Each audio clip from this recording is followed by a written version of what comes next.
There's a safety locker inside of me, out of your reach, and I hold the key. It's filled with layers and layers of irony. What's within, I refuse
What do I get for dinner, Pat? Whatever you want. That's unhelpful. Excuse me, how did I get knocked away? What are you eating for dinner tonight? Have you thought about it yet? Think about it. Nope. Think about it. Wait, do you start work on Monday? Wednesday. Oh, midweek. Weird. Yeah. Cringe.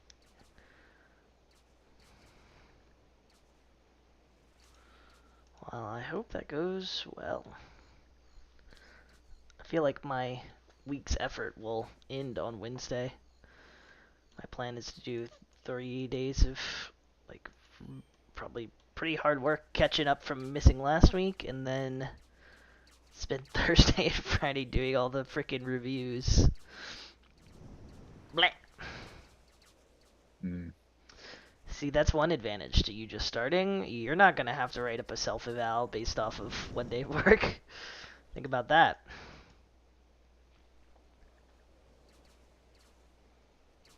I hate self-evals, man.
Good, they put out the fire. Thank you, friends.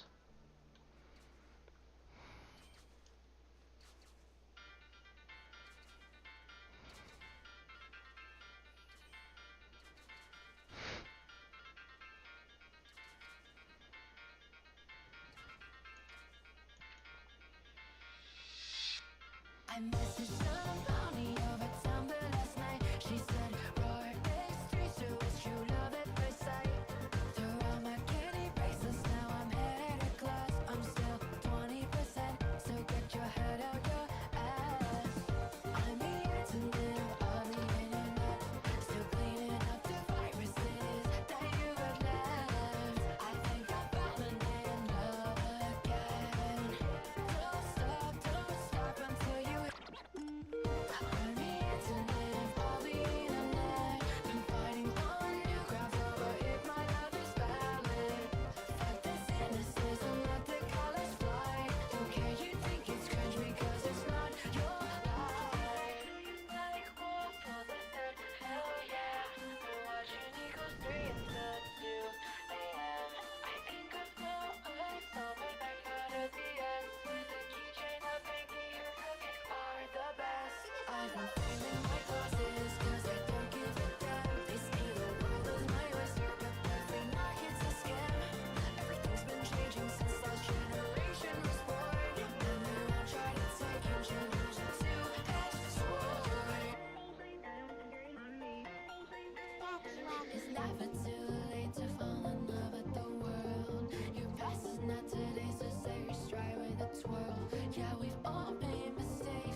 Drop a like or you eat poop.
Tending a garden.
Somebody put out that fire! God dang it, I'm not putting out that fire! Put out that fire! Thank you. Bet these people won't put out the fires. It's like they want me to take responsibility for my actions. Bum-ba-dum-ba-dum-ba-dum. Bum-ba-dum-ba-dum-ba-dum.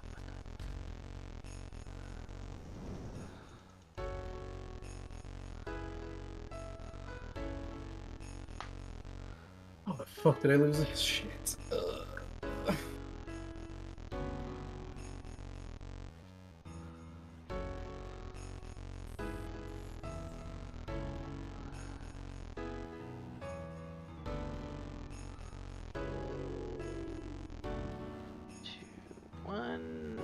blast off.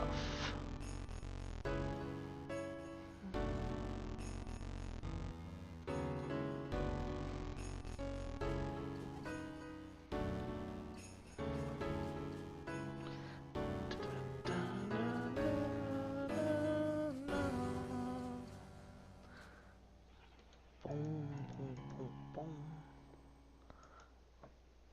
Boom, boom, ba-dum, ba-dum, ba-dum, ba-dum, ba-dum, ba-dum, ba-dum, ba-dum, ba-dum.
one of the best ways to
There's a safety locker inside of me, out of your reach, and I hold the key. It's sealed with layers and layers of irony. What's within, I've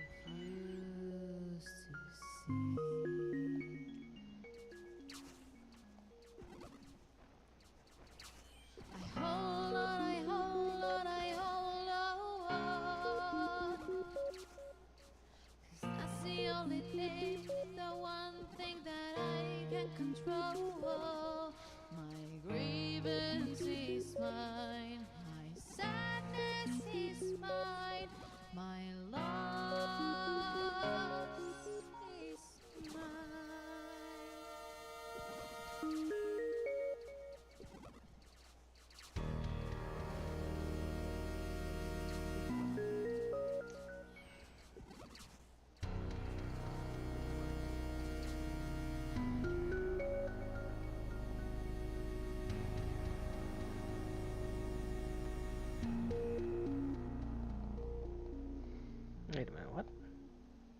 Wait, what the frick? We just one-rounded that? Is that what just happened? Doesn't make any goddamn sense.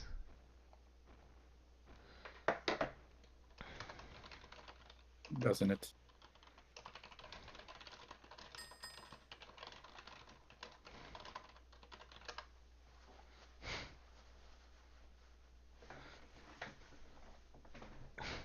No, I've literally never seen that happen.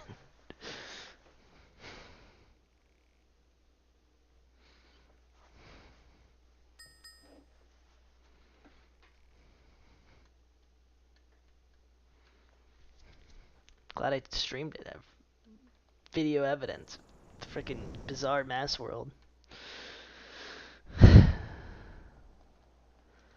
I had to double check and make sure. I was like, oh, was that the second round and I just wasn't paying attention? No. Freaking Toss the key, oh please be kind. In this state of oblivion, silence goes on.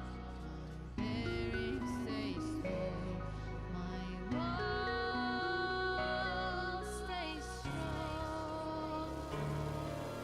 I hold on, I hold on, I hold on. 'Cause that's the only thing, one thing that I can control. Breathing is mine, my sadness is mine, my loss is mine.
You're not totally wrong, except it's the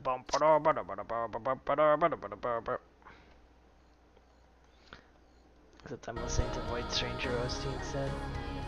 Because I gotta hear it somewhere, and I'm not gonna hear it from Q.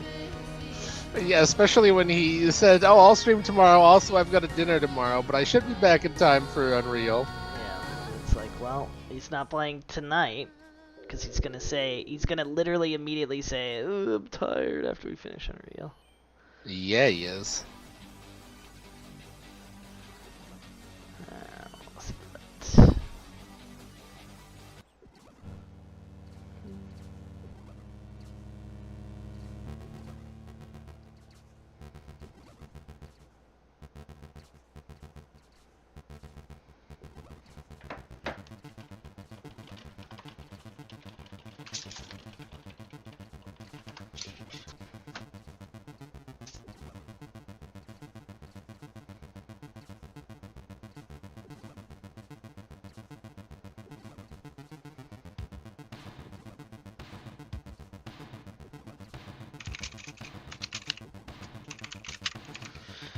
What do I order for dinner? Tell me.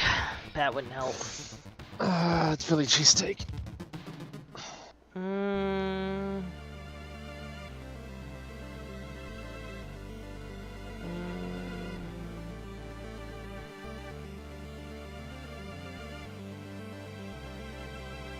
Look, I helped. You can't say I didn't. Yeah, I don't know if there's a Philly cheesesteak place I can really order from. No, is that the thing we lost? The steaks we've lost. I can still feel the. I made some little steaks for breakfast, actually. Good for you. Yeah, it's first time. Guys learned how to cook. Let him cook. One way to put it. Let him cook.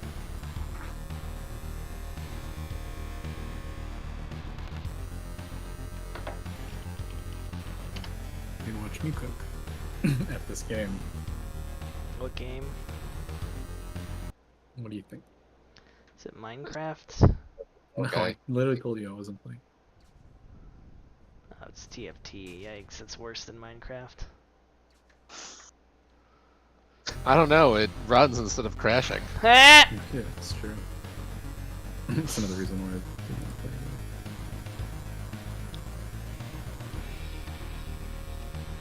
it. Does Minecraft think it is? Warcraft Reforged? Yes. When's Minecraft Reforged? After Warcraft Reforged. Did you finish the video? I did not, but I think it's time to do that now. This guy's not gonna watch taking- you do Temperos for another hour? I'm not gonna watch you do Temperos then either. I've got Talos to play. A Talon Principle.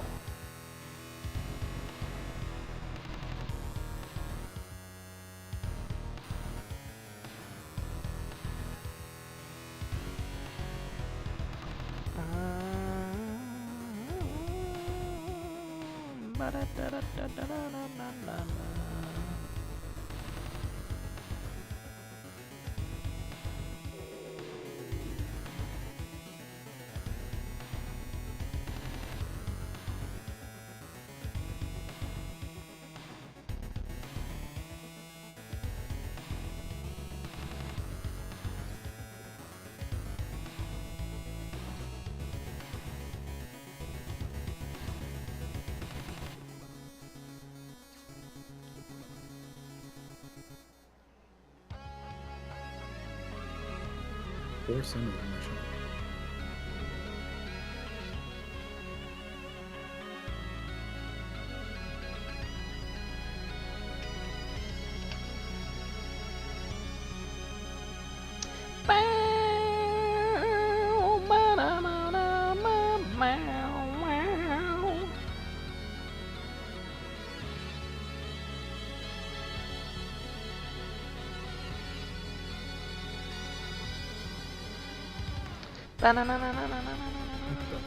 Fuck.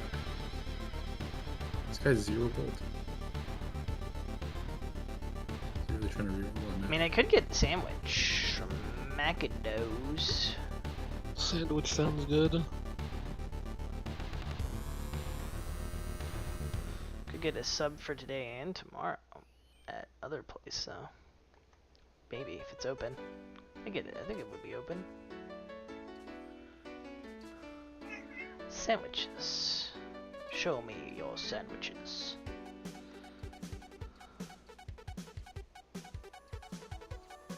Oh my god! Is that a good or bad? Oh my god. Just got a zigs. That's a great. Ziggity! Ziggity!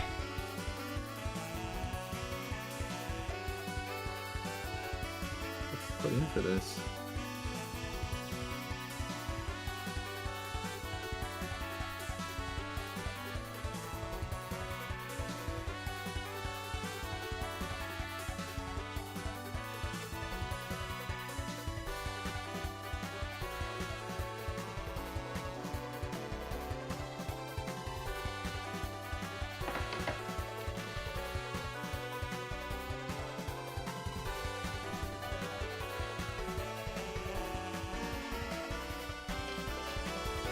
Collie.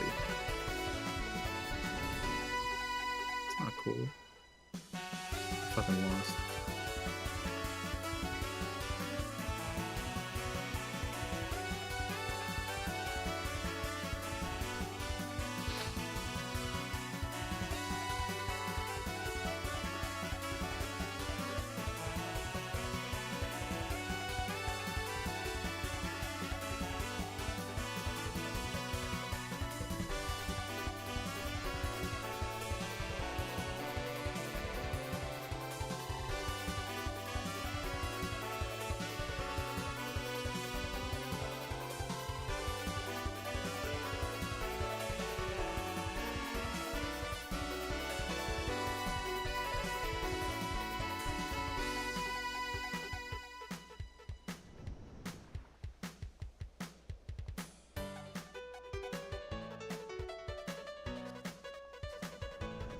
Five disco, 4 dazzler.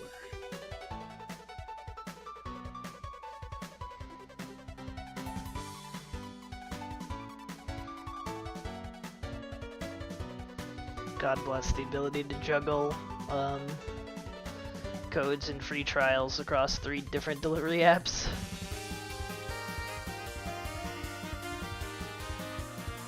Basically just got $15 off sandwich. Two sandwiches. One today, one tomorrow. So many sandwich.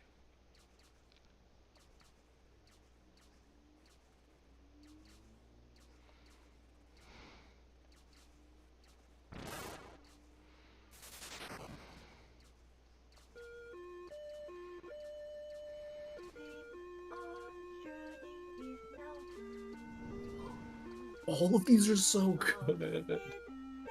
Oh, I picked. It's gonna be funny when Pat gets owned, despite all his rage.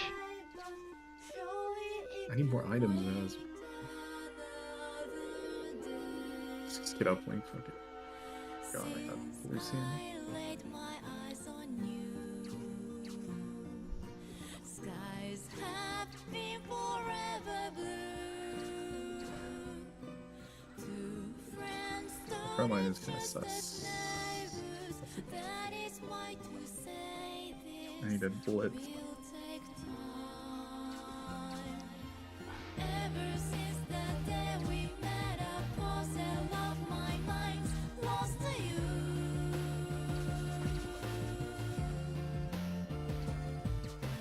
When you made my name the same, just as the one you loved, and I knew.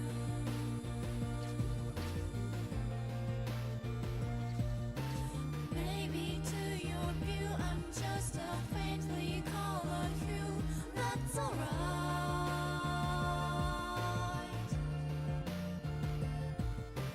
Even if the only things you say are yes or no, I'll see blue sky. So Hello? with the final time, shall I say my line? Pray this time my heart will shine on through. Oh, good. And finality isn't true.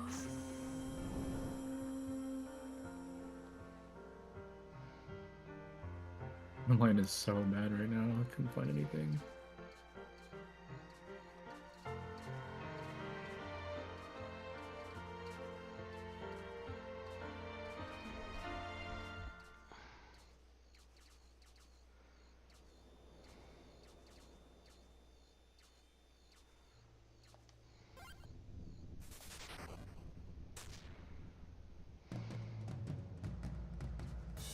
Since I laid my eyes on you, skies have been the bluest blue. Now that everything is breaking, let me say the same thing one more time. First, got How nothing. you do and where you been and why you never call, say it all.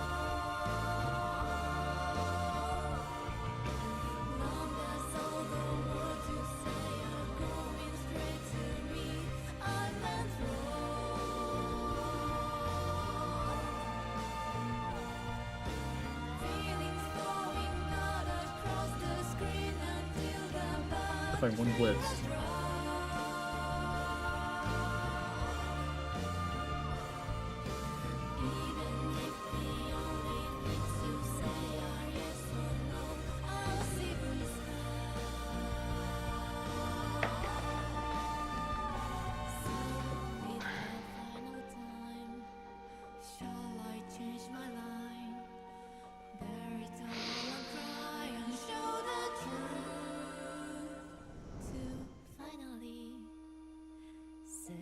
Finally, I love you.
Jesus. That's not good.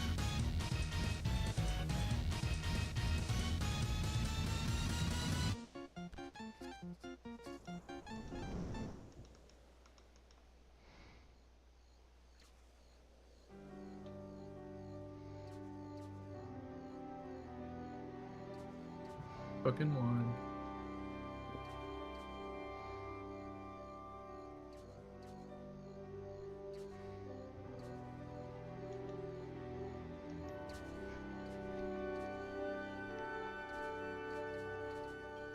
Whispers falling silently drift on the wind. But I hear you are Johnny. Now a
Uh-oh.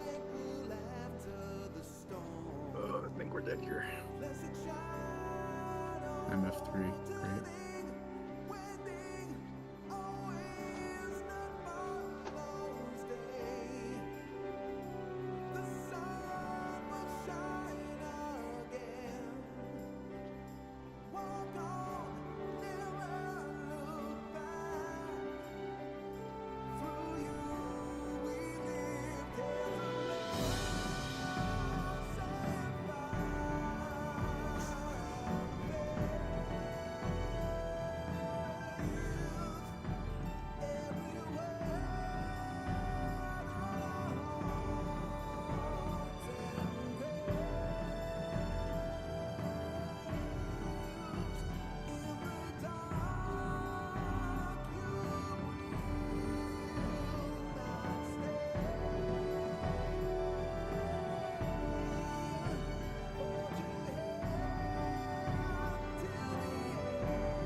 Oh, this was fun. Guess I'm not getting first.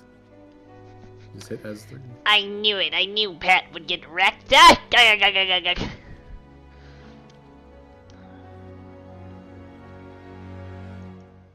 It's RNG. Like, what am I supposed to do? I don't know. You tell me.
Ridley Scott films, you'd probably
Ah, look at it, Arya.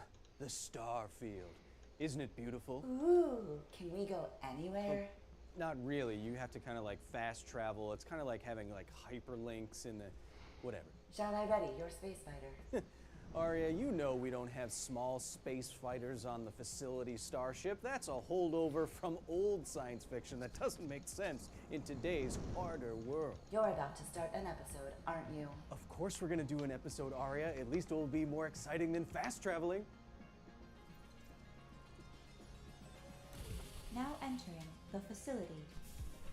Nerds rejoice. You once again get to blame George Lucas for something. Ever since Star Wars came out, became a global phenomenon, defined sci-fi as a genre, every single space battle and everything you've ever seen or read or played looks like a World War II dogfight. Now, it's not actually George's fault. He was pulling from 50 serials, which themselves pulled from that thing called World War II, and he wasn't trying to be scientifically accurate. But it's been 50 years since Star Wars came out. Science fiction has got a lot harder since then. Things should change and adapt as we learn more about physics and space. Now, games like Starfield don't have little craft like X-Wings and TIE fighters, and that's a good step in a science-y direction, but they still have the kind of dogfighting space combat that you'd expect from this trope. And I think the time of the space fighter and the space pirate needs to end. Don't blame me. Blame physics. And Todd Howard. Because why not? ¿Por qué no los dos? Media like Starfield perpetuates the idea that space is an ocean. You have big aircraft carrier analogs that launch small fighter plane analogs. On Earth, this technology makes sense and revolutionized how wars are fought. An aircraft carrier can stay far out on the ocean while its planes attack land-based targets, far beyond the horizon, for example, in a way that Earth's curvature and atmosphere would never allow. However, in space, there is no horizon. With sufficiently advanced sci-fi sensors on every craft, there's no reason why small fighters would be able to see and target something a larger ship could not.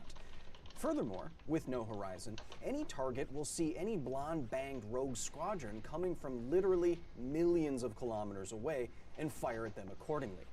The historical case of a bombing fleet suddenly appearing through the cloud cover ceases to exist. Again, space is not an ocean, and so there's no intrinsic medium advantage that small craft have over large craft. It's no longer a difference between small aircraft in the atmosphere whizzing around at Mach 1 and large aircraft carriers chugging across the Pacific. No, now in space, it's all the same nothingness with zero friction. When you think about the possible utility of small fighter craft more realistically, the problems start to stack up faster than bugs in a Bethesda game. It just works. But Kyle, that's part of why we love them, all the bugs. Shut the f up. One thing Starfield does get right, however, is having an awesome watch. Speaking of awesome space stuff near your wrist, thanks to Holzkern for sponsoring today's episode. Gamers, I'm award-winning science educator and Chris Hemsworthless, Kyle Hill. The term enclothed cognition defines our tendency for our clothes and our accessories to change the way we think and feel psychologically. In other words, look good, feel good. And look at me. Okay, I can answer your question. And I feel good. Not that I'm not using my brain. What question? What question? You should eat. I literally ordered food 20 minutes ago. You should eat. A chicken parm. Oh, okay. Hold on. I'll tell the delivery driver. Hey, take the sandwich back. I gotta order a chicken parm. Yeah. It was that easy. Okay, thanks. Yeah, it was that easy. He's flipping me off. That's rude.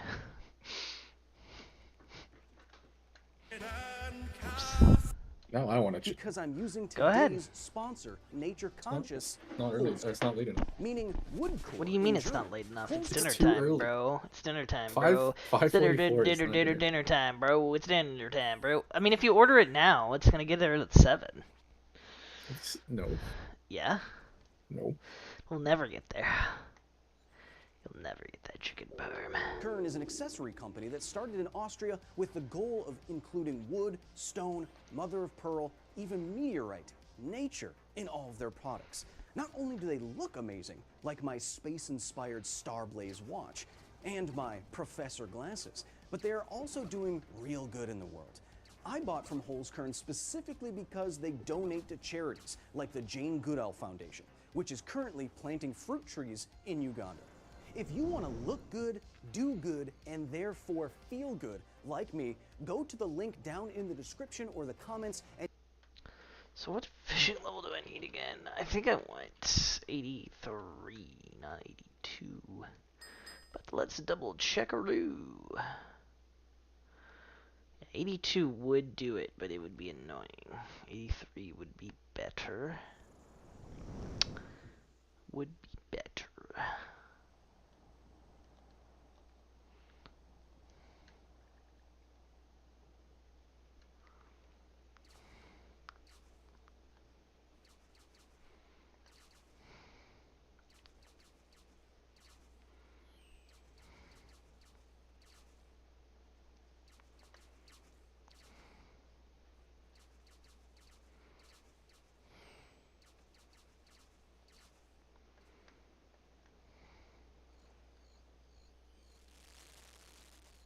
and use the offer code KyleHill15 for 15% off of any purchase. Free customs, free shipping, and the freedom to look like the least attractive Hemsworth. Now back to the show. Ooh. In 2013, the most distant human-made object, NASA's Voyager 1 spacecraft, was 18.5 billion kilometers away. This photo is of its 22-watt radio signal at that distance, taken by the National Radio Astronomy Observatory's Very Long Baseline Array. Clever name, engineers. It's proof that we can detect a signal as weak as your refrigerator's light bulb at the edge of the solar system. In other words, there is no stealth in space.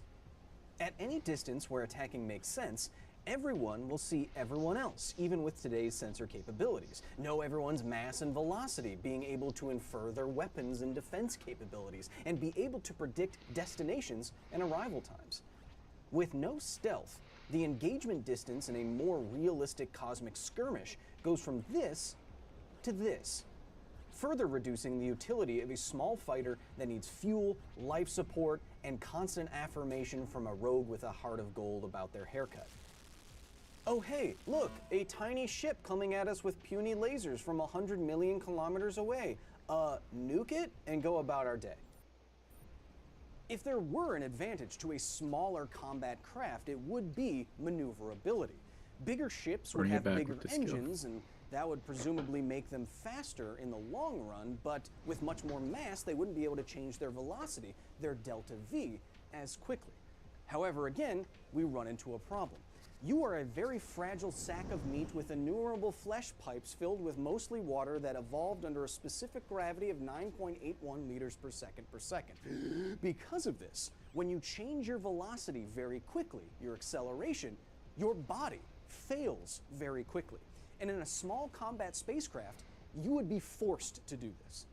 Imagine that you're in a small combat spacecraft. You're approaching a giant capital ship that has a laser cannon pointed straight at your little butt. Humans have a reaction speed of about 1/4 of a second. So, how far would you actually have to be away from your target to reasonably start avoiding laser fire like you're Luke doing the trench run in the Death Star? Huh, almost got me. Huh, gotta be quicker than that. Light, the thing that lasers shoot out, moves at 300,000 kilometers per second. Multiply human reaction time by this value, and you get the minimum distance you would have to be from a laser weapon to get even close to being able to maybe evade it. And that value is something like 75,000 kilometers, like 6 Earth widths. And if you need to move your X-Wing or whatever out of the way in that time, you're talking about subjecting yourself to possibly lethal accelerations. Given the frailty of your meat body, you may be asking yourself now, why not just have robots or AI pilot your small fighter? Well, I'll go one step further. Why have pilots at all? In a previous program, we explained why the deadliest weapon in space could also be the dumbest. Just a rock with some boosters on it. Why send out a bunch of teenagers to murder a million innocent engineers when you could literally just redirect an asteroid or launch a missile from a billion km away? The same argument does away with fleets of small space fighters. Think about the efficiency. For many missions in Starfield, for example, you're asked to travel to a location, chase down a target, maneuver against that target ship, and then return home. This would realistically require 4 times the amount of propellant a simple missile would need. Then you have the cost. A missile or drone doesn't need life support, doesn't need a captain's cargo box that hardly holds anything, and doesn't need a meat pilot that takes years to train and is hard to replace. Again, because there's no horizon in space, a small fighter loaded up with proton torpedoes does not extend the range or utility of a missile like fighter jets do on Earth. There are very few situations, if any, where a space fighter is clearly better than a missile or AI-operated remote kill vehicle. And I know it looks cool, but flying a space fighter wouldn't even be fun. You can't turn on a dime and make cool moves like Isaac Oscar Poe Man because there's no atmosphere in space. At the stupendous ranges battles would be taking place at, most of the time you'd just be flying in a straight line looking at nothing because you're in nothingness. That sounds pretty boring. Well, if it's boring, then I guess Starfield did get that part right. Space levels the playing field between large and small ships. With no friction, no gravity, there's no essential reason why a small craft can do all of these things that a larger, better equipped craft couldn't do. And when AI-powered laser beams, which we already have by the way, push engagement distances out to thousands if not millions of kilometers, you're going to need giant laser cannons of your own. And those won't fit on small ships. Not like you'd be able to find those laser cannons anyway in all that Starfield UI. Double Todd Slam. Whoo! Ah, my hips. But Kyle, what about space piracy? That's in Starfield and that seems fun and somewhat plausible. First of all, fun voice, no notes. Second of all, space piracy as a concept fails to the same arguments that small combat spacecraft do. Remember that even with today's technology, we can detect a spacecraft that could fit inside your home from billions of kilometers away. The old romanticized notion of a space pirate sneaking up on a cargo ship and ambushing them and then boarding them and everyone gets away and I have a heart of gold though. In a more realistic world, this just isn't possible. Warning, outer hull has been breached. Oh, these pirates are so dead, for reasons I will explain shortly. Orbital mechanics and fuel efficiency dictate very predictable paths between planets and stars. Any change in trajectory by any ship, therefore, will look suspicious. Now you suspect piracy. Notify the authorities in the sector and track the target carefully for the next days or weeks it takes them to get to you. Then they have to match your speed, which takes a lot of fuel. Then they attempt to board you. Boarding through an airlock is the most used tactic in media, but actually the least safe option, as the crew can either just continuously rotate their ship slightly to prevent docking, or wait with guns drawn as pirates spill into a narrow kill box. Pirates could disable the ship from the outside, again like in Starfield, but what then? Haul the ship back to a port while everyone in the solar system watches you do it, spending more fuel than their booty can be sold for as they do so? Come on. Just like a simple missile is more useful than a small space fighter, a simple holdup on the ground or in a warehouse before anything gets to space would be far less risky and be much more cost efficient than any kind of cosmic piracy.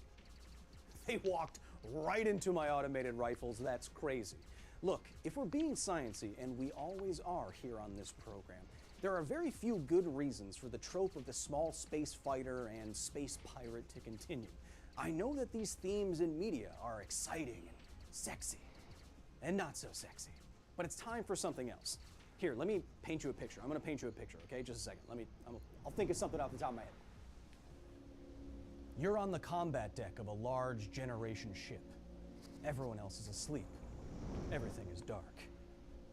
You detect a nearby trajectory change. Out here, who could it be? And why? Dozens of screens start to flicker red in your face. indicating that thousands of autonomous kill vehicles are now blasting towards your large ship at many kilometers per second. You know it's only going to take one of them to meet your hull with its nuclear payload to destroy everything. You could activate your laser grid defense system, but not without taking some of your sleeping families off life support. Your nearest ally is too far away to help you in real time because of light speed lag. You know, whatever you do next, it will cost the lives of dozens of innocent people. Or not. What do you do? See, isn't that fun? Don't you want to play something like that? I know you want to play something like that. We just need to evolve this genre a little bit, all right? Todd, until next time. Now exiting the facility. Oh, hey, you're finally awake. Thank you so much to the very nerdy.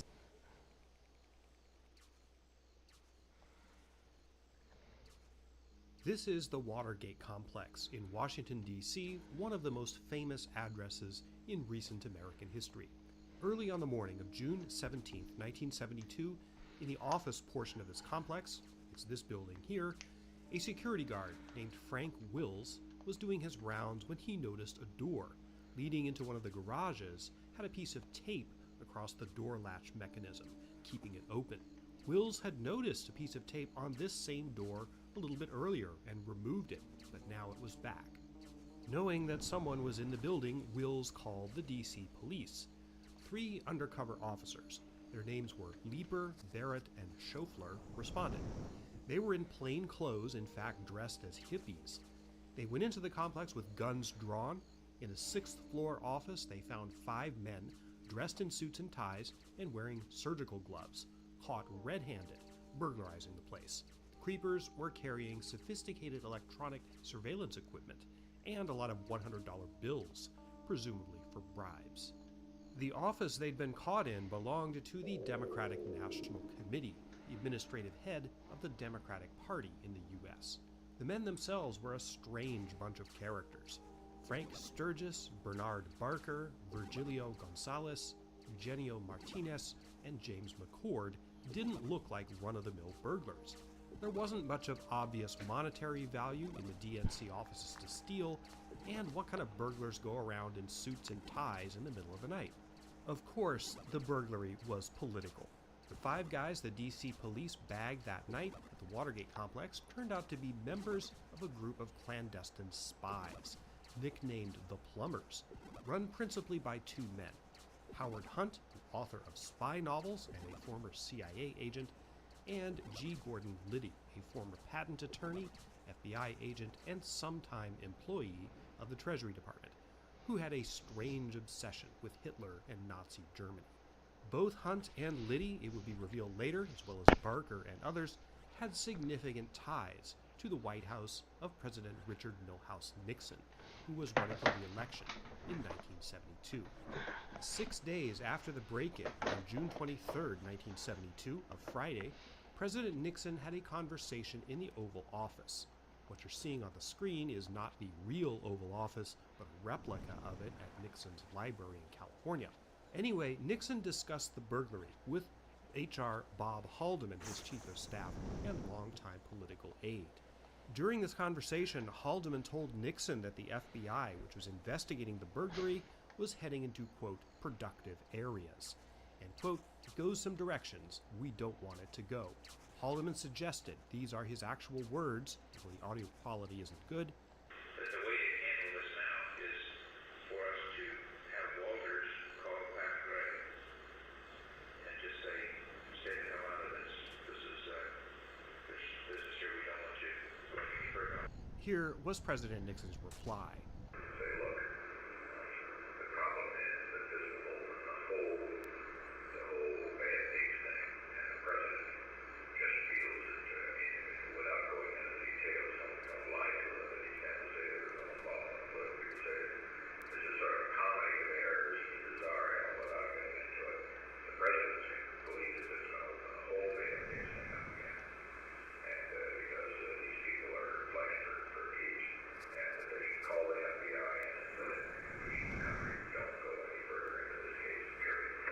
Those words were a crime, specifically obstruction of justice.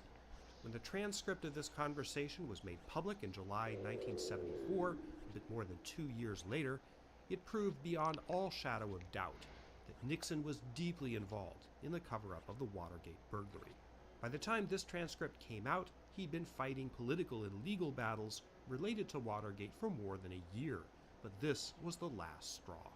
Here on the lawn of the White House, on August 9, 1974, President Richard Nixon boarded the Marine One helicopter to take him to Andrews Air Force Base, where he and his family would be flown home to San Clemente, California.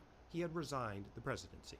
At noon that day, a Friday, Gerald Ford became the 38th President of the United States. Of course, there's a lot of connective tissue between these events, the break-in at the Watergate building and Nixon's resignation. This is one of the most compelling political stories in recent American history. It's a very complex story with a lot of personalities and moving parts and cross currents. It's also a story, believe it or not, about geography, about places. The site that eventually became the Watergate complex has a deep history of its own, going back a long, long way before Nixon and any of the events that he brought about. Nixon's own life story is literally a global one, starting from a small house in the hinterlands of Southern California, taking him not only to the White House, but to the Kremlin in Moscow, the Great Hall of the People in Beijing, not to mention Vietnam. Those connections are a very important dimension of this story. There's a lot of different ways you can tell the story of Watergate, but this video presents it in one way that you may not have thought much about, the geographic and environmental story. If you think Watergate, a bureaucratic story full of tapes and subpoenas and political intrigue, is an event that took place mostly in offices and courtrooms, think again. There's a lot more to it than that, as you'll see. Let's go beyond the offices and courtrooms and look at how Watergate played out in various parts of the world. This video is, simply put, a geographic history of Watergate.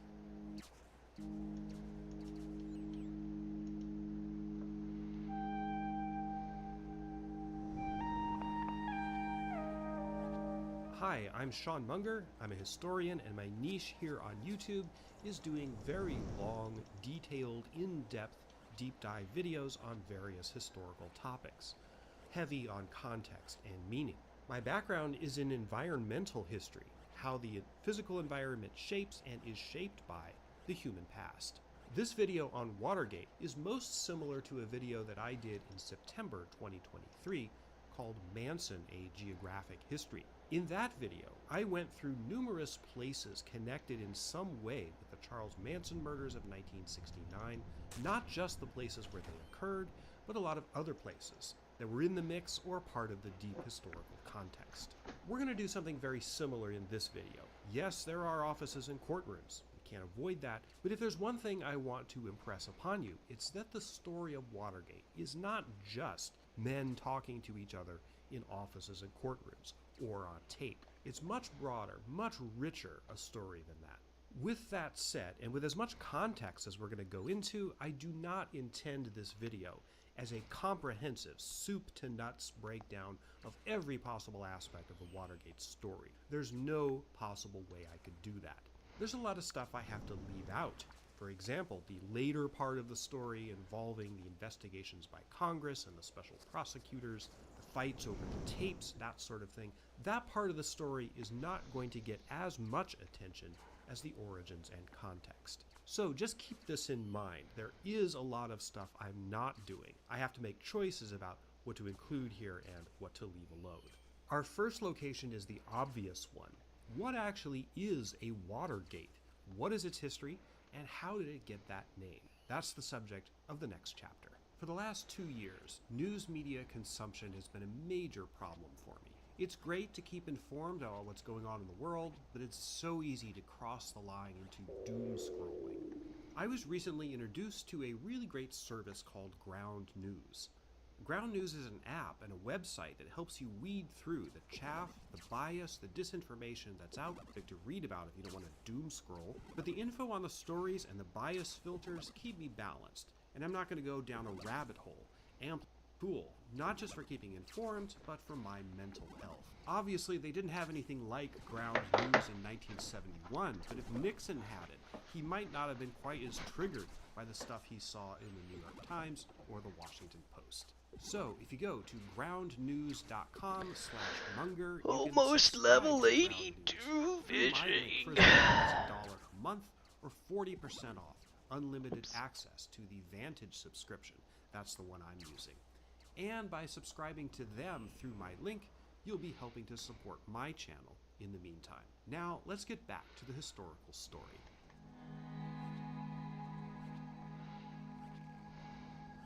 The key to the history of the Watergate site, the office buildings, the condominiums, the hotel, everything at the center of this scandal, the key is geography.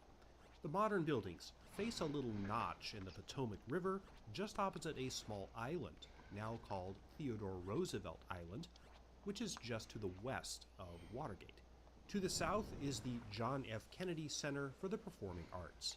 The plot of land on which that stands, as well as Theodore Roosevelt Island, are inseparable from the Watergate site itself. Think of them as a unit. Their histories are deeply linked. Incidentally, the Watergate site is literally 1 mile west of the White House. You could walk it in less than half an hour at a very leisurely pace. This area has been inhabited for thousands of years. The Nacotchtank people lived here for generations.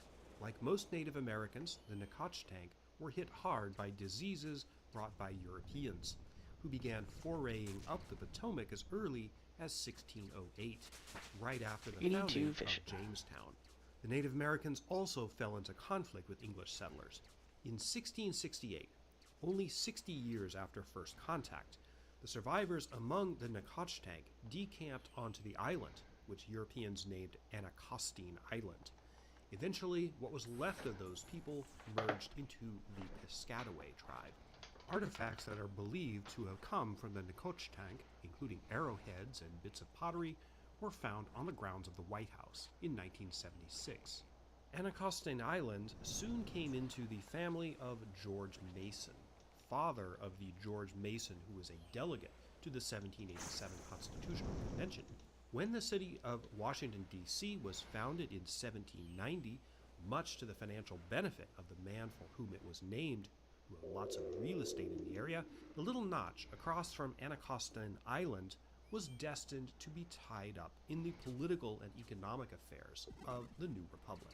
Surprisingly, though, not much was done with the future Watergate site in the early years. In 1831, the Chesapeake and Ohio Canal was completed, leading from Cumberland, Maryland, right to the site of the future Watergate complex. This canal was one of several built in the early Republic period to facilitate waterborne trade of agricultural goods from the interior of North America to major ports and markets. The Erie Canal, which essentially built New York City into the economic powerhouse it became, was the largest of these projects. Indeed, even today, you can visit the terminus of the old C&O Canal at milepost 0, and on that site, you'll see the Watergate complex looming in the background. The C&O Canal was a major shipping route of coal dug out of the Allegheny Mountains. It remained operational until 1924. Much of the coal... Is my light on outside? No. Should be.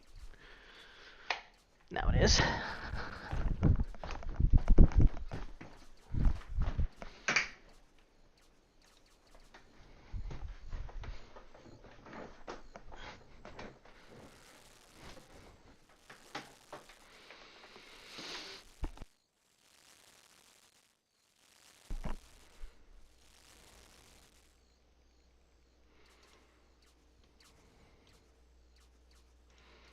that powered America's rise to industrial prominence in the late 19th and early 20th centuries passed through the site that would become Watergate.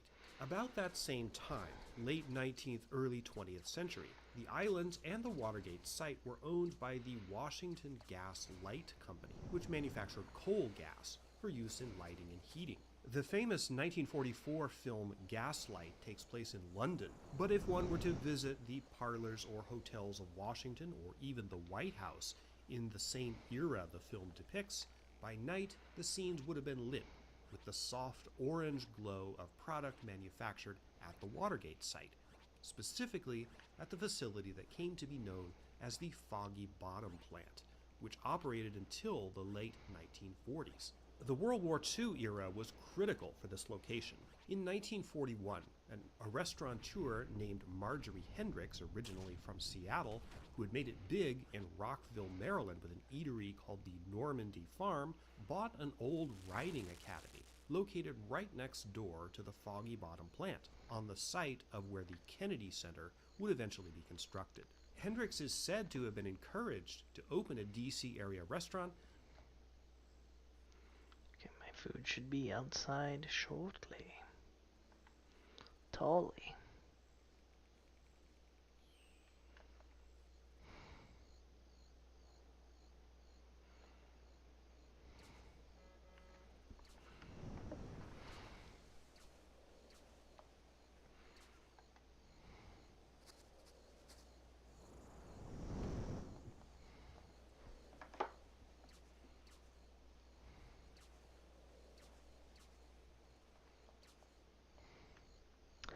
Dropped off, baby! Be right back.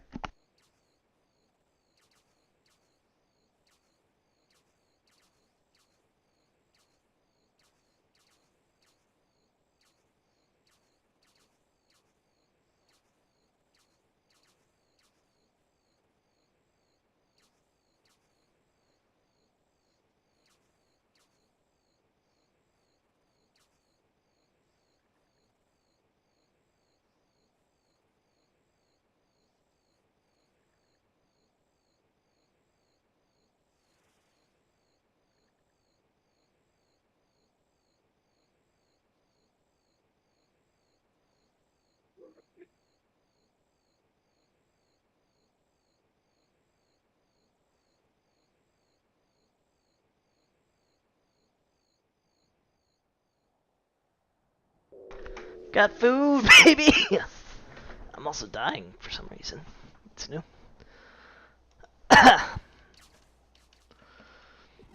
Talent killed me. This is Talent's fault.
Alright, let's finish this round and get to eating.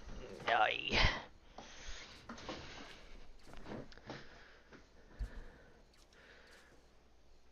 Where'd everybody go? I'm trying to not go last place. I was finishing my video. Nobody responded to me telling Yeah, you I'm didn't going respond last to place. killing Is me. he? Pat, you're Is he always killing you? I don't have time to respond to you killing you. Pat, you're always in last place.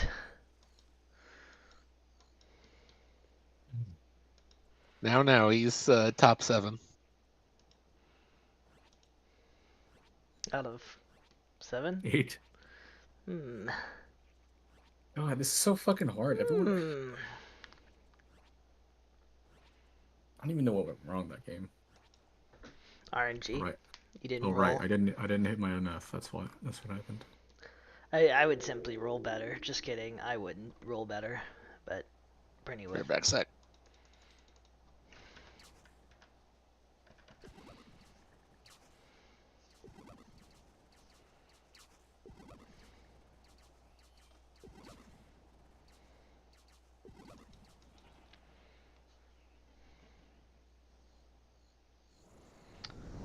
Alright, I guess while I eat, let's go open Temperos reward permits. Be a good activity to do. Because the rewards cap out at level 81 anyway, and I'm at level 81 now. Wow! Alright. While we're fishing, let's go get a plate. Ooh, they did give me pickle spears, yes! Let's get a plate and then put the extra sub in the fridge for lunch tomorrow. Delicious.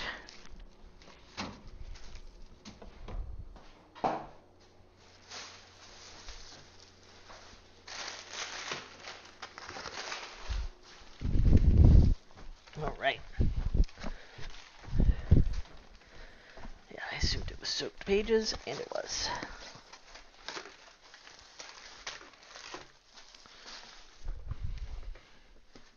Not expecting to get a whole lot of value down out of this permit opening. If I could get a dragon harpoon or a tome of water, that'd be nice, but unlikely.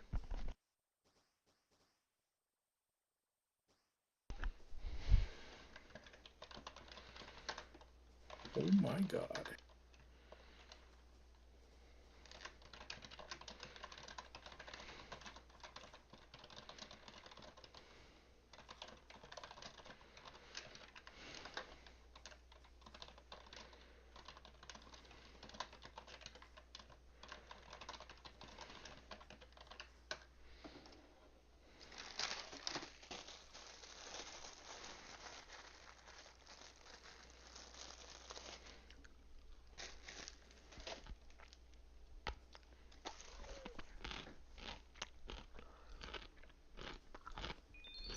By none other than Eleanor Roosevelt, the First Lady. In August 1942, as American GIs were hitting the beaches at Guadalcanal, Hendricks opened the Watergate Inn.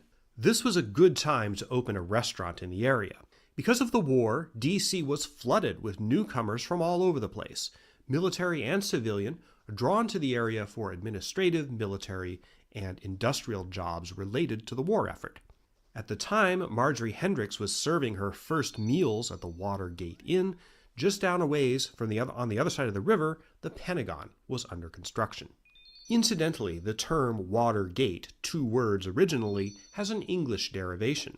One of the famous gates into the medieval Tower of London is called the Watergate. Princess Elizabeth, later Queen Elizabeth I, was famously brought through the Watergate when she was briefly imprisoned by her sister, Queen Mary I, in the 1550s. Many other famous prisoners passed through the Watergate, some on their way to executions on Tower Hill. For this reason, it was later and more famously known as Traitors' Gate. Anyway, back to the restaurant. From the word go, the Watergate Inn was a favorite with locals and diners. The motif of the place was Pennsylvania Dutch, and it was the home of numerous beloved dishes, including a chicken recipe called Chicken Barbara, which was invented there. In 1954, you could get a filet mignon steak at the Watergate Inn for only $4.75. Marjorie Hendricks' kitchen was also famous for its popovers. By the beginning of the 1960s, the seeds for the area's transformation to what it eventually became were already germinating. Plans were afoot to build a national cultural center right along the water. That would eventually become the Kennedy Center. The Watergate Inn was right in the path of the open space that the architects wanted to surround the new cultural center. Marjorie Hendricks fought the prospect of eminent domain for years, urging her patrons to write to their congressman to save her restaurant. She also framed it as an encroachment by government against private enterprise. But the fate of the Watergate site was not up to her. In 1960, the Italian real estate conglomerate known as Società Generale Immobiliare bought the former Foggy Bottom plant property from the corporate remnant of the old 19th century canal company. SGI's largest shareholder was, interestingly, the Vatican, which is the source of controversy from a Protestant organization who tried to stop the construction on the grounds that it violated the First Amendment separation of church and state. Significant federal money also went into this project. In fact, the real company, SGI, which built Watergate beginning in 1961, was the model for the fictional Internazionale Immobiliare company that plays a key role in the 1990 gangster film The Godfather Part 3. It was SGI executives who named the... Nothing too fancy from the awards, but that's fine. Basically what I expected.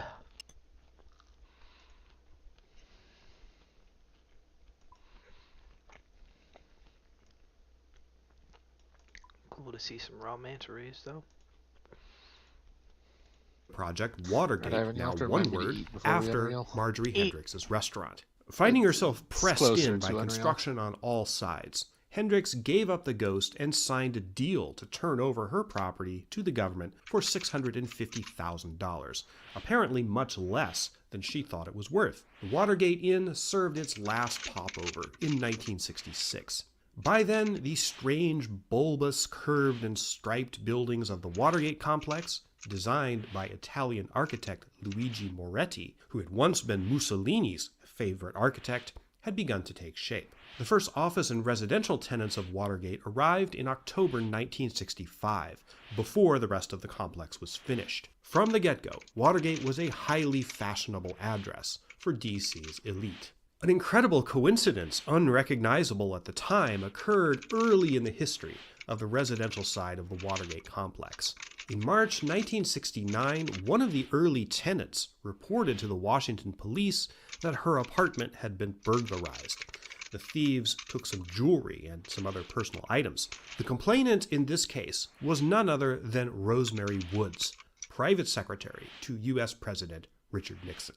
Other figures in Watergate, the scandal, lived at Watergate, the location. John Mitchell, Nixon's friend and attorney general for a time, bought one of the most expensive townhouses in the complex at the start of the Nixon administration in 1969. He lived there with his flamboyant and unpredictable wife, Martha Mitchell, who was an early whistleblower on what was happening in the Nixon White House. Martha often dished to reporters after having a couple of drinks. If only anyone had taken her seriously at the time. She later claimed correctly that she was kidnapped at one point to prevent her from talking about what she knew about what was going on in the Nixon White House.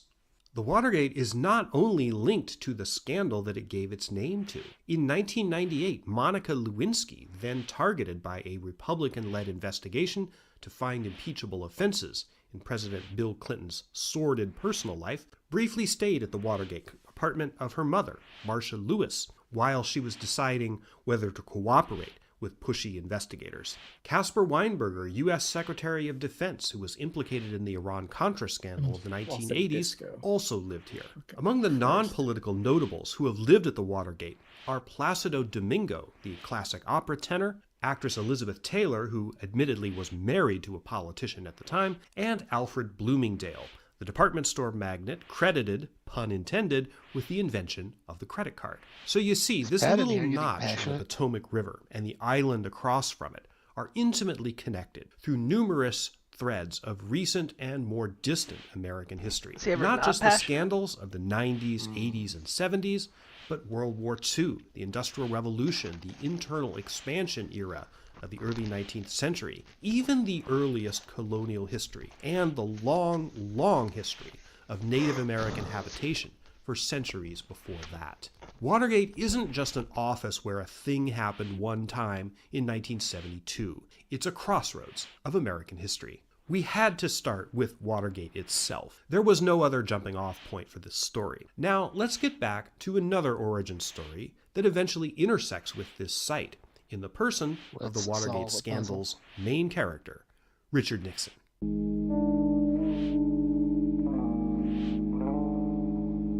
Most people are surprised to learn, I was surprised to learn, that Richard Nixon, a man who traveled around the world and affected Mom's the favorite fates of fruitcake. millions of people all across the globe in one way or another, is buried a stone's throw from where he was born.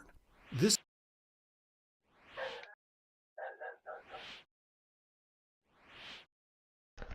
Mom, Talon's playing Talos Principal, and it's not really laggy.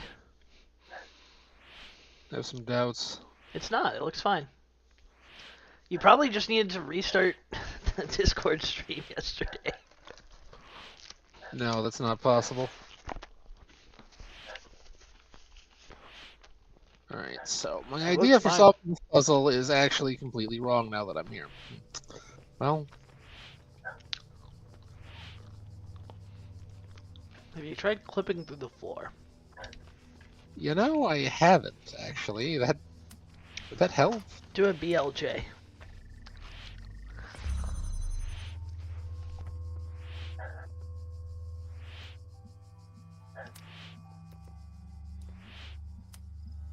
Fuck.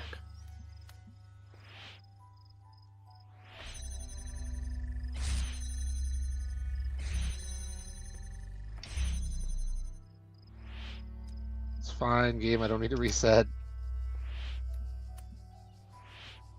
Just crossing some streams.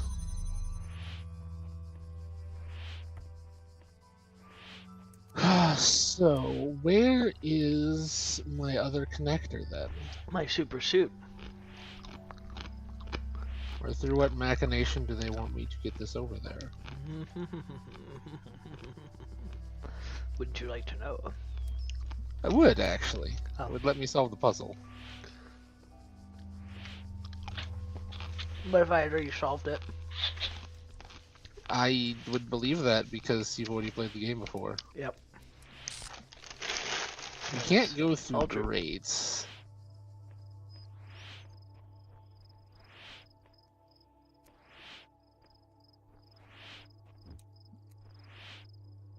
I don't think there's a position I'm trying to go through would help me anyway.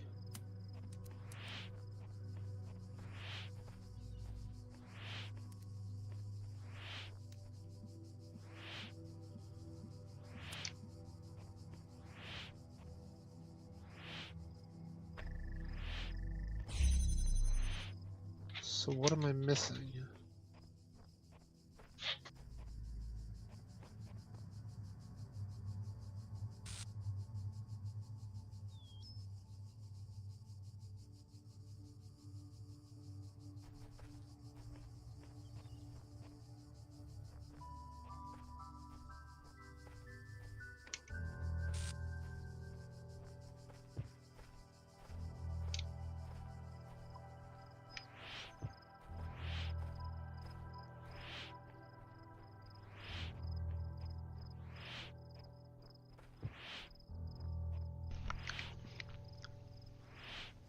Have you considered solving the puzzle? Sometimes I You forget know- that I have to solve the puzzle, and then I remember. And Mom's then I solve favorite the puzzle. fruitcake.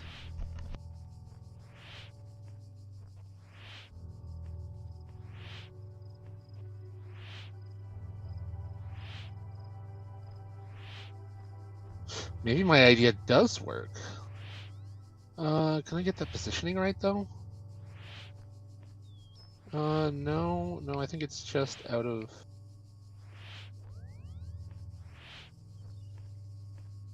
I don't think you can get all three.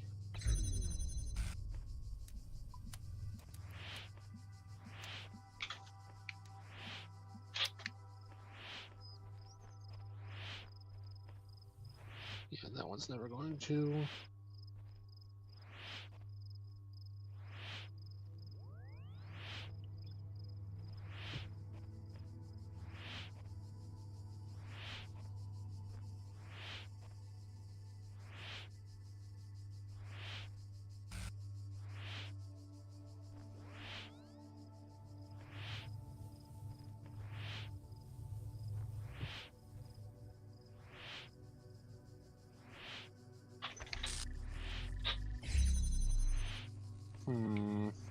Achoo. I'm not Dave, that doesn't hurt me. It is gonna hurt you though. I'm dying. Oh no. There's pepper on this Italian sub. It's making me sneeze.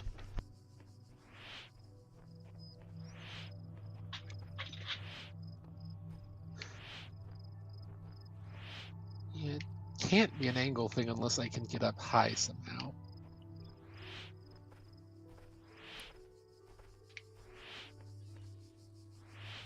Can I get up high somehow? Okay, I need to go let the dog out. Who let the dog out?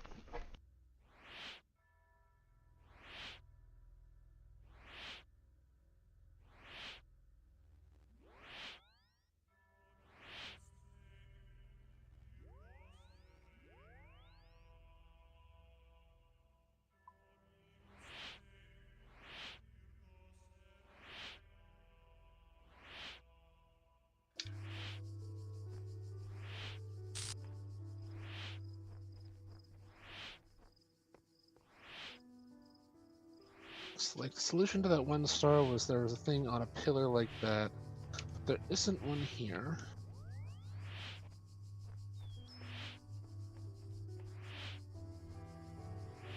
And I wouldn't be able to connect it over there anyway.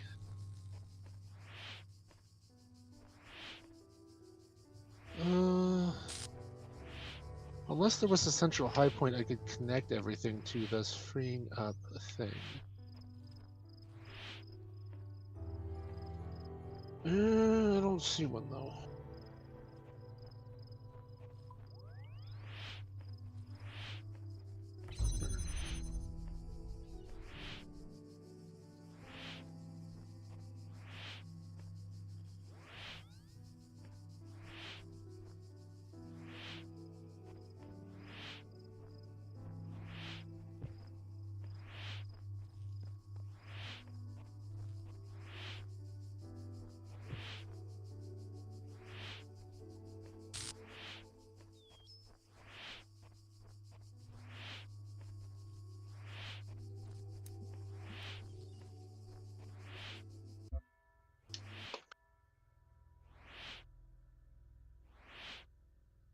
Ah.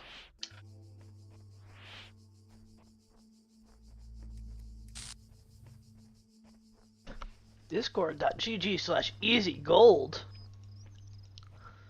Hell, I could get easy gold. Congrats. Even if I were to connect here, I don't think that gets me.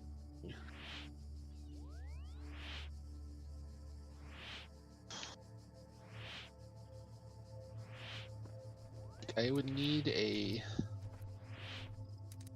high point in here.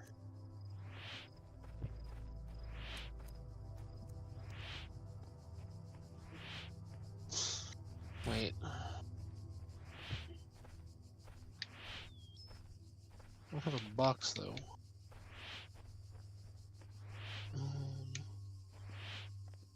Use that. Enough.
This is too low, though.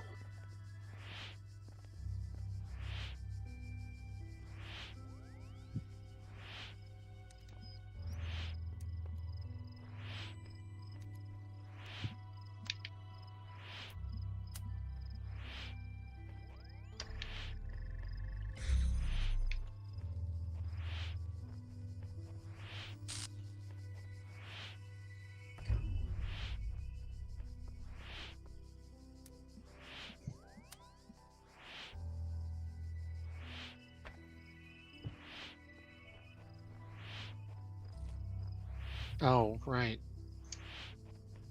That's the issue.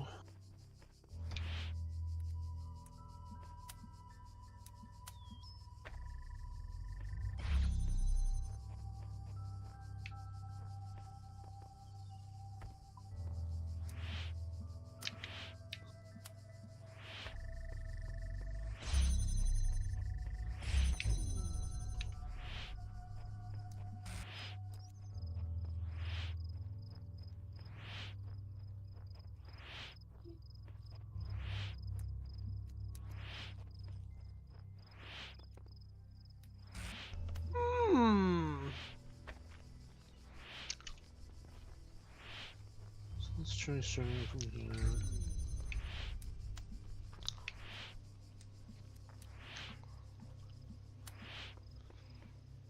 Need a place.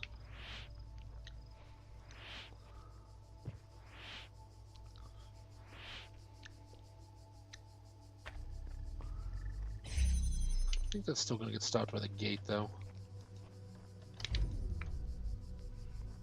Yeah.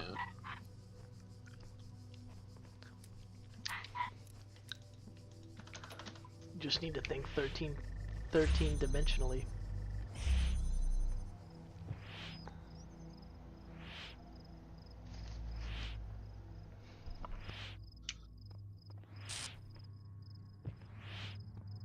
Stop.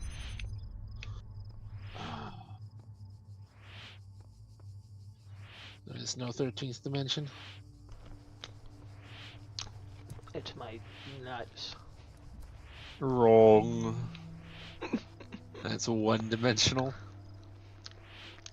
It's your mom. Oh yeah. This idea would work if I had a high point that I could put this on. But there's nothing high enough. You're too low.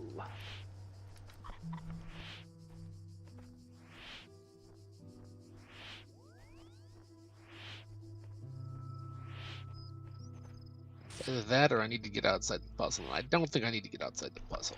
You never need to get outside the puzzle to solve a normal puzzle. The puzzles are just puzzles. Yes, but what about abnormal puzzles? What about them? Sad to say, this is just a normal puzzle. Moron. Can you not get an angle on that red thingy from outside this room? This guy? I don't think so.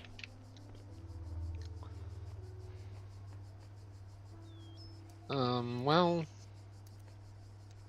I mean, I'm sorry for solving your puzzle for you.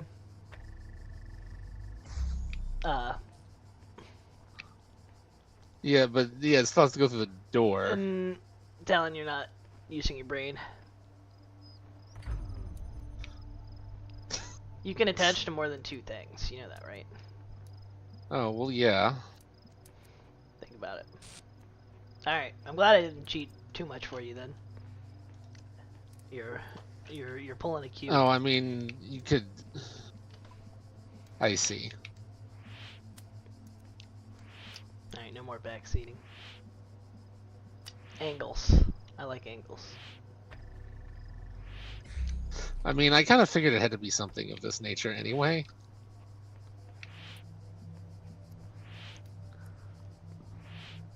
Okay, but hold on. Did I actually free up a connector doing this?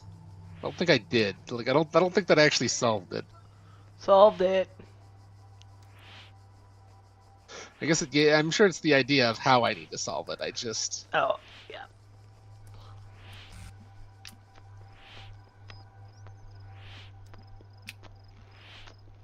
It's like I thought about doing that with this one, but like there's not a position for it. What do you need? You need blue on the outside? Yeah. Oh, okay. I need to get blue out here, and it seems like the only way is through that door. It really doesn't like it when I try to route it back through the same path as the red stream. The game gets mad about that one.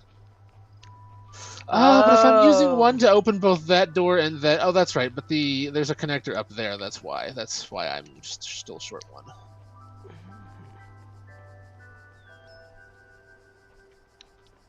We can't cheat that because of that connection. Is there any path from the...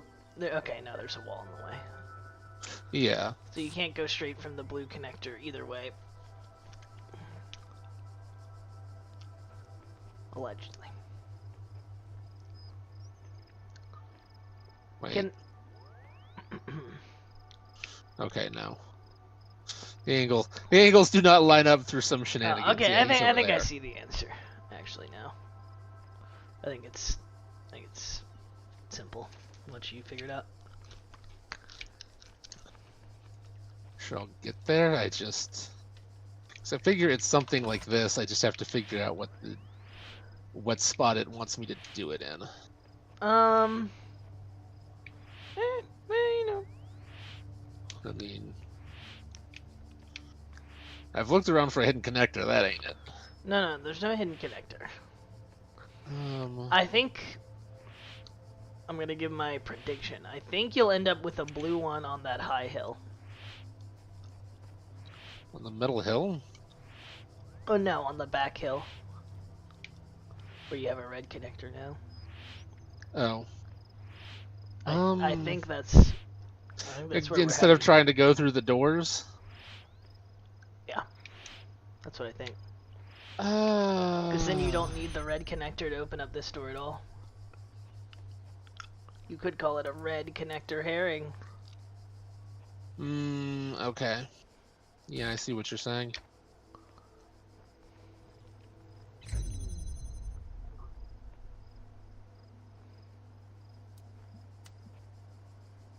That probably just solves it. Maybe. Maybe, I'm not sure. That's what I would try. Yeah, I think that'll... I'll never backseat again. Oh, maybe it doesn't need to be up on that hill. It can't get up on that hill, Fine. but It doesn't need to be.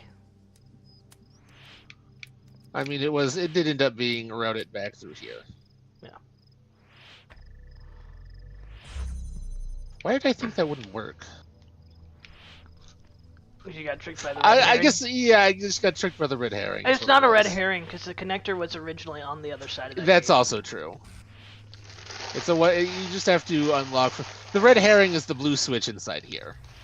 Is continuing through that path. Yeah. Which I kind of felt like I was being tricked, but I could not wrap my head around what's the alternative. It's fine. I'm fine. They offer the cheapest OSRS gold rate. I used this one already.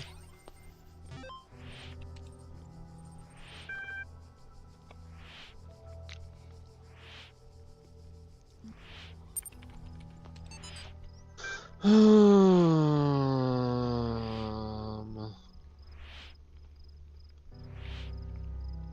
think I did.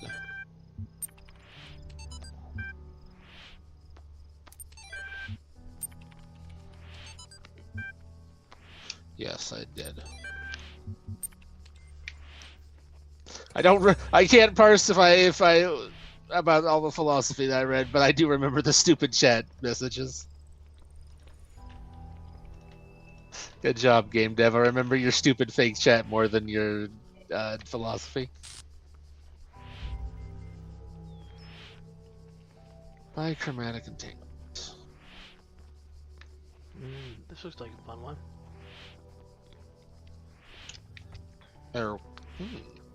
They got so many. They got so many puzzles out of just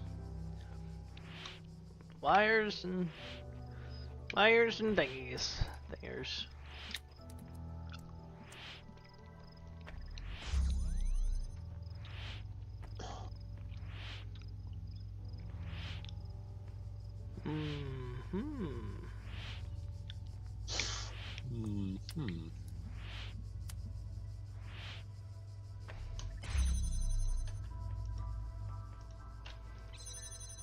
And then this is the obvious prank. Alright. Look, Dave Flair solved it.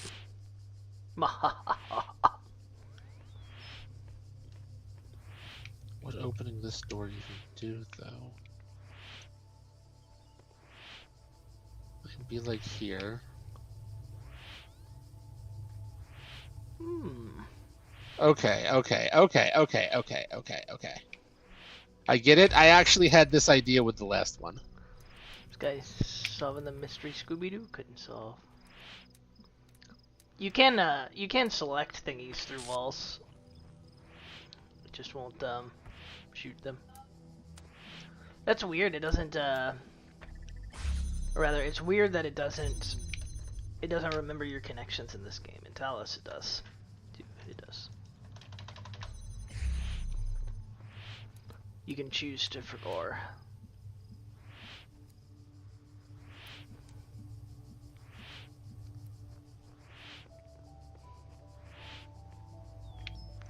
Okay, I have to get that open for.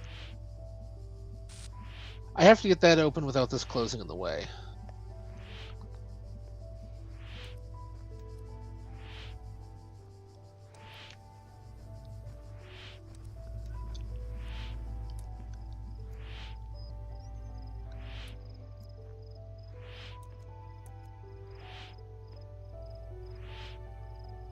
Or I guess maybe I just have to set it up.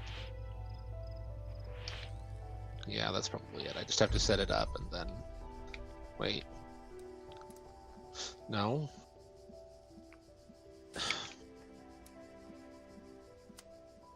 So I need that door open.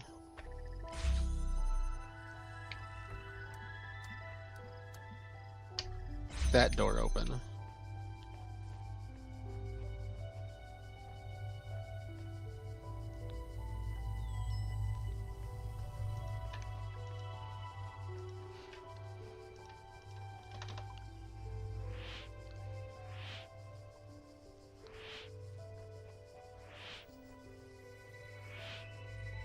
If I pick one of the fixtures from both doors.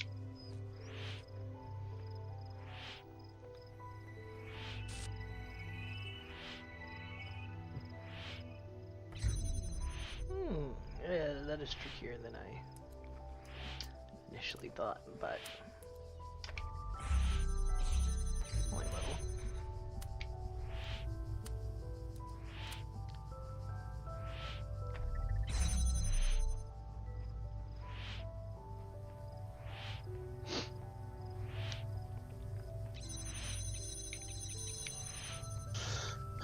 Yeah, nothing extra in there.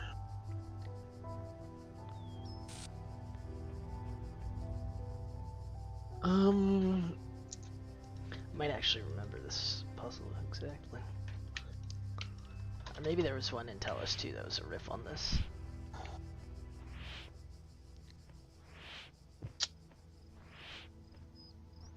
No.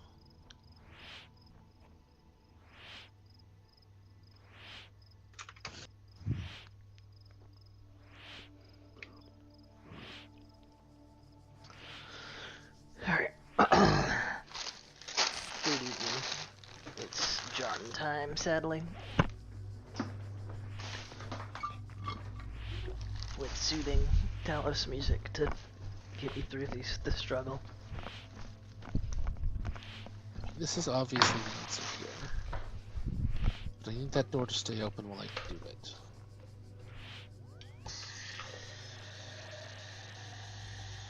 This door can't be open while I'm doing it.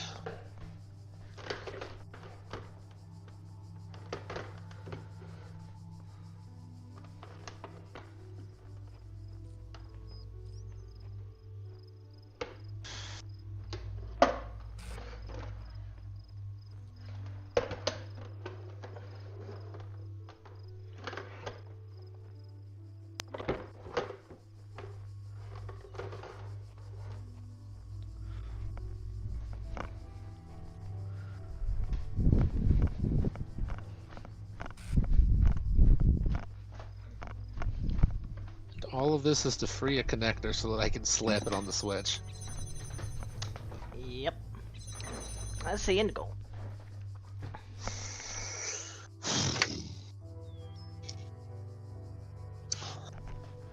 Just free connector, bro. Just spend 14 cents for one RuneScape mill, bro. Come on.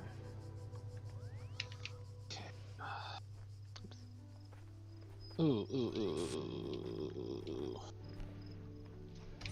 Maria?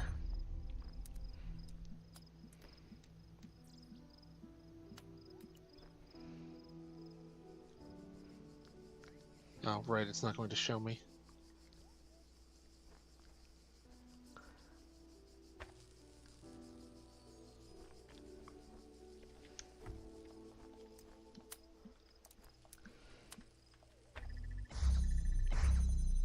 Ha-ha!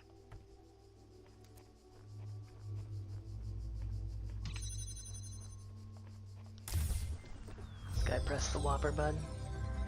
The angle was there, it was just more precise.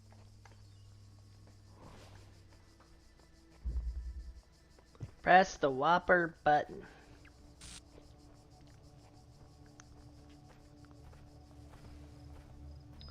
Oh my god. It's 3 bats. Jeez. Yeah, a door too far. Alright. And there's a box here. It's time to break this game.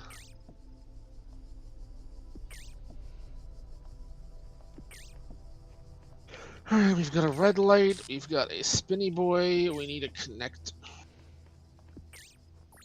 Jammer, what are you doing here?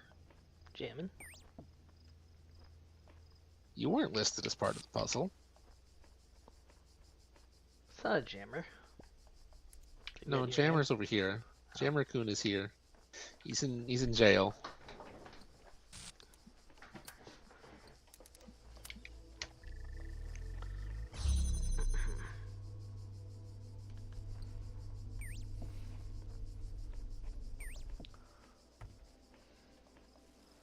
Interesting. They gave me a jammer. They gave me... Why didn't they list the jammer on the thing, though?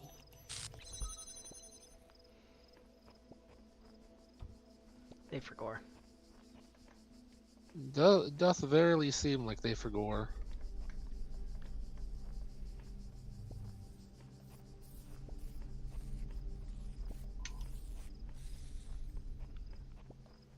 I really would like to get something out of the gauntlet soon.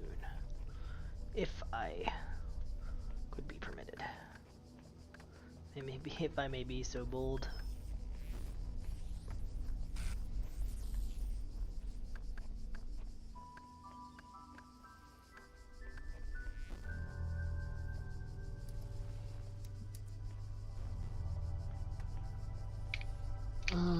Okay, so what we need to do is...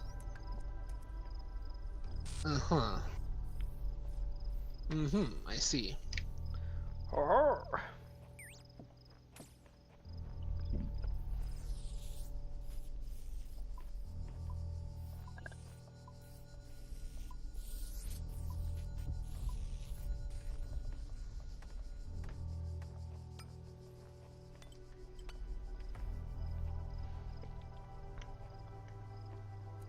Imagine having to just slowly walk through all of your puzzle areas. That'd be great. I hate moving quickly. It's not cinematic enough. I believe I'm just gonna sit here and shit out a game I haven't played the whole time. That's fine. He deserves it. Philyamin fish.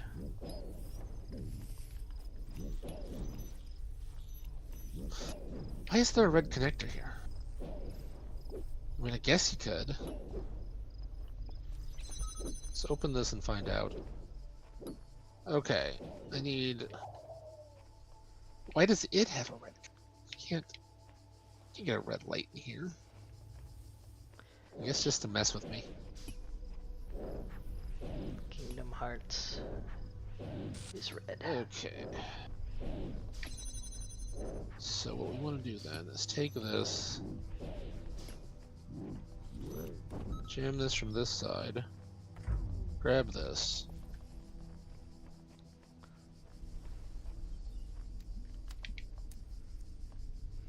Oh, find the aim.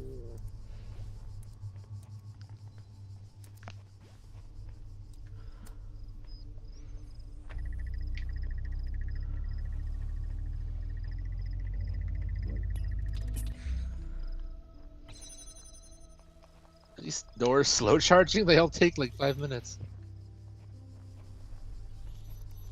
Might have to do with potential ways to cheese. This is a no cheesing zone.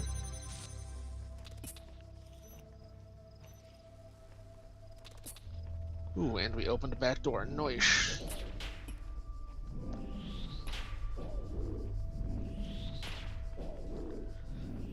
Now to take all of my can't. Okay, hold on. We can.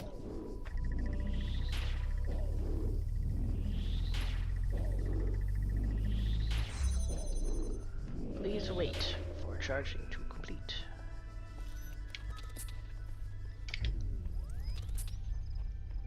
It's time for the ritual.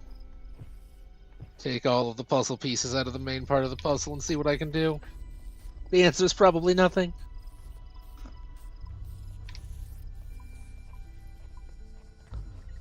Alright, I want to go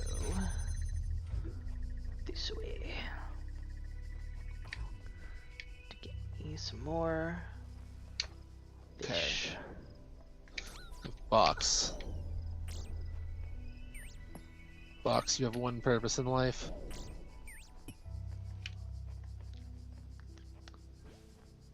You pass the butter.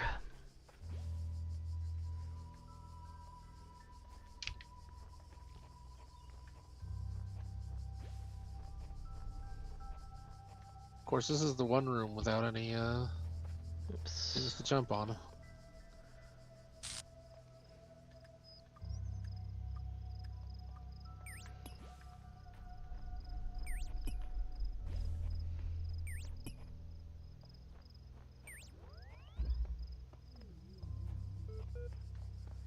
Boop, boop, boop, Alright, boop, I've boop, done boop, all the boop, puzzles boop, boop. except the star. I haven't seen the star.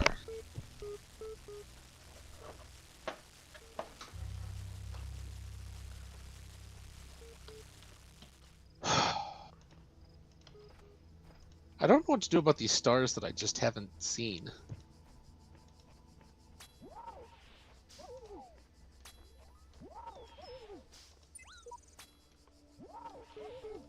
Two, one, made. I'm still here, Sailor M. 2, 1, range.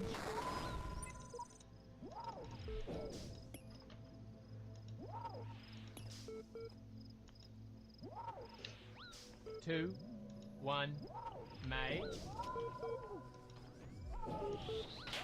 Okay, that reminds me. Of a puzzle? Sort of? 2, Yeah. 1, range. Okay. I think I know where the star is. How do I get there? 2, 1, made.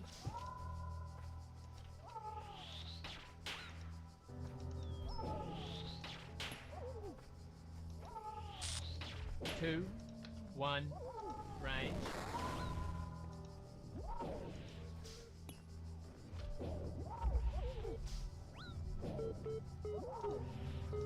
Two, 1, made.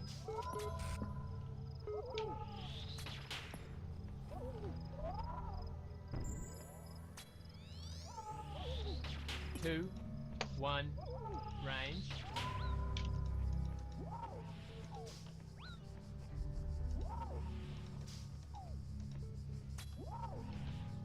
I have to escape the puzzle with the keys, but I don't even know if there's a locked door. No, there are keys here.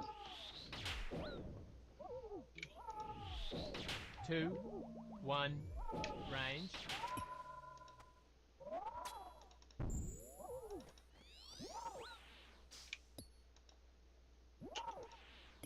Two, 1, mage. This is a good hint, but how do I actually get in?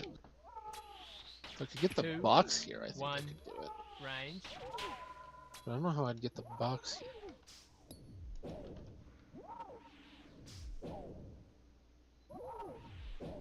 2, 1, mage. Box, tell me your secrets. How do I get you out this door, box? 2, Tell me. 1, I call Box range. Boy. He's busy having dinner and not playing Void Stranger. Don't insult 1, Box Boy by calling mage. him cute. You ever even played Box Boy? No. I didn't think so. Did you? I played the original, 2, I believe, yeah. 1, range. It's just me and you. The frick just happened? That's not. This server's like lagging really bad. How do I get a box into this area?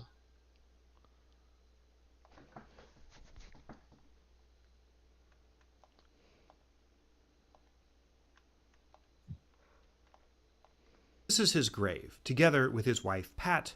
Right over there is the house in which he was born on January 9th, 1913. This is in Yorba Linda, California.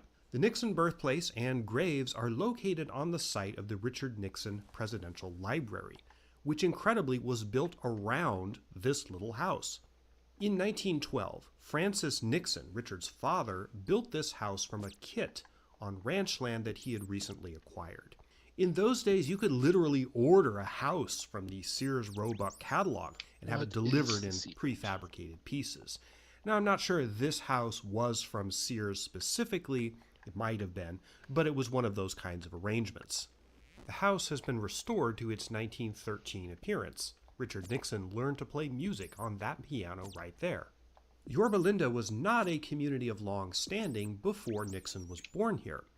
Although it had been part of a Spanish colonial land grant and an area inhabited by the Tongva people, as well as several others, the modern town of Yorba Linda, as Nixon knew it, was just getting going in 1912 when the family got there. The primary economic activity was citrus farming. Indeed, Francis Nixon owned a lemon ranch. This was part of the hinterlands in the early 20th century. It was way far out. It has now been completely absorbed by the larger Los Angeles metropolitan area. The Nixons lived here 10 years, moving to nearby Whittier in 1922. The Nixons were not wealthy. Indeed, Richard Nixon often talked in his adult life What? Found a random box out in the courtyard. of the poverty of his roots and upbringing. This was possibly one source of his psychological insecurity. The lion's share of powerful politicians in America came from a background of privilege and wealth, often educated at Eastern prep schools and Ivy League colleges, peoples whose families had business and personal connections with each other, a kind of privileged club. The Kennedys and the Bushes certainly exemplify this tradition. Nixon perceived that these kinds of people looked down on him, and to a certain extent he was right. Nixon's background demonstrates a constant need to prove himself, to break into those circles of influence and power inhabited by the Ivy League privilege set. He made excellent progress at this. From a small college in Whittier, California, Nixon got into Duke University Law School, one of the best in the country. He was already angling for some kind of career in government or public service. The outbreak of World War II interrupted the life plans of most young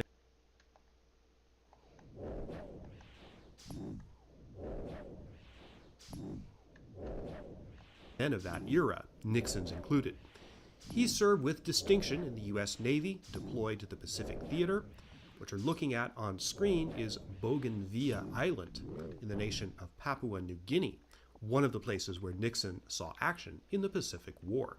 Richard Nixon was not a war hero, as John F. Kennedy would later be made out to be after the PT-109 incident, or even the first George Bush, who was shot down over the Pacific. But Nixon served honorably and competently. He returned to California in 1945 and to civilian life the next year. That year, 1946, a California Republican Party search committee looking for new candidates, especially among recent military veterans, noticed Nixon and vetted him as for a possible congressional run.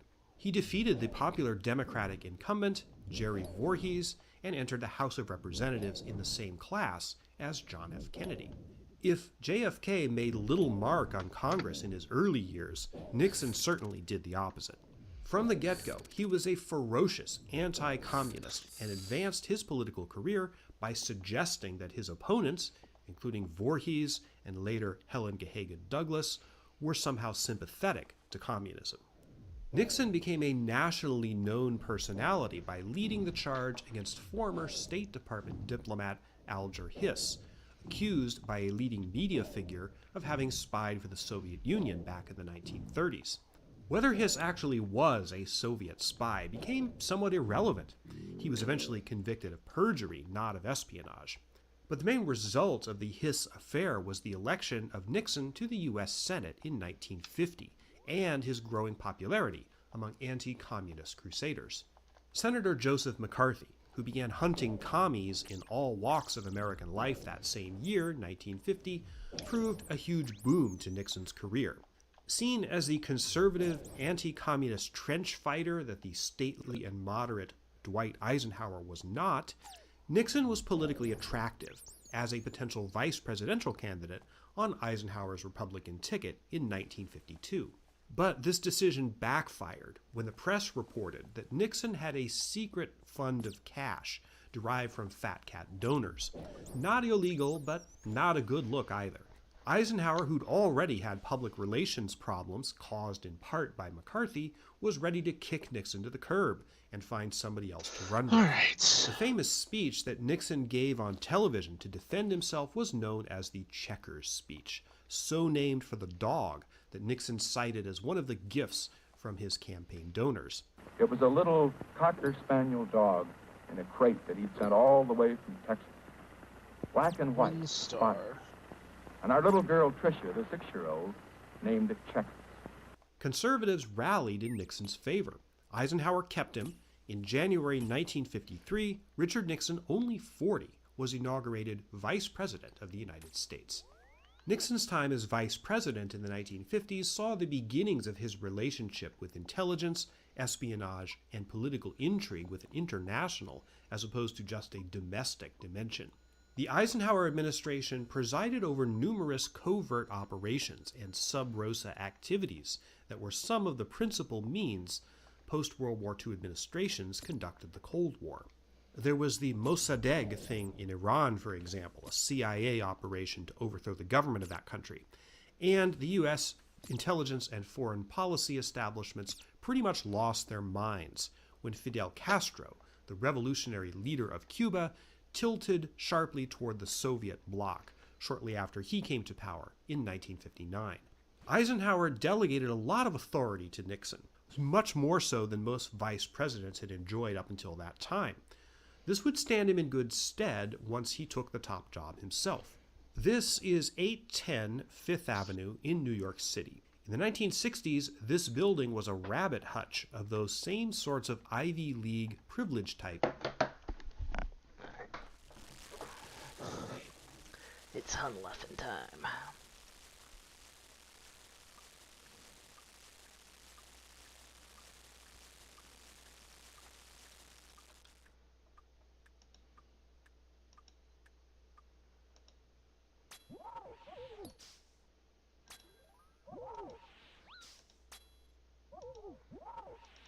Two, one, mage.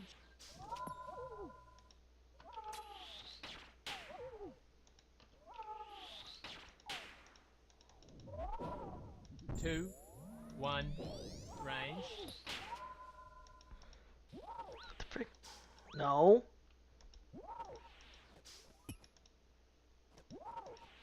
2, 1, mage.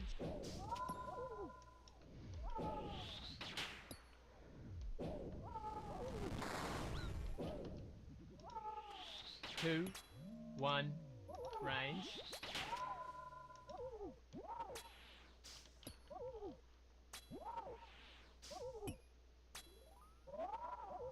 2, 1, mage.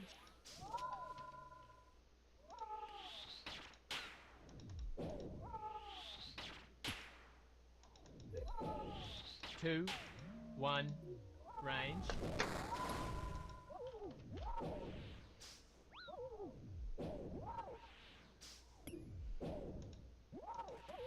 2, 1, mage.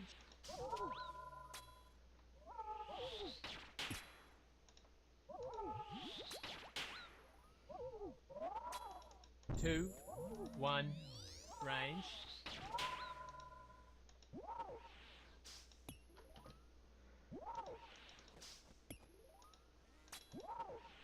2, 1, mage.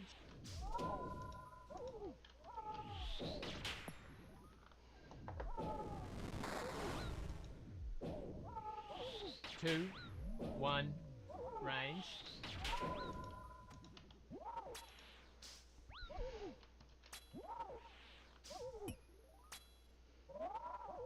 2, 1, mage.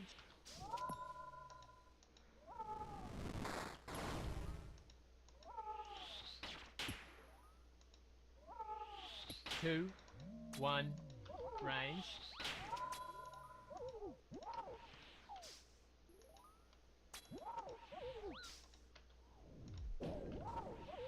2, 1, mage.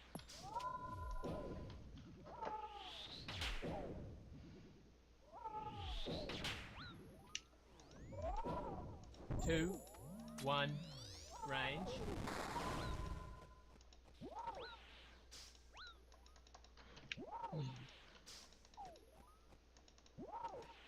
2, 1, mage. Okay, now what does that get? I don't think I'm gonna get my kill here. Too many dumb mistakes, I think. 2, That gets me 1, over there. That's range.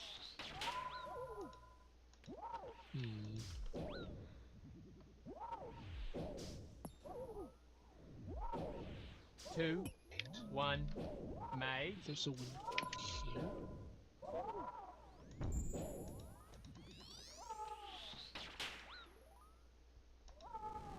2, 1, range.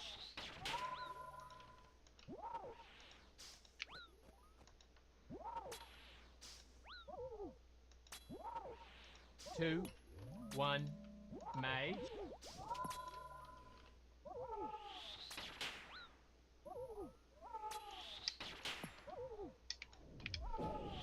2, 1, range.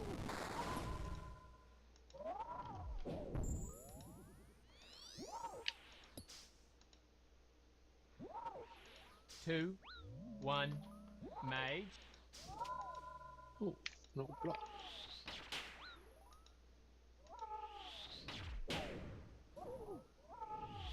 2, 1, range.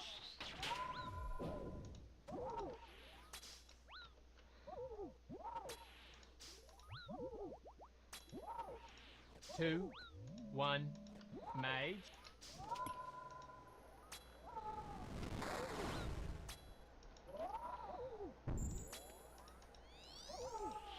2, 1, range.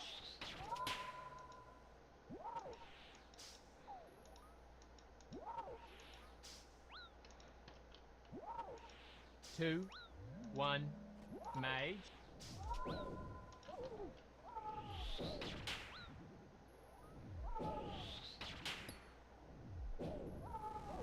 2, 1, range.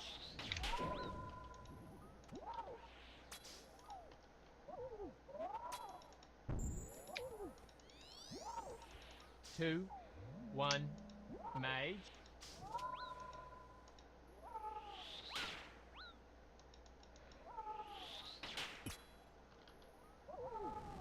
2, 2, 1, range.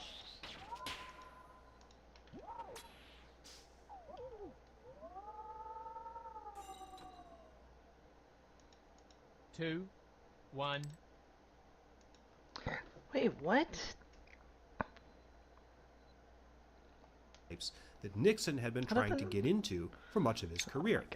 For example, Nelson Rockefeller, probably the leading national Republican politician of the 1960s, lived here. Nixon moved into this building in 1963 after two stinging electoral defeats. The first one, of course, was his narrow loss to John Kennedy in the presidential election of 1960. The second was an attempt 2 years later to get elected governor of California. He failed. Ostensibly, while living here, Nixon was a private citizen. He practiced law at a top Wall Street law firm, and he made a public pledge not to run for president in 1964. He remained politically active, though, endorsing and stumping for Republican candidates. He was particularly helpful to the party during the 1966 election cycle. By then, things were not going well for Lyndon Johnson, the president, and the Democratic Party in general. A split was developing within it, particularly over the war. By the end of 1967, when Nixon decided to run for president again, he saw this split as a potential opening. This is the Miami Beach Convention Center in Florida, built in 1958. We'll be returning here again later in the story. But it was here in August 1968 that the Republican National Convention was held, and where Nixon gave his nomination acceptance speech, which laid out the themes of his campaign and his vision for the presidency. It had been a tumultuous election cycle. In fact, 1968 was probably the most politically tumultuous year in American history, at least since the Civil War. Rocked by assassinations, first of civil rights leader Martin Luther King, then of Democratic presidential candidate Robert Kennedy, and rife with civil unrest, racial violence, and angry demonstrations against the Vietnam War, there was a real sense in the summer of 1968 that America was coming apart, that its political problems were too intractable to solve peacefully. Two specific things that Nixon said at the Miami Beach Convention Center in August 1968 are especially relevant to what happened later. We shall begin with Vietnam. We all hope in this room that there's a chance that current negotiations may bring an honorable end to that war, and we will say nothing during this campaign that might destroy that chance. As we'll see, that turned out to be a lie, pretty egregious one, but Nixon's main thrust was to communicate that he would bring an honorable end, was his phrase, to America's involvement in Vietnam, what the press would later dub the secret plan to end the war, because during the campaign, Nixon offered no specifics, merely the promise that he would. The second thing he said was this, which was very telling. And when the President of the United States cannot travel abroad or to any major city at home without fear of a hostile demonstration, then it's time for new leadership for the United States of America. Nixon hated demonstrations. He was deeply offended by the protest movement against America's involvement in Vietnam, as many conservatives were in the 1960s. Nixon also had a tendency to jump to the conclusion that protests against him or policies that he championed were not sincere or organic, but instead ginned up by dark forces arrayed against him, particularly communists. 10 years earlier, while he was vice president, Nixon was sent on a diplomatic tour to Caracas, the capital of Venezuela. His motorcade was attacked by an angry mob that threw rocks and broke the windows of the cars, possibly posing a lethal danger to Nixon and his party. Nixon believed that the attack was organized by the Venezuelan Communist Party, and he may have been right. Intelligence agencies of the U.S. government seem to agree with him, and there is some evidence of it. The 1958 Caracas attack was deeply formative on Nixon, and his belief that communists were behind it may have been the lens through which he saw later demonstrations in the U.S., even if they were organic. As we'll see, the Nixon administration was particularly hostile to the protest movements that were active in the late 60s and early 70s, and the mechanisms of Watergate were put in place, in part at least, to act on that hostility. Nixon was less likely to conduct deeper reflection on what protest movements meant and what they were trying to achieve. His mention in his 1968 acceptance speech of protests themselves as being symptomatic of political decline in America is a subtle foreshadowing of what was to come after he won the election.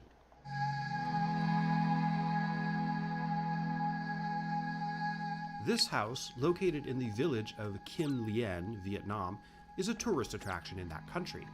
It's not original. What you see here is a reconstruction built in 1959, but it's on the site of this small, modest hut where a boy named Nguyen Sin Kung lived his early life. Nguyen wasn't born here, but rather in the village of Hoang Tru, which is not far away. He was born in 1890 when Vietnam was part of the French colony of Indochina. Now, you probably have not heard the name Nguyen Sin Kung, but later in life, as many communist revolutionaries did, Nguyen took another name by which the world knew him, Ho Chi Minh. My guess is you have heard that name. Vietnam's long history is defined, I mean truly defined, by one overarching concept: resistance of domination by foreign powers.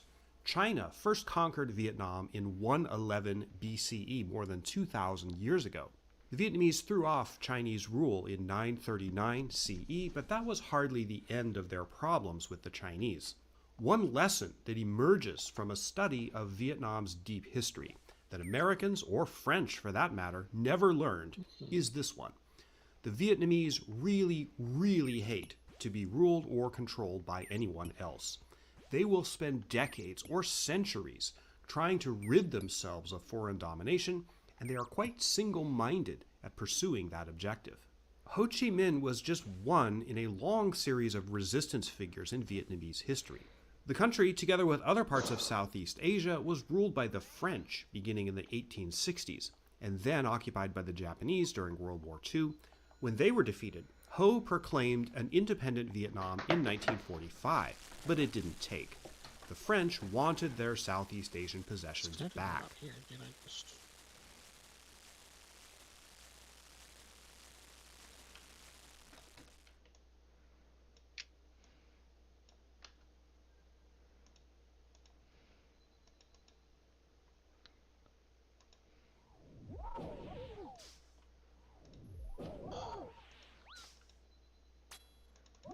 Two, one, mage.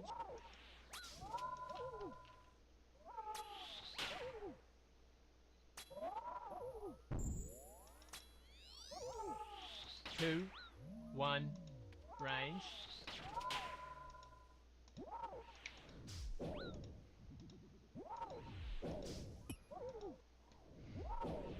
Two, one, mage. I'm starting to feel like they put one of the hardest connector puzzles in early.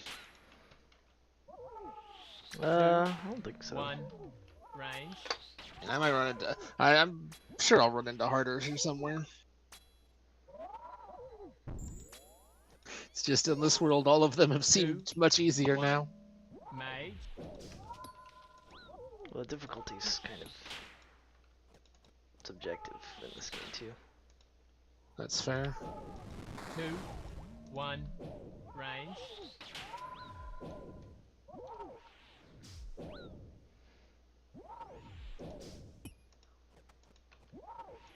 Two, one, mage.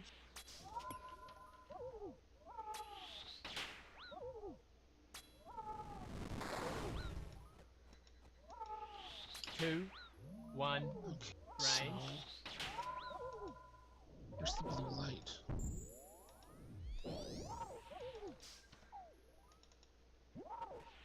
Two, one, mage.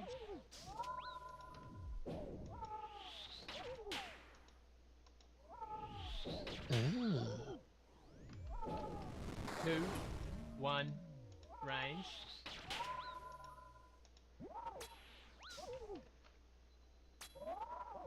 Okay, yeah, that seems doable. Two, one, mage.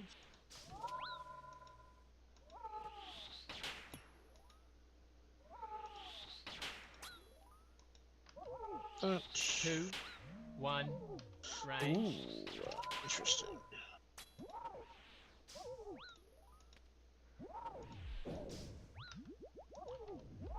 But then that's in the way of the stream. Mage.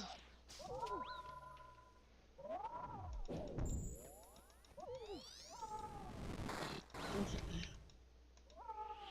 2, 1, range.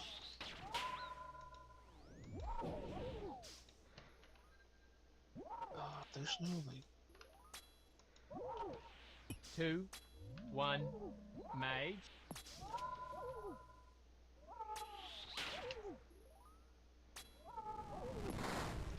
This sucks, dude. He's not getting hit by anything. 1, range.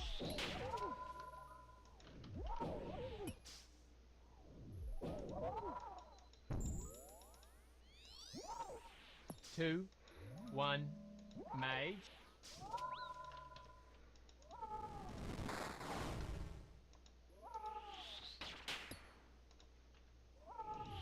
Two, 1, range.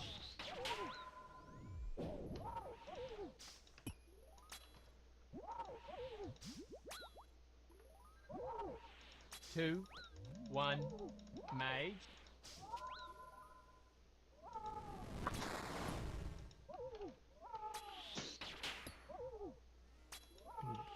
Two, 1, range.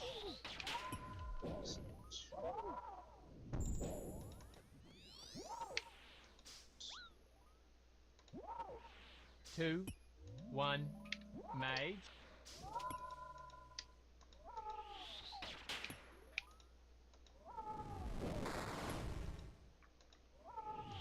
Two, 1, range.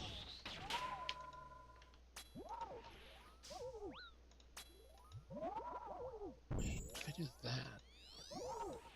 Two, 1, mage.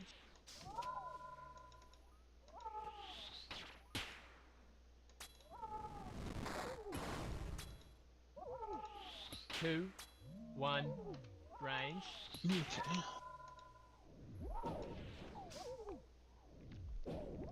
Just die, you bastard. Two, 1, mage.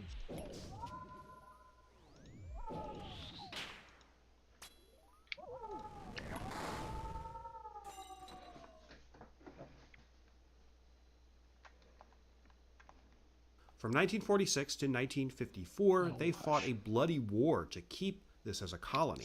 But after their army was defeated at Dien Bien Phu that year, 1954, the French decided to pull out. This sent the United States government, of which Richard Nixon was then vice president, into something of a panic. Ho Chi Minh was a communist, no question about that. But his primary goal was to get modern Vietnam out from under the domination of foreign powers. Ho Chi Minh's identity as a Vietnamese nationalist was more important to the people of Vietnam than his identity as a communist. But Westerners had a hard time recognizing that. When they looked at Ho Chi Minh, people like President Eisenhower and Allen Dulles saw only a communist, and another front in the Cold War against the Soviet bloc. To a large extent, these policymakers were blinkered by their reflexive opposition to communism. This is the meeting room of the Palace of Nations in Geneva, Switzerland. In 1954, in this room, a group of diplomats from numerous major countries, France, Vietnam, the United States, Britain, China, Soviet Union, and others, hammered out a disastrous deal. It split Vietnam into two countries, the North, which was Ho Chi Minh's, and the South, believe that he which had would presumably RE3? be pro-Western. RE3, you can't hit women. There was supposed to be a referendum on Respect. unification of the country, which, thanks to Respect South women. Vietnam's president Ngo Dinh Diem, was never held, and the troops of each, North and South, were supposed to be withdrawn to their home regions. That never really happened either. The Eisenhower administration disavowed the result of the Geneva Conference and said they wouldn't abide by it. Rage eat? A war between North and South Vietnam was basically inevitable. Ho Chi Minh wanted to unify the country. The Diem government of South Vietnam desperately wanted to avoid that. But the Diem regime, corrupt and incompetent, needed lots of help from the United States to prevent that result. The point for the U.S. at least, Minecraft will was just not crash. really to help South Vietnam for its own sake. No. Containing the perceived ambitions of China to increase its influence in Asia was a prime motivation. The Pentagon Papers bear this out. At first, the help that South Vietnam got from the United States took the form of money and military equipment. Then Eisenhower began sending military personnel, euphemistically called advisors, to South Vietnam. Diem was assassinated by ambitious South Vietnamese generals in November 1963 with the acquiescence and possibly the direct assent of U.S. President John F. Kennedy. 20 days later, Kennedy was himself assassinated by Lee Harvey Oswald, acting alone and not as part of a conspiracy. There go 5,000 unsubscribes right there. That brought Lyndon Johnson to the White House. But South Vietnam's government did not stabilize, continuing to go through several more coups. North Vietnam had an insurgent army, which came to be known as the Viet Cong, whose mission was to operate in South Vietnam and to help wreck it from within so that North Vietnam could take over. By early 1965, it was clear that the South Vietnamese government was totally not up to the task of resisting this army, no matter how many advisors there were. It was going to take direct effort by American combat troops on the ground. For as long as he could, Lyndon Johnson resisted making the decision to commit those forces. But by July 1965, he couldn't dither any longer. America went into Vietnam strongly and directly.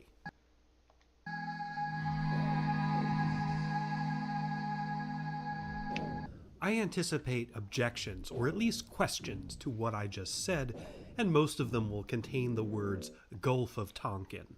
The Tonkin Gulf incident of August 1964 is a historical event that has been unforgivably distorted by conspiracy theorists, particularly those who believe in some big plot to assassinate President John F. Kennedy, which I demonstrated in a series of videos last year was not true.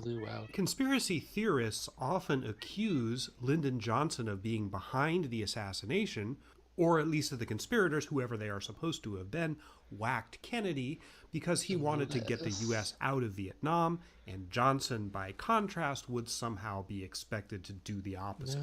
This narrative is wrong on so many levels that I don't have time to go into them all. But with respect to LBJ's motivations, he was extremely reluctant to commit U.S. forces to the Vietnam War directly, and the Tonkin Gulf incident does not contradict that. The usual narrative, the false narrative, is that the Tonkin Gulf incident, which involved reports of attacks on U.S. Navy ships by North Vietnamese patrol boats, was somehow ginned up out of whole cloth as part of a predetermined plan to get the United States more deeply involved in the Vietnam War. Now, the idea of conspiracy is so deeply ingrained in the American consciousness, in part as a result of Watergate, that it's difficult to ask people to think critically about this event. But we're going to try to do that. In reality, there were two reported attacks. The first, on August 2nd, 1964, absolutely did occur. Vietnamese ammunition was recovered from the American ship that had been fired upon, and in fact, years after the war, the Vietnamese defense minister admitted the attack. The second proposed attack on August 4th probably did not occur, though it was not a fabrication, but rather a series of panicked reports and inaccurate interpretations of radar and signal data. The Johnson administration did use the incident to get Congress to grant open-ended authority to use military force directly in Vietnam, and military and administration officials did suppress.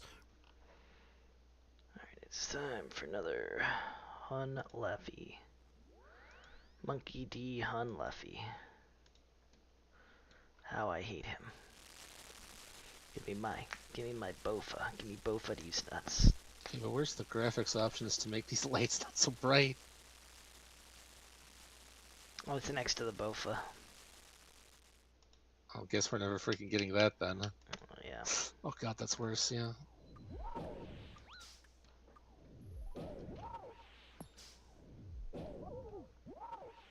Two, one, May.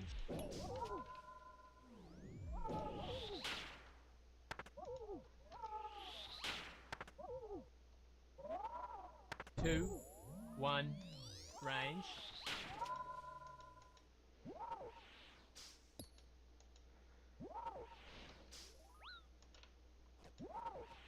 Two, 1, mage.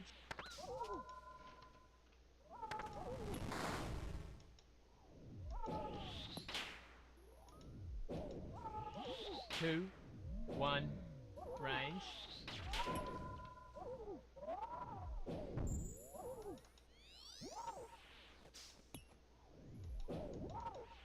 Two, 1, mage.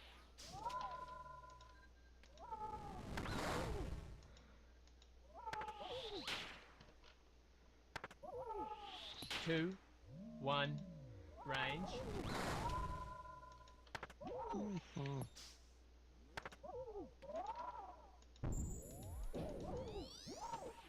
Two, 1, mage.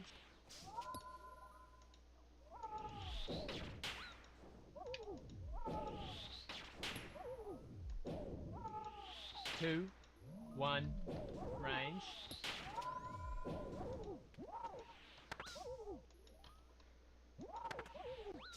Oh.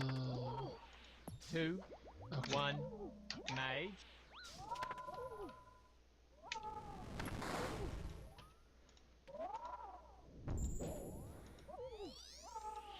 Two, 1, range.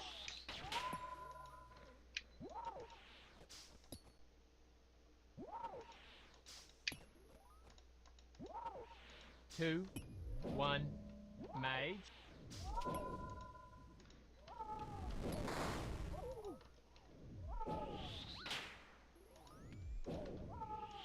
Two, 1, range.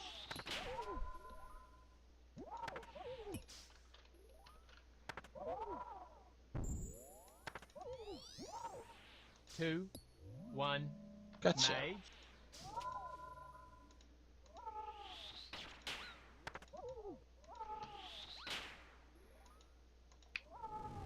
Two, 1, range.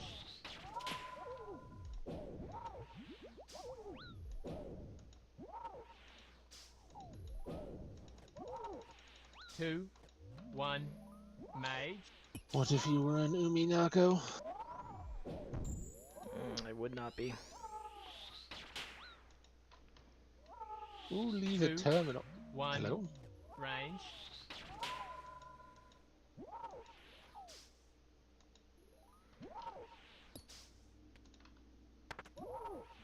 Two, 1, mage. No, please, I need help troubleshooting SPCMBcon.sys. Two, 1, range.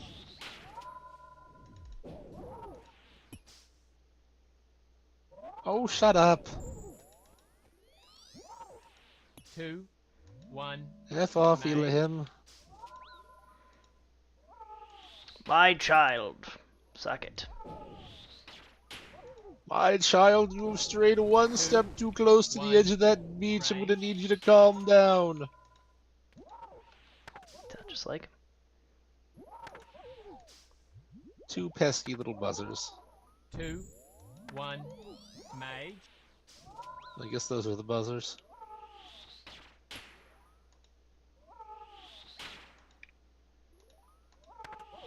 Two, 1, Ow, screw range. you! Bump into me. That, ow. I picked a fight with the Two, floaty ball and the 1, floaty ball won. mage. Yikes.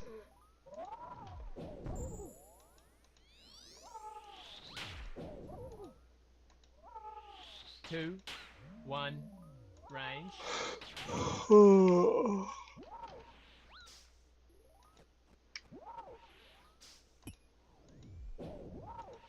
Two, 1, mage. Come on, just kill him. Nope. There you go. That wasn't bad. Blocking the pathway.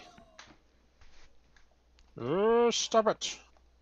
Records of doubts about that second attack on August 4th. Remember the second That attack. was mega But they payday. did that not because they were planning a major escalation at that time. It was a political move made during the 1964 presidential campaign to blunt attacks by Barry Goldwater, Johnson's Republican opponent, that Johnson was soft on communism and unwilling to do what it took in Vietnam.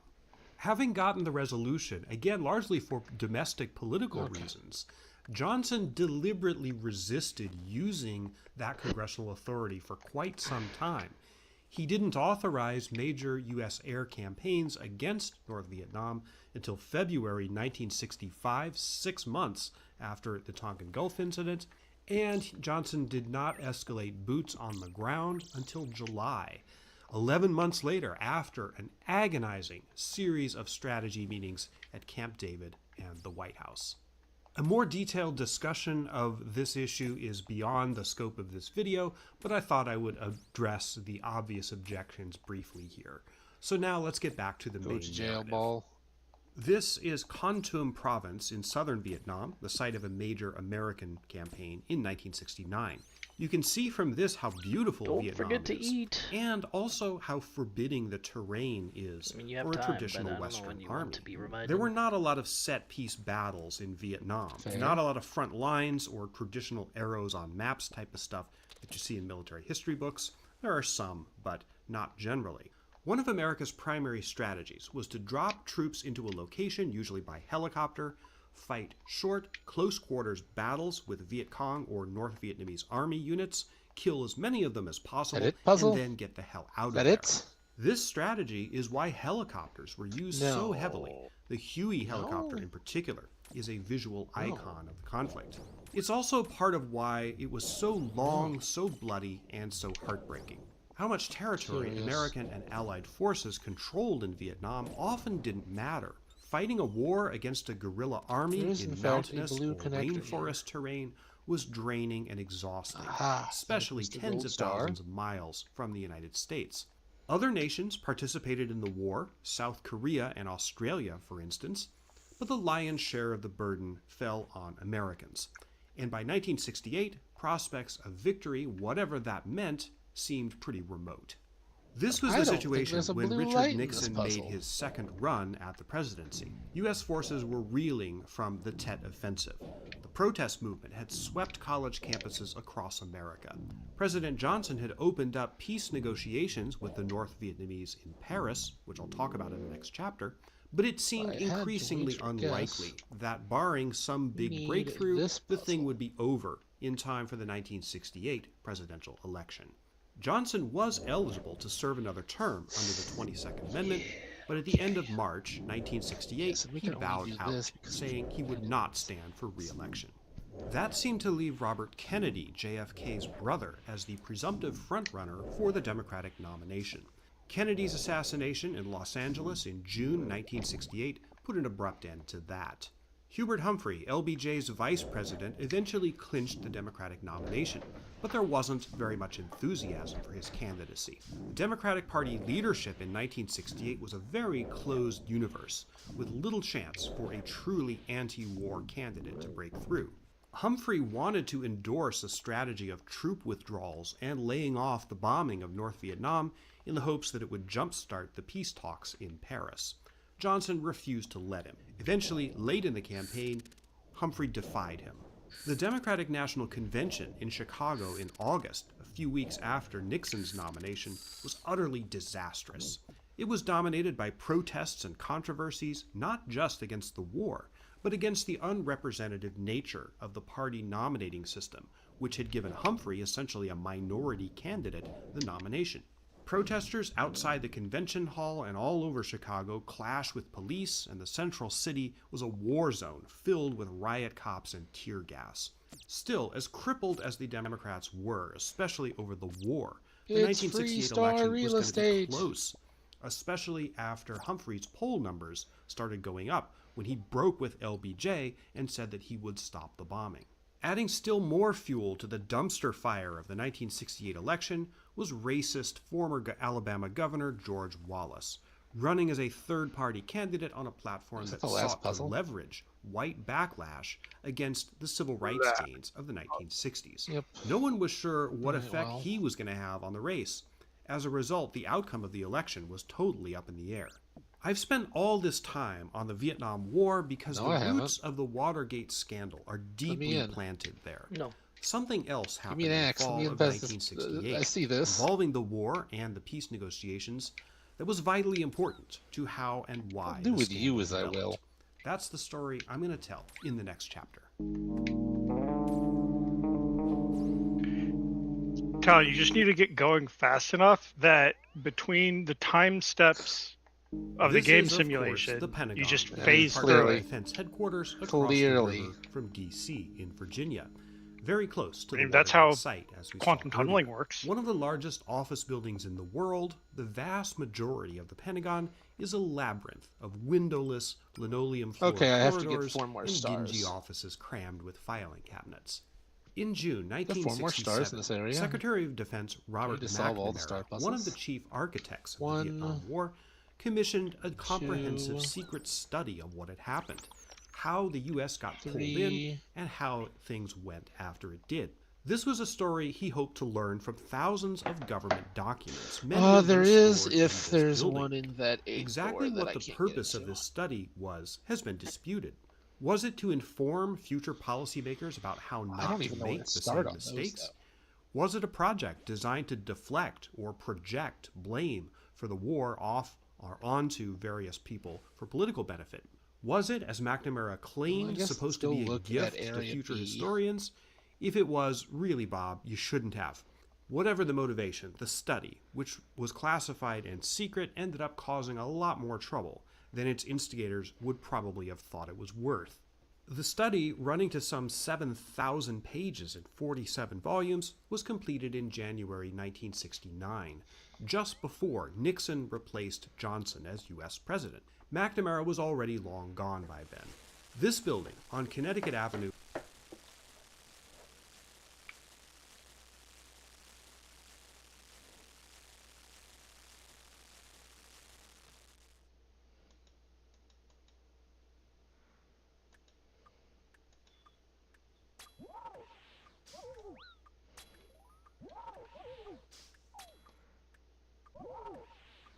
Two, one, mage.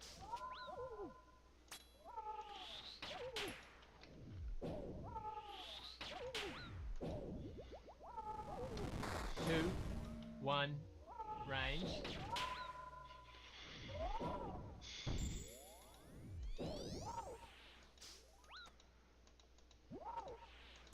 Two, one, mage.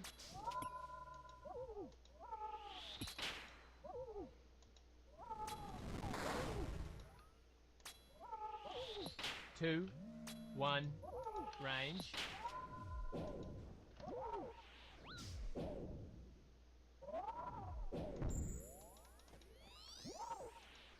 Two, one, mage. Two,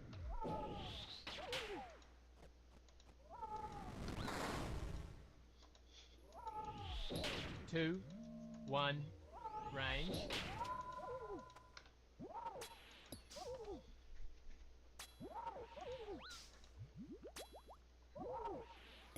Two, one, mage.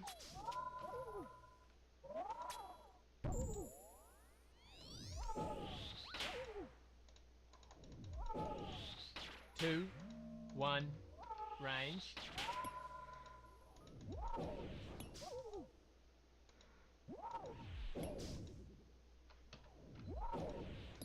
Two, one, mage.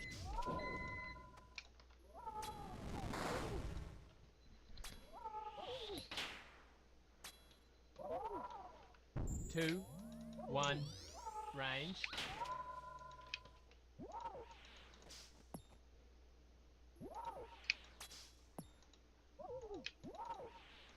Two, one, mage.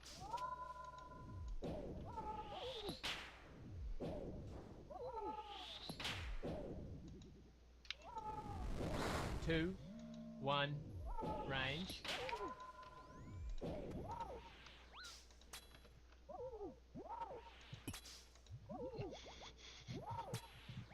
2, 1, mage.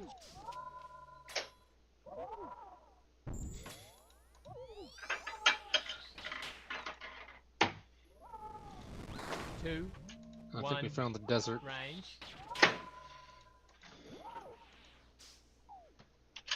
Oh, I see. We did Greek, and now we're gonna do Egypt. 2, 1, Welcome to mage. Death Beauty.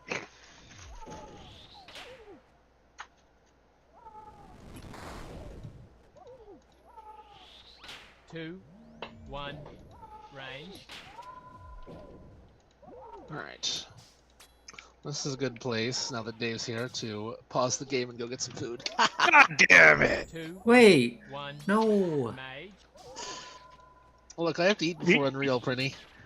You also got Prinny in that joke. Yeah, I did. Yeah, I literally just opened up the stream. 2, Yeah. 1. I have to watch this range. other guy. Who is probably Right who's back. also AFK. Is he? Um, I'm AFK. Yeah, shut up. Wow. 2, 1, mage. Well, I suppose I can try to give you something to watch then. Backpack time? No Nope. dick pics. Oh, Nope. Dick pics. 2, 1, no. range.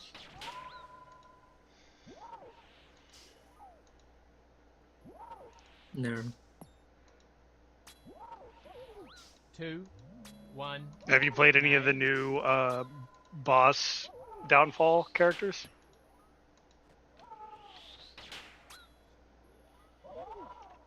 Who are you talking to? Yeah. 1, You. range. Me? No, I've not played this mod at all. Alright, one second. Why does Slay the Spire not route to the 2, right audio? 1, mage. I've never played this reverse boss mod. It's a lot of fun. You should. Yeah, maybe one day. 2, 1, range.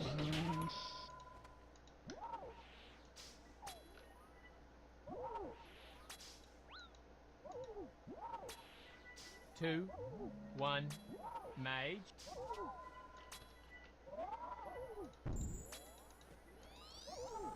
Oh, he's dead. Nice. Nice. 2, It's that easy. Nice. 73 Jaunts. Nice. No. See, it's so easy. You Yeah, beat it once. it's so easy. You beat it 73 times and you don't get anything. It's great. Yeah, it's so easy. Ah, I love it. I'm having a Yeah. lot of fun. Yeah. Yeah. I haven't been doing much. Just been doing my couple farm runs a day. I did a bunch of Temperos earlier. It's great.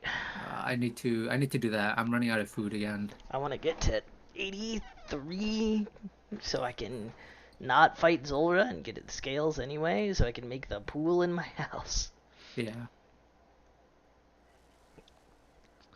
In Yeah, Washington, I just D.C. been is skilling. the I got former tired of doing location Wildy of the Slayer. Washington branch. I got Wildy I got- Slayer's so good. Yeah, but I'm just getting bored of it. Sounds like it's questing time.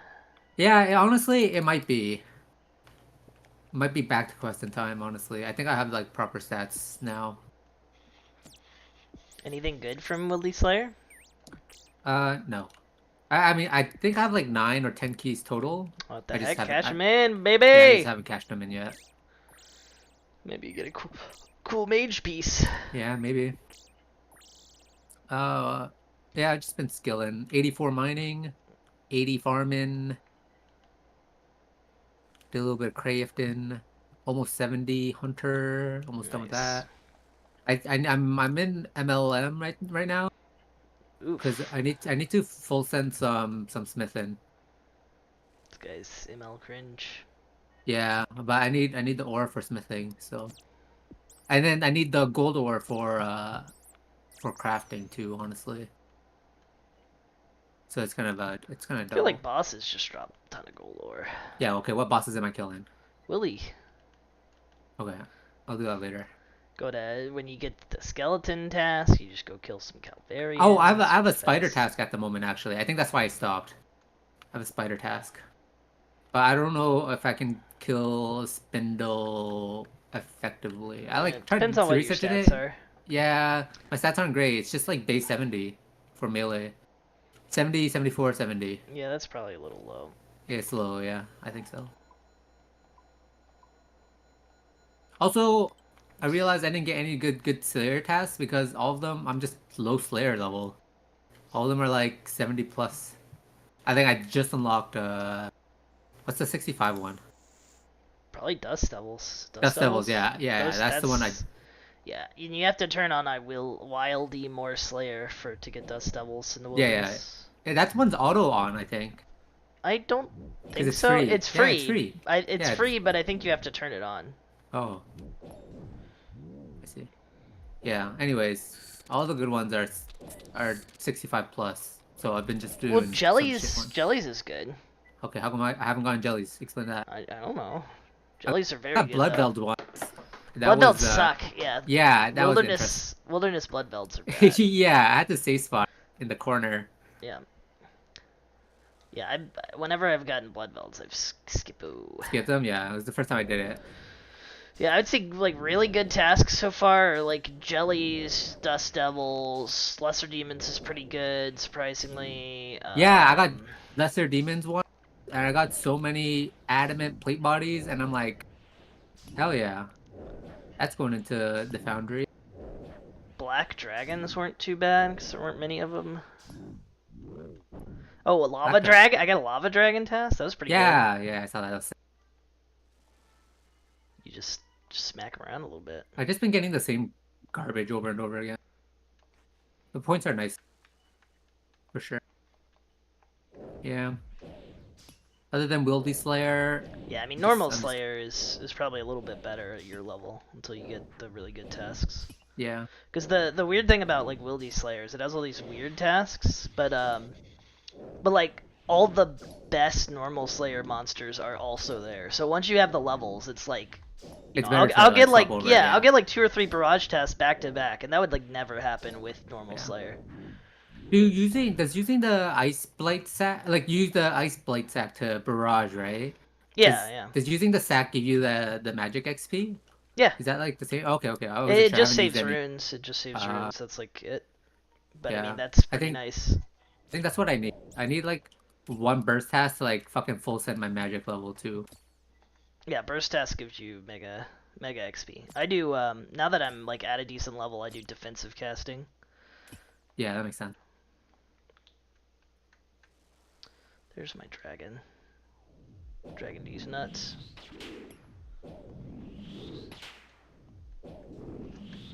Oh, outside of that, finally finished up the new variant dungeon hard mode. Oh, nice. It was pretty fun to find out or figure it out. More or less like the same structure as the other one. Sure, yeah. I assumed so. Yeah, but it was fun to figure it out. Figured out. Yeah. Oh, nice. I'm doing okay on time. Boop, boop, boop, boop, boop, boop, boop, boop. Okay. Yeah. Time to get fish. I think I'm gonna... Yeah, I need to send some construction to... Need to send some construction... Hey, how does the,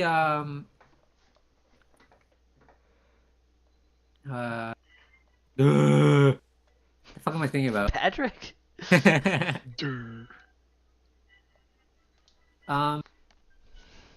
about... Oh, the spirit tree in your house, right? Mm-hmm. So you need the 83, but then it sits in the garden with the pool? They share the same thing? Or am I confusing that? Not the same slot, but they're in the same room.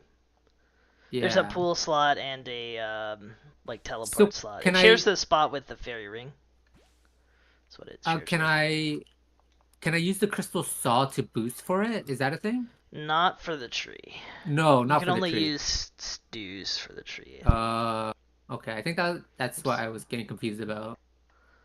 Yeah, that's like the only thing that works like that.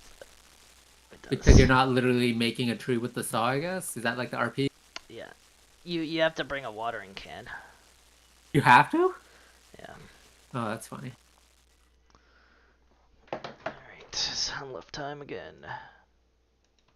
Yeah, I've just been man, I wish I fucking had the ever since I started doing my herb runs more often, I really wish I had a fucking bucket, the endless bucket. It's pretty nice. I would just Yeah, dude, get I'm so drops tired of constantly. making I'm so tired of making thingies so one. often. May. Ultra compost. I mean, why have you tried just having the bucket? No. I just believe. Yes. I think I'm at like 1. 20 kills now. I mean, it's not even at rate yet. But I wish I had one. Yeah, it's life changing. Yeah. Making compost half the time, and then just having fucking one bucket all the time instead of fucking micromanaging Yep. buckets all the time. Oh god, I'm so tired of it. Bucket. 1. Yeah. Range. That's my life right now. Cool. Pat, don't sound so genuinely excited, 2, bro. 1. No, That's they'd be never- stealing my bucket. Ah. Did you ever figure out what the tool was? No, I have not gone back and solved whatever was going on up there. I don't There- even. That must have There's been a early star on. puzzle yeah? somewhere on that island, and I Yeah, have not solved it it. is early on. Yeah, I remember Yeah. I put the sign early on, 1. and then I stopped doing May. because I thought it was funny. The signs are funny. They're amusing. Yeah. It could mean anything. 2. It could mean 1. Range. A sign. A boat. a boat. I love family guy. Damn. 2. Do you? 1. Yeah, because it's really focused on family. It's a show about family. Well, it's 50% family, Oh, it's 50% Fast and guy. Furious. Yeah, there you go. And 100% reason to remember the name. 2. 1. Family. Range. Family. I don't think I can order a chicken farm. 2. You can't what? 1. May. Wait, are you still trying to get food? I was. He's failing to get food, sounds like. What are you ordering? Depends on One. what's. Bokumbap. Bibimbap. Bokumbap. No. I mean, no. Is he Mumbo Jumbo from Banjo Kazooie? Yeah. Bokumbap? Bokumbap. That's fried rice.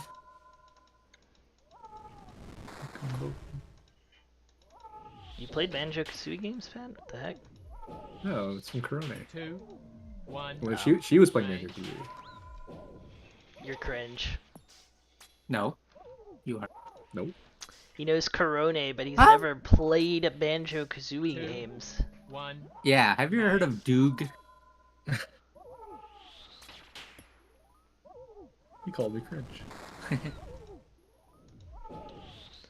Alright, we're in the final stages of the fight.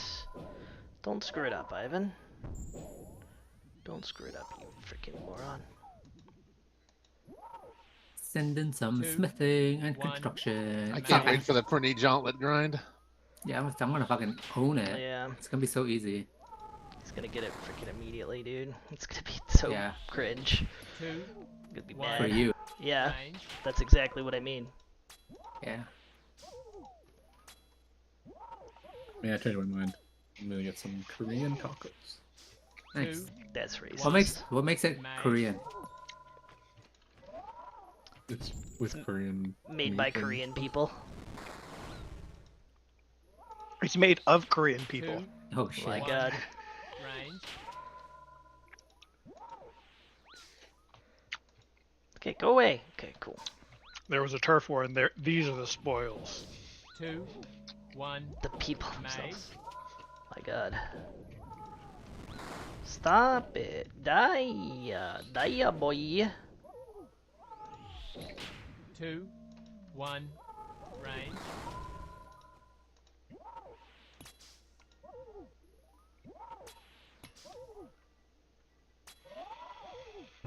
Two. 1. Oh, he dead. Yeah, boy. Easy. 74. Nintendo 74. What? Nintendo 74. You never heard of Nintendo 74? It's my favorite No. game console. Same.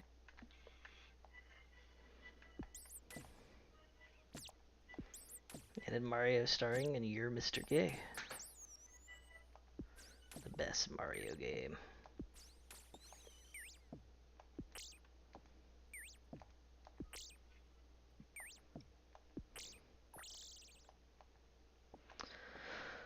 Alright, I think 75 is where we stop for tonight. That's 5 jaunts. 5 jaunts a night should be enough for anyone to never get a bofa. I need you to do 15 jaunts a night. Then my hand would fall off. Not mine.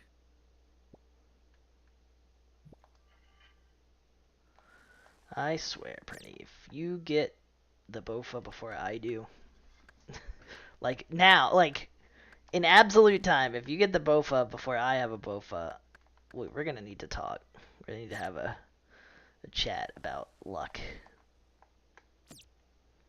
I'm gonna need to eat your luck.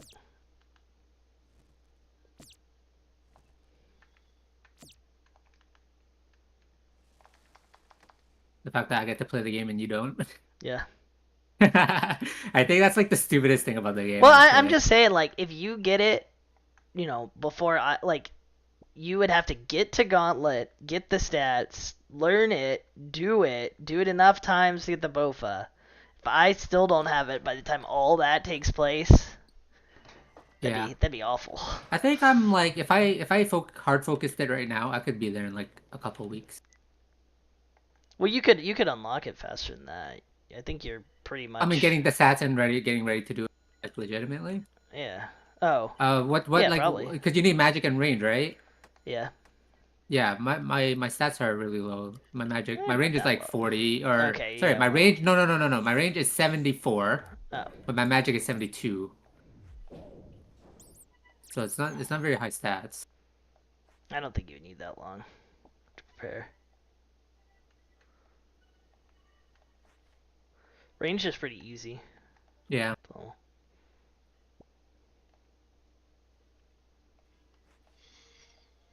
Alright, food consumed. It is time. The Jauntlet. It is time. No. 1 star. That's what I'm doing.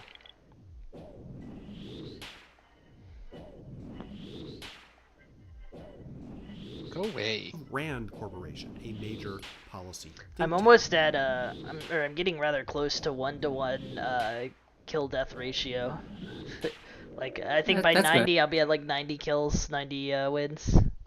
I remember I saw the one Reddit guy who got his first one after like 250 deaths or something. Yeah. Yeah. Yeah, I've been creeping up on it like pretty quickly. It's the day I did like 10 jauntlets, only died twice. That helps. Yeah, I think doing burst tasks and getting my defense at 82 is It's probably really good, yeah. Yeah, very helpful.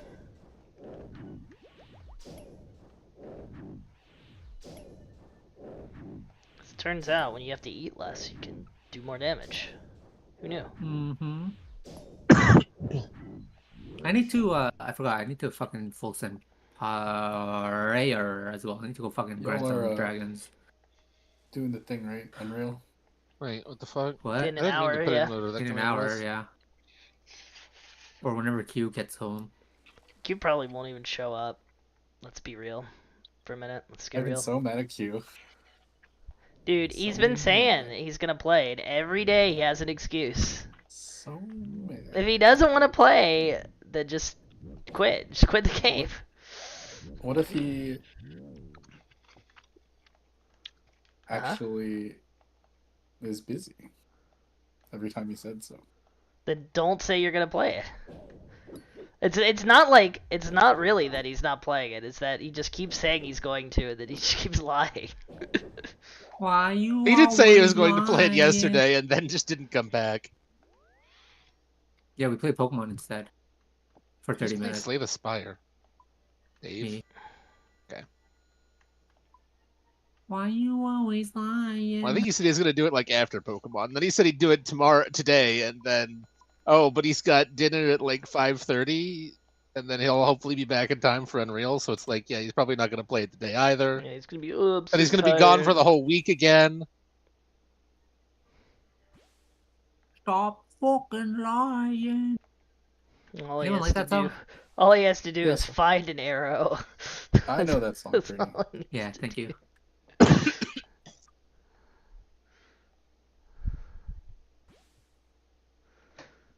I haven't played any of the new TIFF set at all. I played like a couple games, but I don't know what the fuck's going on. You get 3 Ari and get mad at the person who got 3 Ari.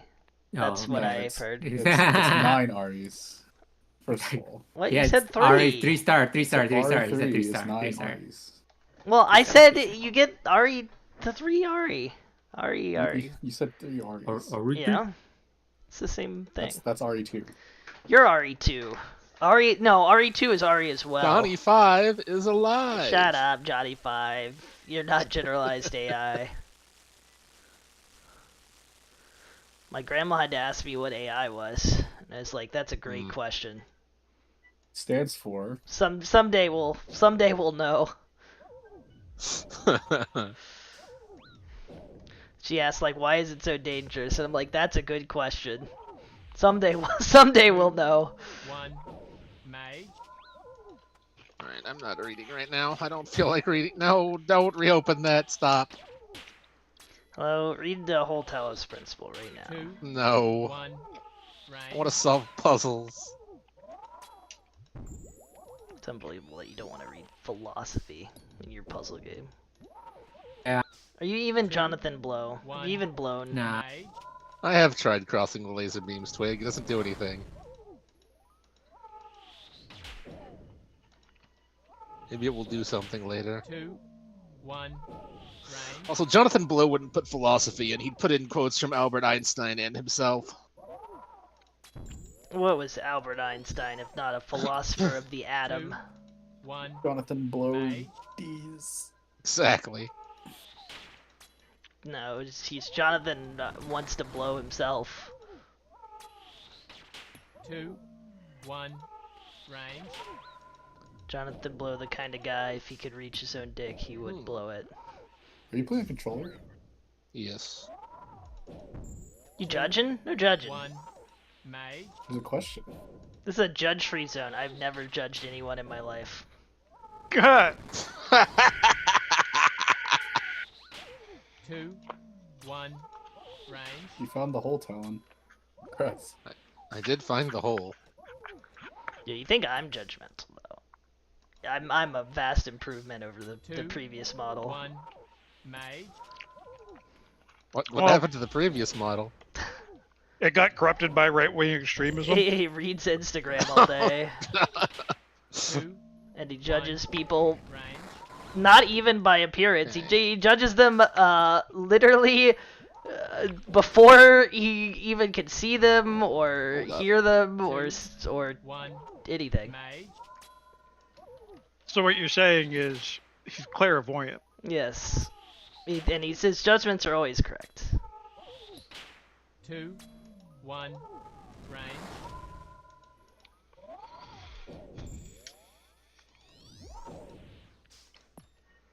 Alright, this feels really stupid, but you know, if it's what the 2 game gives me. Oh, okay. Okay.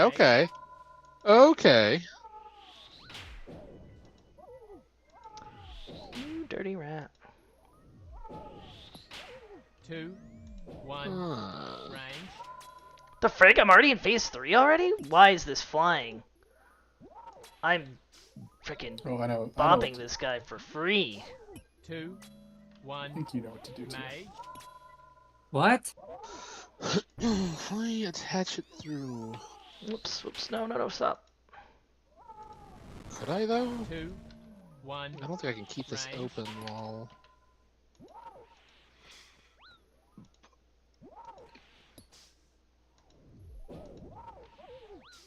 2 1 mage.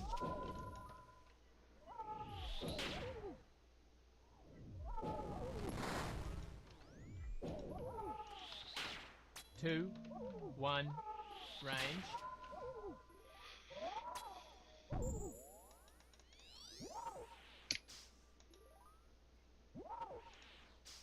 2, 1, mage.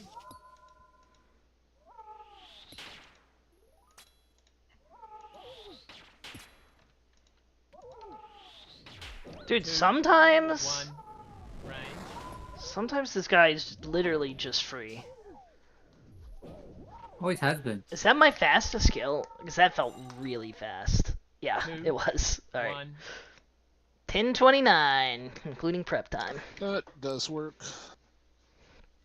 Real estate. Man, you know what you're doing right now, actually? Gauntlet equals every extreme run in Final Fantasy 14. I'm grinding the mount. You're grinding the mount. That's Except literally it's like what's grinding four mounts at the same time. happening. Yeah. Got the L. Alright, 75 completions, I have taken the L, it's 89 true. deaths. You're doing it, Mr. No, Krabs. I'm not. I'm no closer than when I started. Ah! I'll take another. Oh my god, it gave me.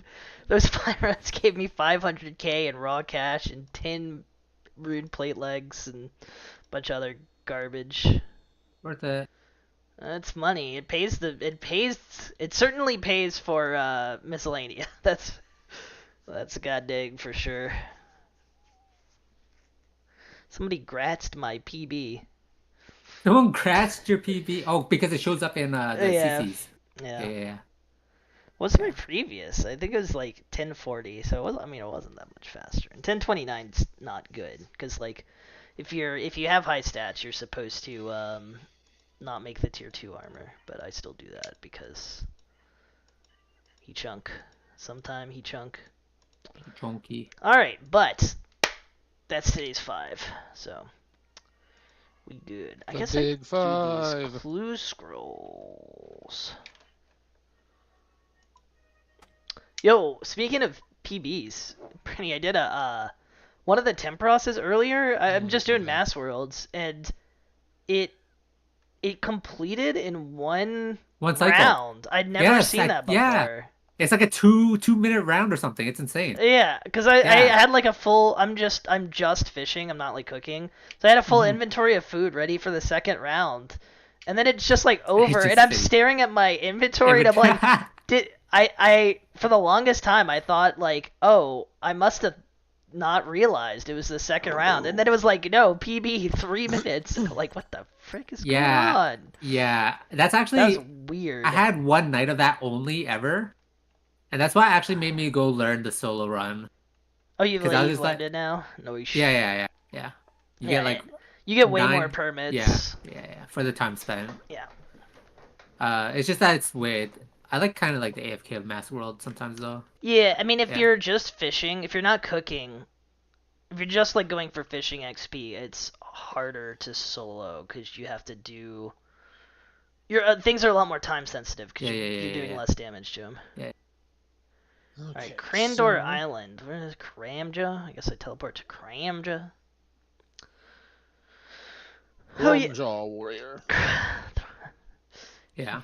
I did experience the literally one round. And I was like, that was the first time I've ever seen it, and 250 kills. Like, that's bizarre. I didn't think it was possible for Mass World to do that. Must be some like tick perfect. Yeah, thing. I don't. Yeah. Maybe there was just enough people to like. Yeah, that could be. Yeah. But yeah, the Wildy's a lot of fun when you have your. See, this is the. I feel like this is the big difference maker. You get the Royal Seed Pod from doing Monkey Madness 2, and it's then there's no danger. Yeah, you just keep it as a first slot in your inventory and just. Click on it. Yeah, I've only gotten PK'd like once or twice since I really started using it. Cause I was like, how good could it really be? And the answer is really, really good. And then you use the bank upstairs in the tree. Well, no, I just teleport to my house, and then teleport back to the Ferox Enclave from there, and just go back. True. It's like super fast. Like I do that even when I'm not getting PK'd now. Oops. Oh wait, I can't even. I was like, yeah, I should do that, but then I don't have the Slayer level for it. Slayer. You need like 69 or whatever. Oh, for Monkey Madness too? Yeah. You need some ranged levels as well. Well, I guess you said you're 80. 'cause 74. 74. May want to be 80. Because it's a really weird final boss. I don't know how you're. It's one of those where like I don't know how you're supposed to do it. Yeah. Because everybody's like, oh, because he pulls you in, and you can't completely outrange him, but you can kind of like. He only pulls you in a certain amount, so you like get pulled in, and then run away and shoot, and then get pulled in and run away and shoot, and it's like really weird. But there's no way that's how you're supposed to do that fight, and I don't know. Yeah. You're saying like you would max range it to get pulled in, or you would go out of range to get pulled into max range and run back out. Yeah. Yeah. Something weird is happening with my controls right now. Why is that zooming in? Okay, it stopped. Oh yeah, I got a Master Scroll book from my Okay. The fuck is a Master Scroll book? It stores all the stupid teleport stacks. This thing owns. Teleport stacks? Yeah, like the things you get from Clue Scrolls, yeah. Oh, that's cool. It saved like 20 bank spaces. Yeah, 20 spots, yeah. That sounds cool. Apparently it just has a chance to like show up instead of a teleport thingy from any clue. I see. So I just got to use one of my Piscatorus ones to do another clue. Which is like the only time I ever use these things. Yeah, you know what I still need to do though? Mage training arena. One day.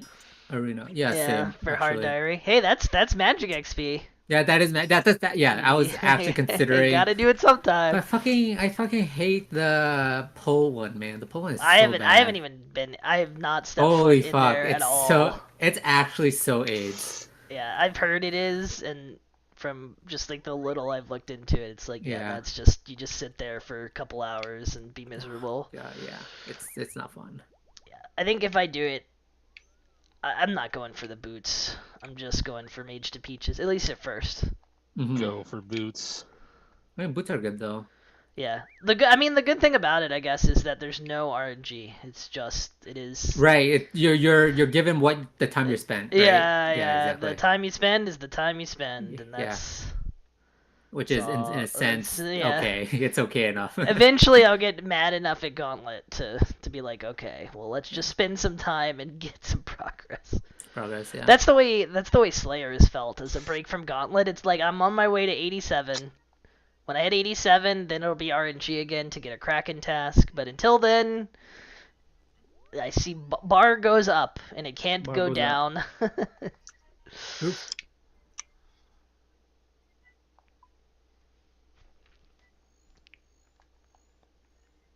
The spider craps Clue Scrolls, by the way. Whenever you do the spider boss, it's really kind of annoying. I just stopped doing them. Spindle? Yeah. Oh, I see. She just drops so many. Nope. You die again. She poops money. Like even I thought Calvarian pooped money, and he does because he's like faster to kill. But I guess they balanced it, knowing Spindle is harder. You know, air quotes harder, and she craps like a ton of money. How do I get it through? I was praying the whole time, and I netted positive in restores. That's sick.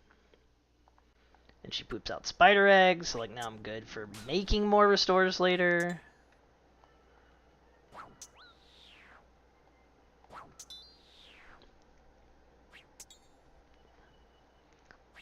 But I just want my Bofa so I can do the bear. I want a Bofa the bear. Put that on the thing. Clearly we put the box on the jammer. In a crate in the Dark Warriors Fortress in level 14 Wilderness. Why? This is clearly meant for those. No one's gonna PK me in level 14 Wilderness, right? Nah. I'm PKing you in level 14 wilderness. Do I just bring all my stuff? This is how it happens. This is how it happens. I'm debating. Do not play unsafe in the wilderness. This is how it happens. I'm just like, oh, it's such a hassle to just take all this stuff off. All right, I will not take all my stuff into level 14. You take all your stuff and you will. I will grab a pod. I will just take 3 things. I will take. You will my find your excuse to shovel. quit RuneScape is what you'll do. Well, wouldn't you like that? You should be encouraging me then. Yes, Ivan, take all your stuff. What could go wrong? Why don't you just duck into the Revenant's cave as a shortcut with all your stuff?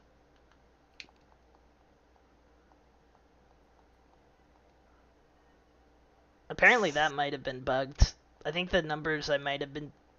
I don't know if it's true or not, but people are saying it might be bugged because... It might have been bugged because of leagues, and people might have been getting too good of drops, and maybe that's why I was seeing so much money, but I'm not sure about that. I think I was seeing the normal expected value. That's probably expected, honestly. You probably just high rolled. Q said might be 30 minutes late. Of course he did.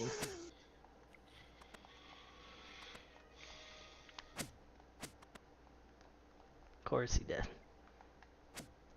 You obtained a casket. Let's open it. I got Rune Plate Body T. My scrolls or my clues have been so dog shit. Hey, can you trim my Rune Plate Body for me? Yeah, I can. Meet me in the wilderness with all your stuff. Oh, okay.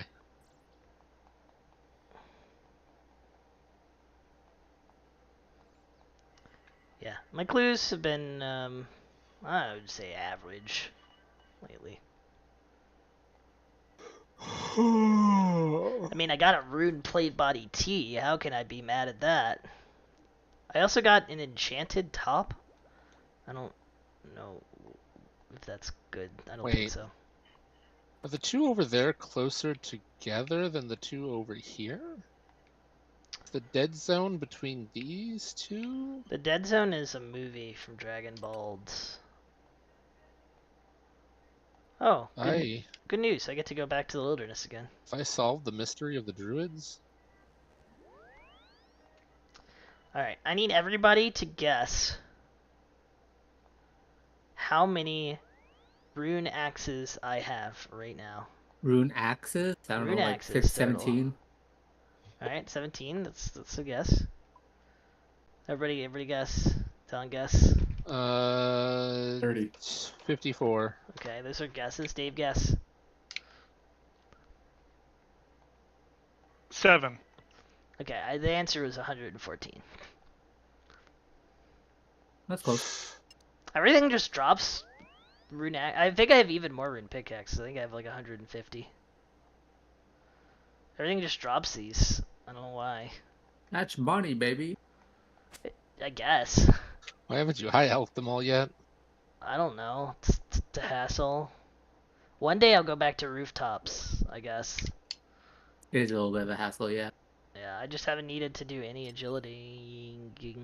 Clearly that's the strat. You glitched the game by accidentally hitting the B button. East of Berg de Rot. Let me out of this place. Okay. Can I do this elite blue scroll? I hope so. Would you like a hint?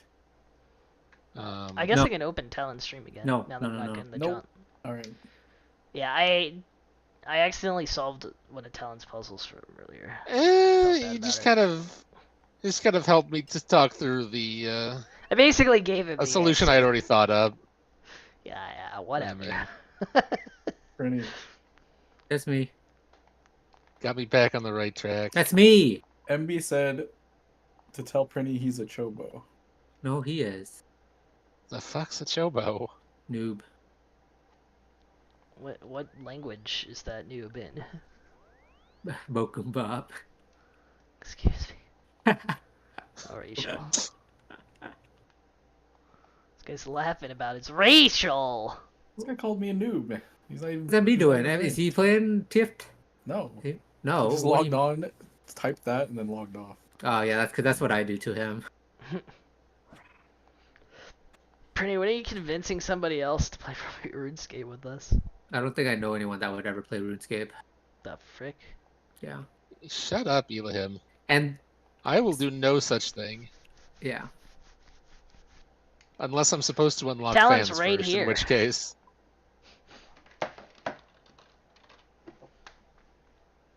I mean, Talon could play. That's true. Yeah. One day, we'll get him. We'll get him. Yeah. Yeah, but first I'm gonna need you to take all your stuff into the wilderness. I'll do it. If you'll play. I'll take all my stuff into the wilderness as a show of force.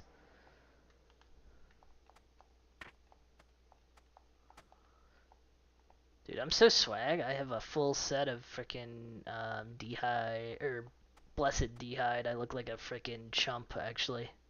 Yeah. Got purple pants and boots. Ah, this looks kind of matching. Purple pants and boots and white top and hat.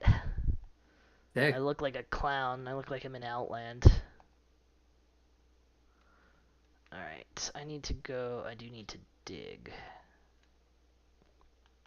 How do I get to where I need to go? Guess I just go to my house. Oh my fucking god. What? Okay, but we need to do this first. I can put the box on top of the ball. What's wrong with that?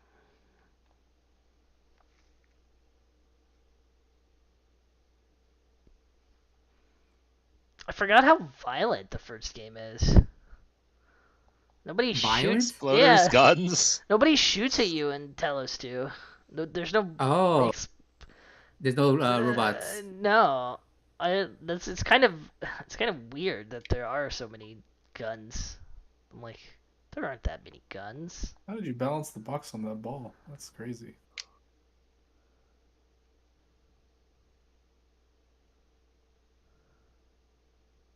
Also, wait. Why have I even been bothering?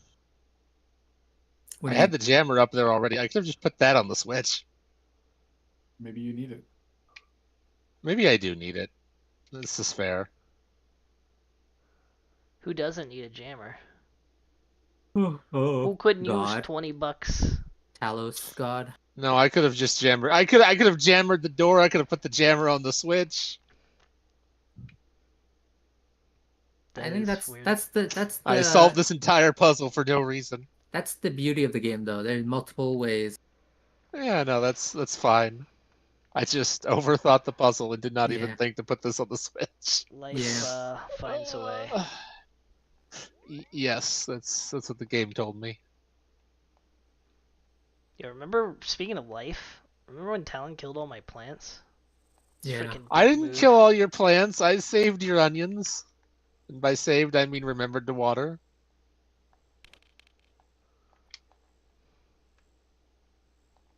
Why didn't you water your own? He was out of town. Yeah, I literally told him to do it. He did. Wow, you don't tell your friend to do something, you ask them. No. No? Wow. That's Not- that asshole behavior again. Not Talon. He's not my friend, he's Talon. The I'm not heck? your friend, Wow. pal.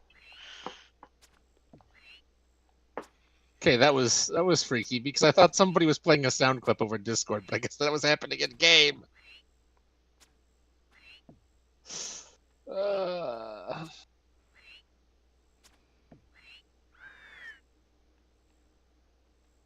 Oh, okay. This puzzle teaches you that block can go on ball. How was I supposed to know?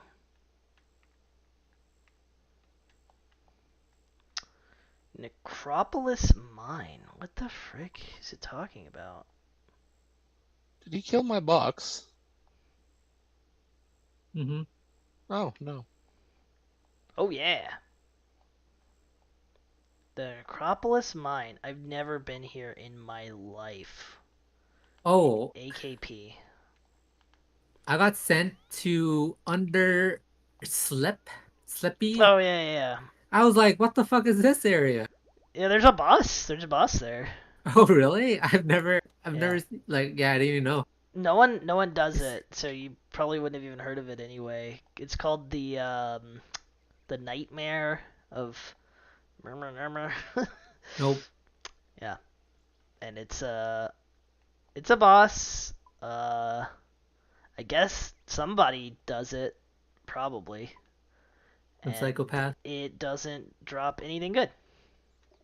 That's good to know. Apparently, it dropped good things, and then people were like, its drops are too good, so they said okay, and then they just made all the drops bad instead. So weird, man. It's the duality of players. Yeah. It's too good. People are farming the content. Wow. Yeah, and now people Crazy. say, oh no, it's dead content. Yeah. And there's no going back from that. A frog is delicious. Yeah. Frog is green.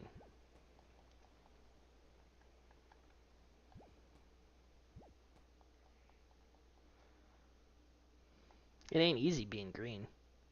True. Alright, I guess I should recharge my Pharaoh Scepter while I'm here.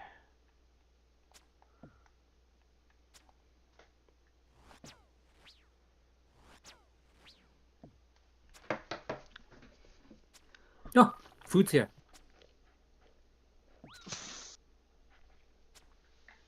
I don't think I hit me. Hit me throughout my prayer? Oh no, I'm dying of thirst. Okay. That's fine.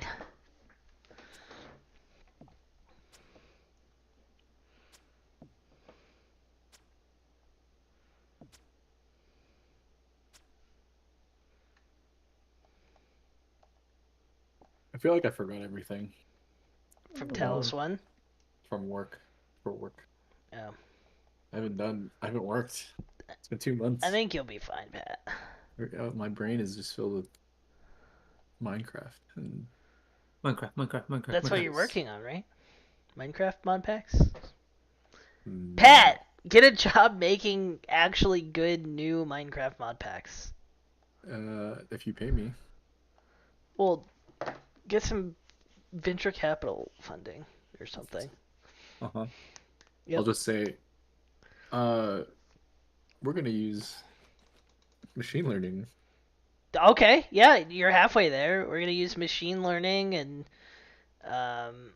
Come on, we're gonna leverage ChatGPT to formulate creative content on the fly in a procedural environment for our users to establish a concrete market that dominates the internet ecosystem. and all of the Minecraft. items will be on the blockchain. When you say of Minecraft, they're like, what? And all You the guys say the items most popular will be on game, the blockchain. most popular platform in the world. Mm-hmm. Don't There you say go. Minecraft. I want to charge my scepter. Thanks, bro. Do I have a miter? What's a miter? The Pope hat. That's what I thought. It gives you some MP and HP and probably plus magic or something in FFP.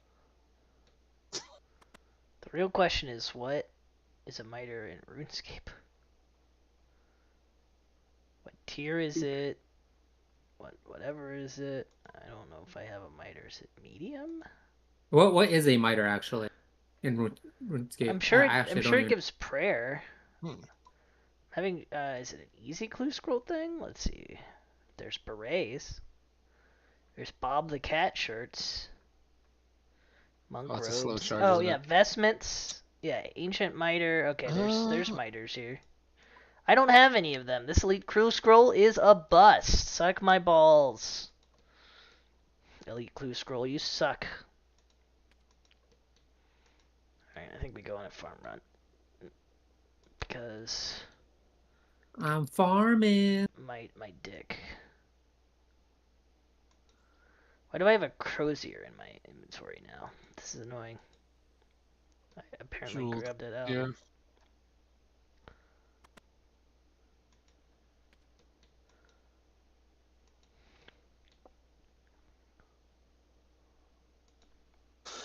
Have you considered solving the puzzle, though? You know, I have. It's kind of weird.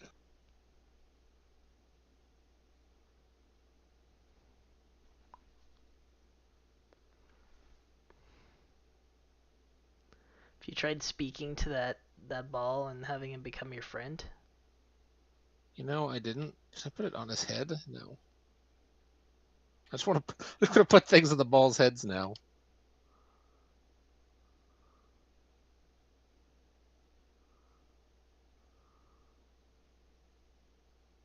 It's the furthest over I can put this.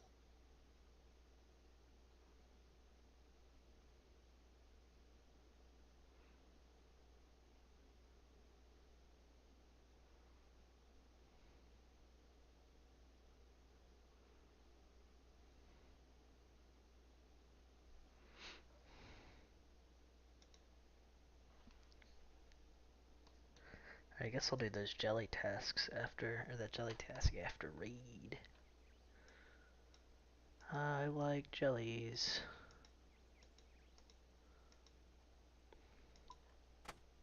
Hmm.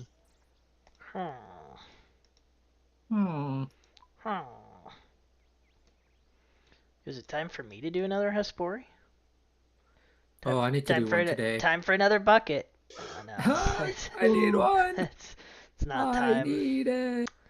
Sadly, it's not time. Mine's still napping. Hmm. I've Pull got like back all the way. I've got like 3 million in the desk storage now, and I will say a non-trivial amount of it is from buckets. Halfway through. Yeah, that's sick. Free money. Yeah. Yeah. Free money. I mean, I should put the Void Waker plate in there. Yeah. I ain't ever seen another one of those pieces. Yeah, probably. Dude, the like now that I have the D pick, it's like, oh, the actually valuable thing has been gained. Like, yeah, everything else I feel like is there's no more real incentive. Yeah. There are items that make the wilderness easier, and it's like, yeah, those are useful, I guess, but. But what if it's not your agenda? Then it doesn't matter. Sorry, are you saying people don't want to be in the wilderness? Why not? Yeah, because I don't know. They waste my time. They waste their time. There's nothing Hans, to we be need gained. to bomb the next wilderness pole. Make sure these losers don't take over.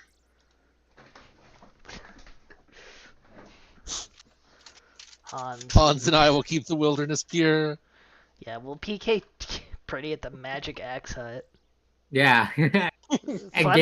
funniest gain thing, dude. Gain 5 fishes. I did 5 trout.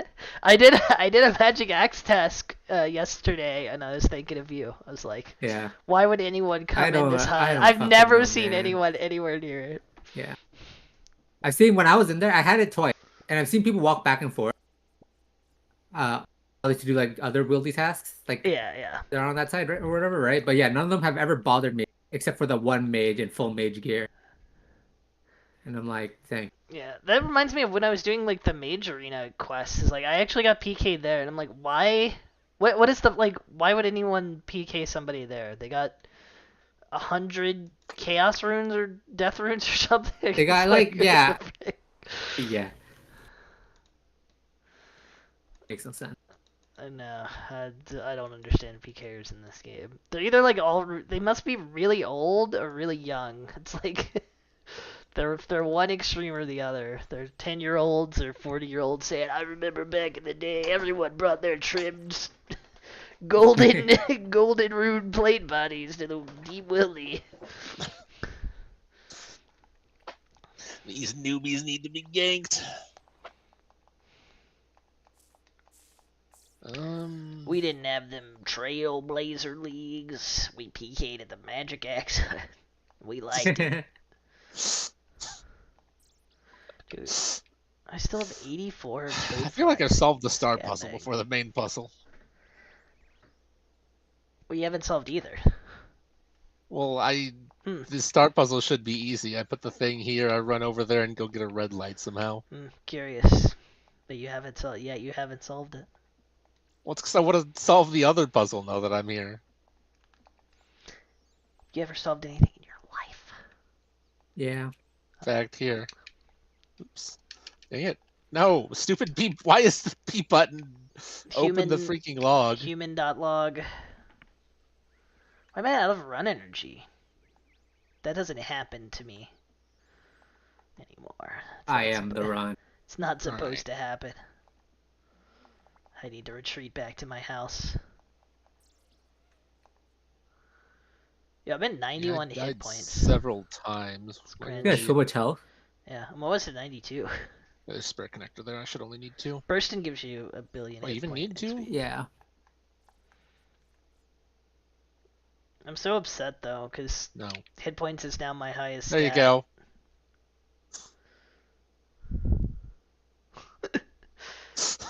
I solved it before the main puzzle. How dare you?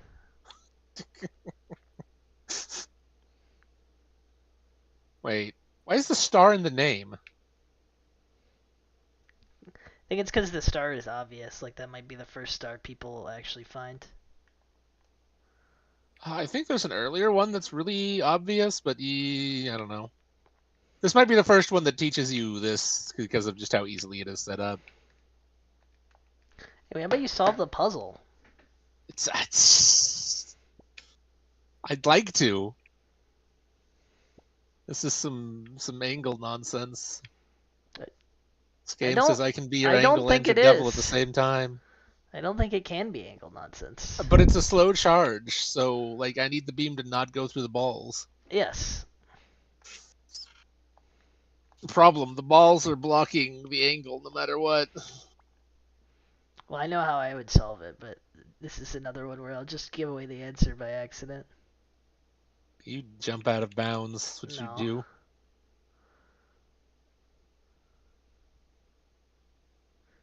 Can you block a ball?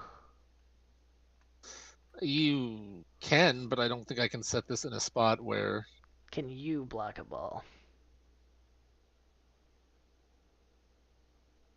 No. No, I cannot block the ball. Okay. Connector can block the ball. Hmm. But the connector cannot block the ball in a position where it can also connect the things. Are you sure about that? Yes. Huh. Unless... Ow, shut up. Yeah, now. Ain't gonna fly. I was more thinking about the other one. No. I did try this one specifically. Okay. He's like all the way over here.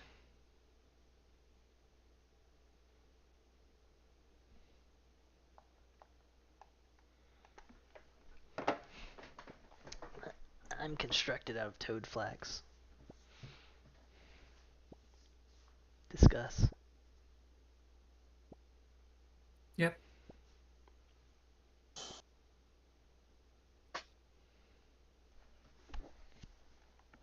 I've got a toad in this aquarium over here. Will it start growing flax for me? Did you guys decide what to eat it, or what to feed it? The fuck? It's gotten some bugs we found. I've suggested going to get her some crickets, but I don't know if that will fly. And by fly, I mean I don't know if someone will go get her crickets from like a store. But the toad seems to be hibernating, so.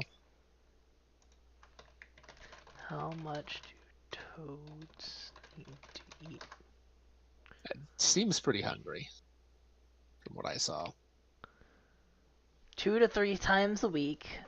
4 to 6 standard size food items, standard size being the size of a cricket. Wait, really? They don't even eat every day? I mean, you think about the wilderness, yeah.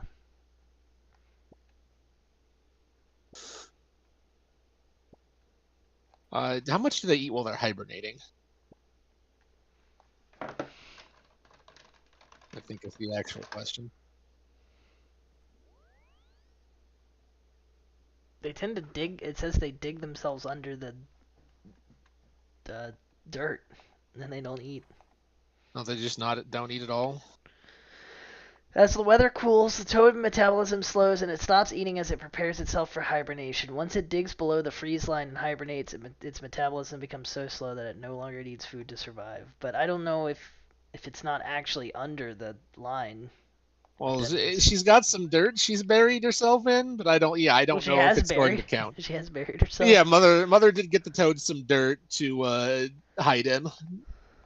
The toad did decide to bury herself in it. I'm guessing back in the city, on the edge of the city. I don't quite know where the terminal is, but she just didn't have a place. Wait, the toad's not in your house? The toad is no, the toad came from, like, mother got the toad at work. The toad had like wandered into the terminal where she works. Oh, I see. So she got her some dirt from work?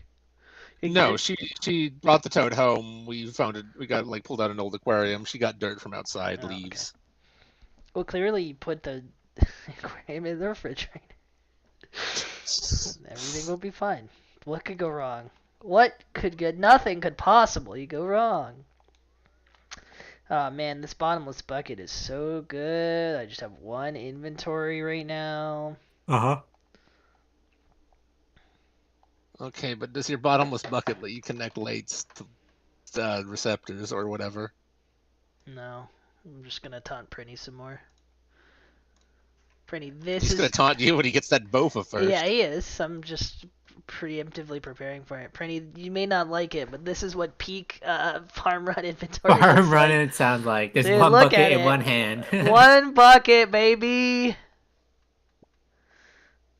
Look at how clean that inventory is. God dang. What am I missing? Brain. I mean... A bofa. Oh no, wait, that's me. Frick! I want my bofa! There's surely no position where I can do that, right? Okay, what if I trade the Hunliff 3,000 toad flags? Will he give me a bofa? Here. No. What do you think he likes to eat? The Hunliff. Noob. Fuck off. Noobs? Noob. What if I feed him noobs? What if I go PK 800 noobs? Can I have my bofa?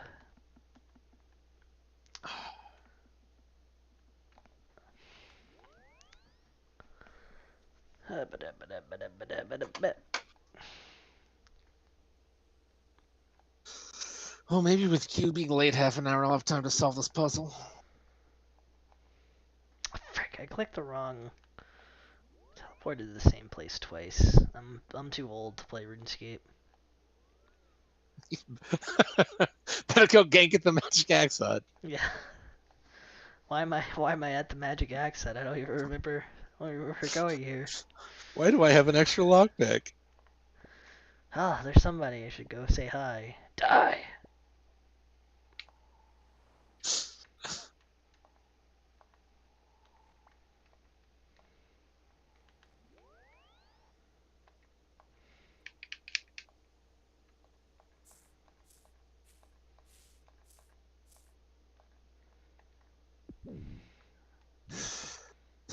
Time to the murder of the unicorns. It's time for your daily unicorn murdering. Give me my connector. No. Tell me your secrets right now. You didn't tell me his secrets.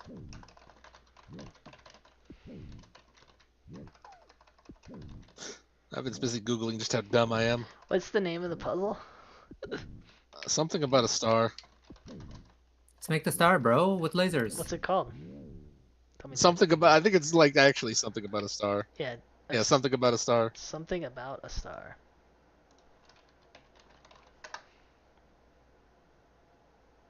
Wait, Talon's stuck? Is that what's happening here? I mean, I kind of am. I'm not asking for like a hint or anything. I'm just I'm just gonna. Wait, did you just get here? I've been here a little bit. I don't know. Okay, Talon, this is what you do. What does that thing in your hand do? Okay, it is an angled thing. Excellent. Okay, Alright, that Brittany, makes it does this, and you put it down. Then the ball says, "Fuck you." Yeah, put it in a slightly better location. Yeah. All you need is slightly more time. Yeah, okay, that is true.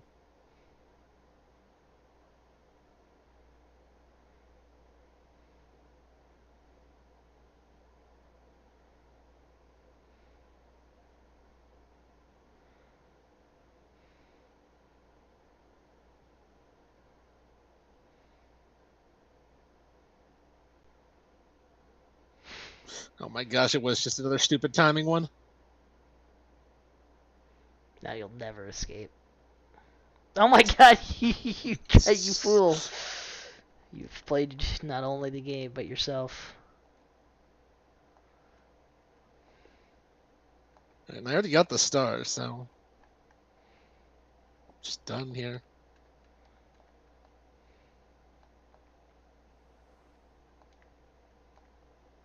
Where's my area sign? There it is. Yep.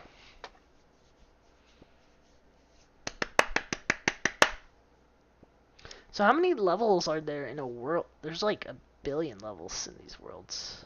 The first one had 7. I wanted 2, It had 3... 7 had sub-worlds, right? 7 these... sub-worlds plus an 8th, which is barred off by wooden planks. 7 more. Did we get cheated in Talos 2? 5, I mean, it wasn't. 6, Yeah. Oh no, maybe not. Maybe not. Because 7. Talos 2 had. Okay, yeah. Talos 2 had 4 worlds, each of which had 3 sub-worlds, each of which had more puzzles individually than these sub-worlds do. It's probably about the same. It seems like it's... I'm guessing it's 3 main hubs, each of which has 7 plus an 8th that's been boarded off.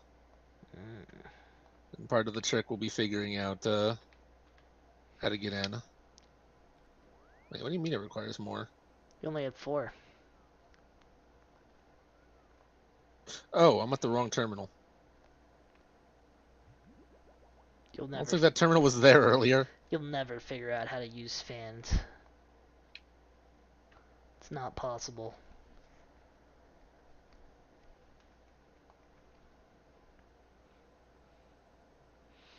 Are you good at these? So-so. I mean, it's just a bit of finagling. Alright, I guess it's birdhouse time. Caw-caw.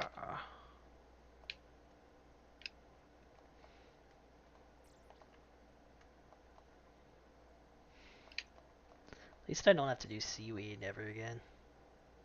You're done with seaweed forever? There we go. Gotcha. Probably. I mean, I already have...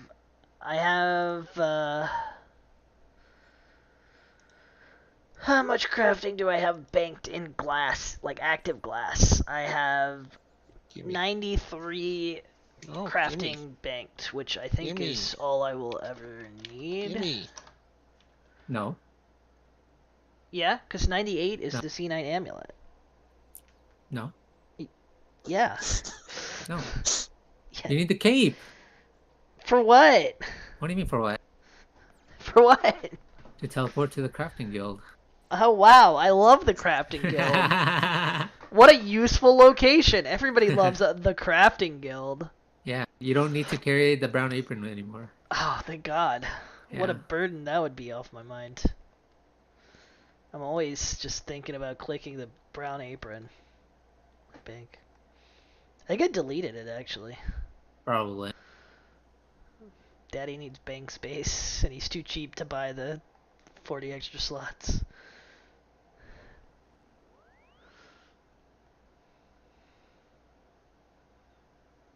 Hello, why are you collecting hourglasses? Trying to shut Elahim up. Silent roads stretching for miles. The earth from space, all dark. Not a single light to guide me home. But if someone really came from another world, what would the earth look like to them? A wilderness? Garbage. A wasteland? I don't think so. Even after thousands of years, they'd see a world shaped by our hand in every aspect of its being. They'd see the cities and the roads, the bridges, the harbors, and they would say, here lived a race of giants. These dreams, they scare me, but they also remind me that we built all of this.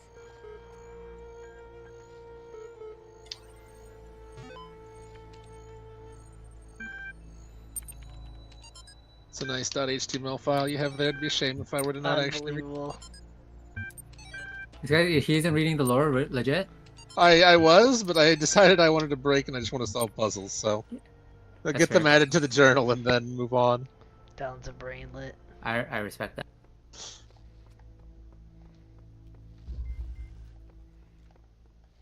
Look, I can only read so many chat logs and so much philosophy. Dude, I was reading something really mediocre the other day. And then I kept reading it, and I just couldn't stop. So I'm addicted to read. Reading texts are dangerous. Dangerous things. That's my belief. Okay. Yep. I guess I'll set up for jellies and then log on to 14 instead. It's not a bad idea. Debating whether or not I should have started this, but I'm guessing I can do at least one. Having a Ferroceptor is so nice. One day I'll get around to Pyramid Plunder for Scepter 2. Scepter 2. The sequel to Scepter.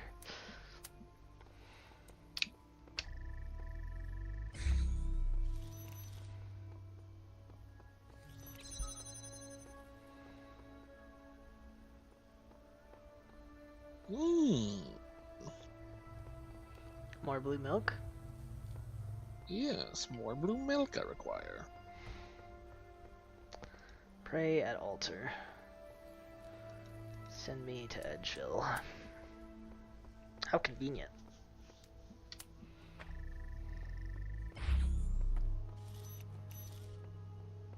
It's a nice pre-connected connector you had there. What if I moved it someplace else and then just got a jammer? Oh man, I just thought of how they can make that puzzle slightly harder.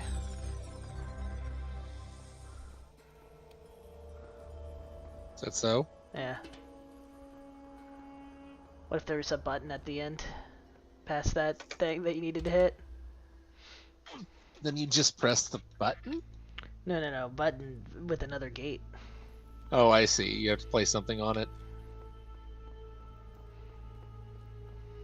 That would be that does seem to be how they make a puzzle slightly harder, is put a button on the other side. I saw a way you could save a piece there. I guess they will probably make you do something like that later. You saw a way I could save a piece? Mhm. That's what I said. You don't have to do it. But now I'm curious because I'm not sure about this one. You could save. It's like you could save no, that because you need to hit final the you need to hit this. Uh-huh. And this. Uh-huh. You do need to do both of those things, at least initially. Well, yeah, the red light only goes to the door if it's open, though. Uh-huh. Well, what's on the other I mean, side I of guess the I door? No, what's on the what's on the solution side of that door right now? I mean, I guess I could take the jammer and jam this and then pick that up. Yeah, okay. Okay. Yeah. Wait, but then I would need the connector, but then I need to connect to this. No. Yeah? No. Yeah? No. Take the jammer.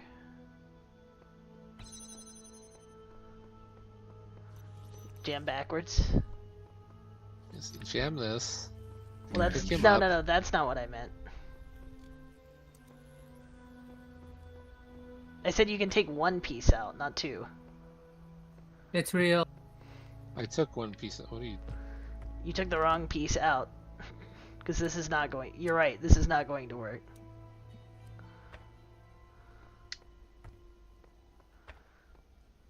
Your first connector was... Oh, I see. Had to be correct.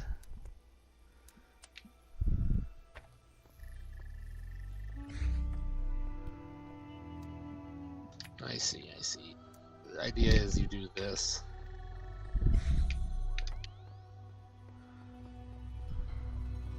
Then you jam this. Yeah, see? Then you grab I this. told you can make it slightly harder. And that's what I meant. But no, but then you would need to connect this. No, you still have the jammer that you can get. Oh, I do. right So, now. okay, yes, jammers. If it was Talos too, they would have made you do that.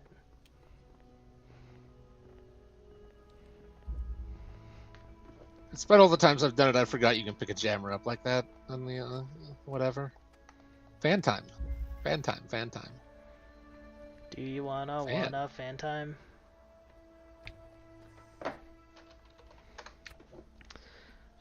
Dude, I kind of wanted to get that tome of water from Temperos. Yeah. Then I wouldn't have had to buy more water runes. How does that work with first aid? Does it eat the pages? No. It does It's not. just free runes. Oh god, I need forever. Yeah, it would be really nice to have. Yeah. Okay, but Don't call me a butt. You're a butt. okay, that's how we do. Looting bag. Where's my looting bag?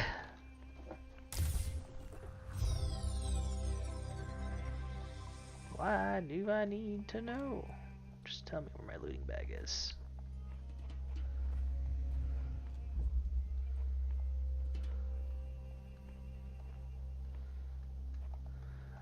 Fans seem simple so far.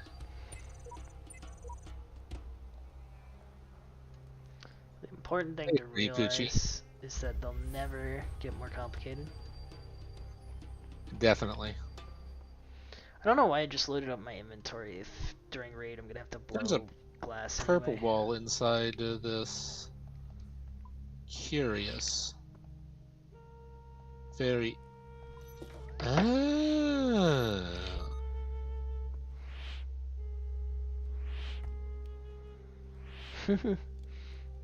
I like these perspective puzzles. They just do so much with these ideas. I love this game. I love Talos 1 so much. Talos 2, also very good, but Talos 1 set the... It's a masterpiece! Yeah. I feel like Ooh, Talos... but if I get the keys, I have to go back to the door. I feel like Talos 2 is... Where am I taking them? A DLC. Yeah, I was gonna say like a traditional expansion pack. Yeah. Because it's obviously much bigger than a DLC, but it's like a classic expansion pack sort of thing.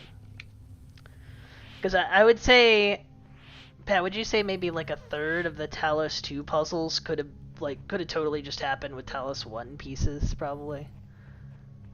I mean, or rather, if they added the new types of connectors into Talos 1, it's like that's a third of the puzzles right there.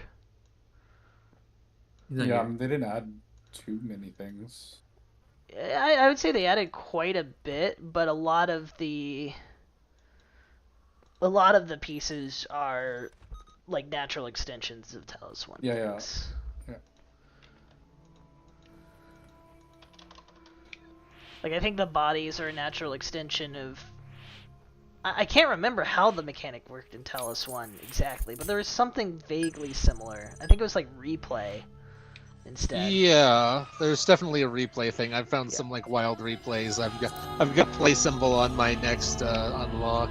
Yeah, there's a variation, or there's a more flexible and complicated variation of that in Talos 2. Like they got rid of replay in favor of the harder one.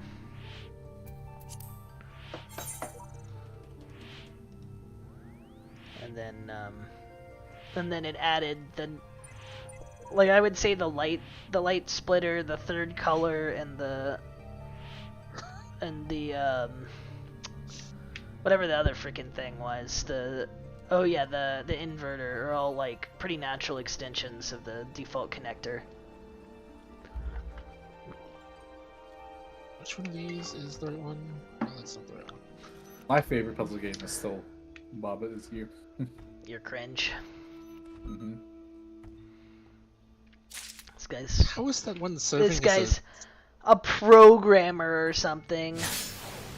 Middle management. And middle management, Pat. We can't figure out Baba Is You. It's too complicated for us.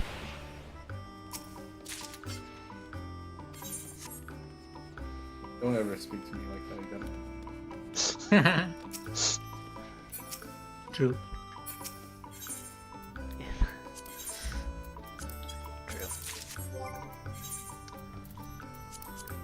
Alright, now this one's free. Oh no! Oh yeah. I don't have a box to desync them with. Box boy.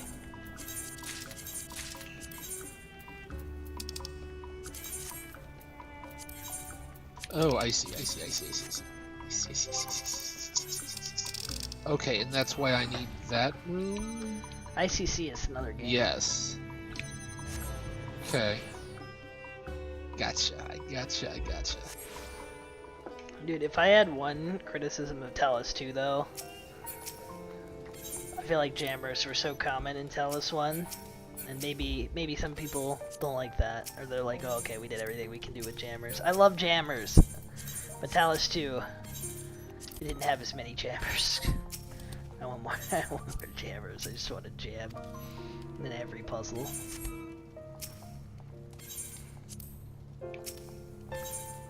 It had a good amount of jammers, but every puzzle's improved by a jammer.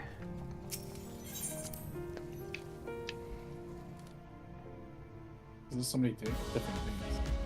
Yeah. And I feel like it's the most intuitive tool. Just because, like... I'm sure that's also why it's first. Jam everything.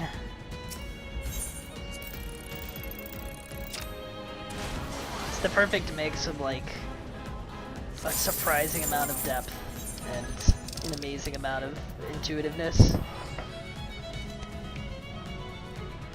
But I guess there's probably less jammers because there's less, like, guns and stuff shooting you. So I guess there's that. Oh. Here's a relevant clan chat for us, Prinny. First time doing Mage Training Arena, and I'm in the league, and if this is what boosted Mage Training Arena feels like, this is a cruel minigame. Yeah. Uh-oh. Yeah. I literally did like 15 minutes of it for like a couple of the combination rooms early on for the Did quest. you did you use the plugin? Yes, I did. Oh, it's still bad. Yeah, I mean the plugin tells you what to do, obviously, but I mean doing it is Some of it's like the enchanting one is so click intensive, and then the teleport one is just so slow.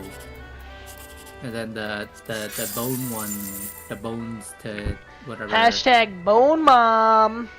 It's like, oh god, I cannot. It's Good. Do you guys ever play together?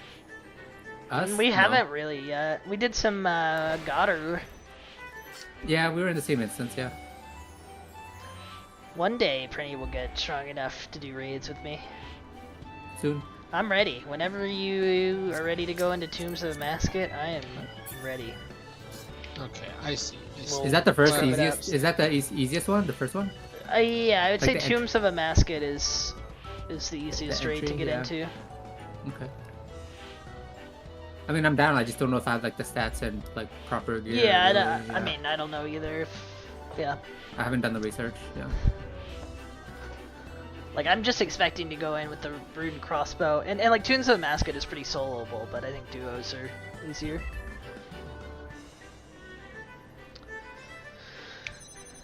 I think Caves of, Chambers of Zarek is like in the middle, and then Theater of Blood. Is the hardest one? Yeah. Oh, really? Because, yeah, Chambers of Zarek was the first one added. And, Theater of Blood was made to be like the hard raid. But it has an entry mode that you don't get many rewards from, but that's what you do for like the quest. I see. I think I could probably do that one because it's pretty easy and you have like unlimited continues and it just keeps throwing more healing items when you lose if you're in entry mode. So that one wouldn't be hard, it's just there's not much point in it until you're doing normals. But Tombs of a Masket has like customizable difficulty, so you can like tailor make your stuff. Neat. Like it basically has like, I think it's like 60 or 70 optional like things you can turn on. Heat. This portal? Heat. Like, kinda... Heat? Oh, like, yeah, kind of. Heat. Pretty much. Oh my god, it is! What? The puzzle was called Moonshot, and What I wondered if this game was going to pull a portal where you need to shoot something at the moon. and I can see that there is something on the moon. There can't be anything on the moon. It's not possible.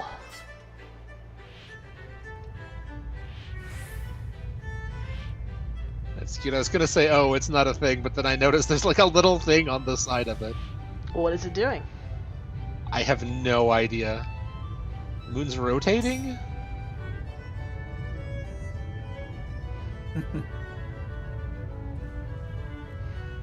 What the heck? That's not how moons work.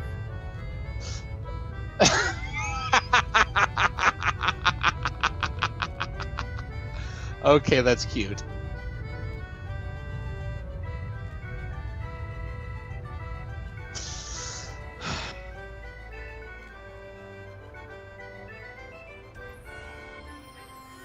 I need a man. I need iron ore.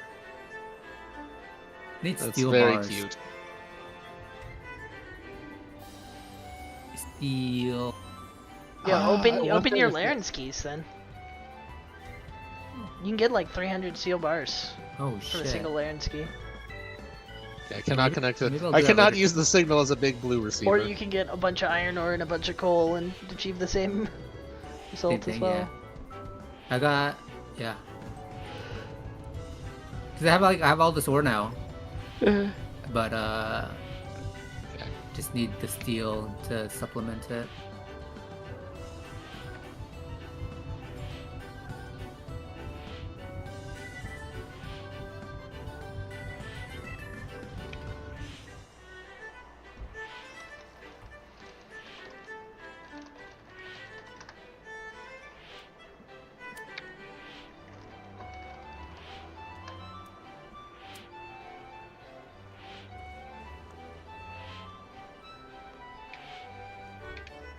Let me guess. This is the actual moon shot. I gotta do another fucking Yes. battle stave run in like 3 days. Boom. I could probably. Well, there's probably not much point in me doing a battle save run. I've got more, you so get much CG. money. Yeah, you got CG now. CG is the battle staves. Alright. Now where's the star? It feels like free money that I'm leaving on the table, but I guess it takes time. It does take time, yeah. For me, I think like for me, it's kind of it helps with like the magic. It's like magic supplement magic. and Magic, crafting. money, and crafting. Yeah, it's not bad. I need it all, It's pretty effective. but it does take time, yeah. A lot of time, really. Not once you. A lot of time. And not once you have stuff in your house to make it easier. A lot of time. Air staves is really fast. You can probably do 500 an hour, if not more. Yeah, that's what I'm doing. Yeah, but you don't have the run energy thing in your house. You're doing canoes. Yeah, canoes. Yeah, it's much faster. It's when faster if you just just carry like the runes. yeah, carry the runes. You- Oh, to like teleport back home. Yeah, you teleport Yeah. home, click your glory. Sip, Yeah, TP sip. back, run. Yeah. Yep, it's super fast. Yeah, super fast. And it's like, at that point, it's also AFK because you don't have to like click the axe thing 3 times. Yeah, yeah, and it's blah, actually blah, so blah. annoying. I just kind of AFK'd it for like a couple hours when last time I did it. It's great. Mom, Talon's reading again. Yeah, I have 85 crafting bank, and that's probably just from the glass. The glass, and then I have like so many bars and stuff. I'm just, ugh. Got a super glass make. Yeah. That's Gotta get that's that magic levels. XP. Yeah. Have faith in me, and his petty illusions will fall away like nightmares in the morning's light.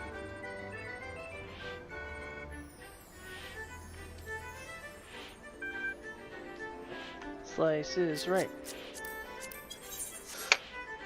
Oh my, there's a succubus stepping on me. Or demon, I guess she's supposed to be. Demon of hell. How come the lizard people can be red? So weird. In RuneScape? No, in 14. Because we like blood. Can they be red? What do you mean? She's like bright red. It's room. Yeah, they do get like bright red as the skin colors. Yeah. It's creepy. Hey! It's a little strange. It's creepy, bro. I don't know where the star is in this world. Someone tell me where to go. Same. Don't get sliced. I've played this since it launched, I think. I completed a slice of the right the other night. 8 out of 10. How have you not played it since it launched? I actually do not believe that. Because I don't play these. The only one I do play is the wind one because it, like you cheat the safe spot on like this circle right here. I don't believe it. It's true.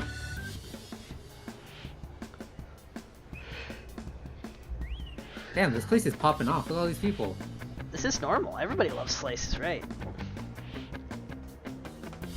It's the only fun one. Wrong. What are the chances Q actually even shows up? He promised Surely me he'll 30. He show up. promised me 30 minutes. Q would not lie to me. Q promises a lot. Q lies to you guys, but not me. Excuse me. Yeah. Said Unironically, it. like, yeah. Guy says the quiet part out loud. He doesn't lie to me. So Oh, there you go. Maybe he just likes Asian people. Is that why Pat constantly tells Q to shut up, just to keep him from lying? I don't think Q's ever lied to me either. Maybe like it's just not talking to Ivan Q. and Dallas. Q has lied to you tonight. He said He didn't tell me anything. well, you lied to us all. If he's not. Wait, he's if he doesn't tell you late. anything, then there is no lie. What? No, but Yeah. he told the collective group he's 30 minutes late. Oh no, he just pinged me, I believe. I believe only I was mentioned in that. So this will be the first time Q ever lies to Brittany, maybe. It's possible. It's gonna be right here. So I don't even see the star. Safe. Oh, did you know if you stand in the black, you die? Yeah. Over here. Safe. I don't believe.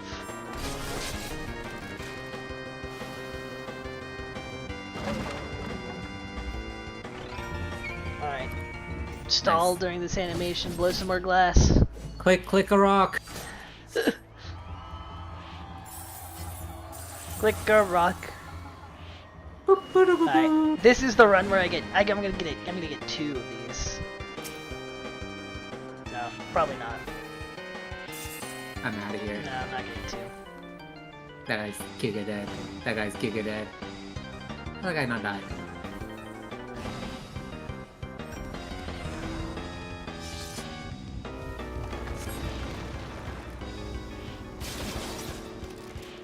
Where is it? Ah, I don't know.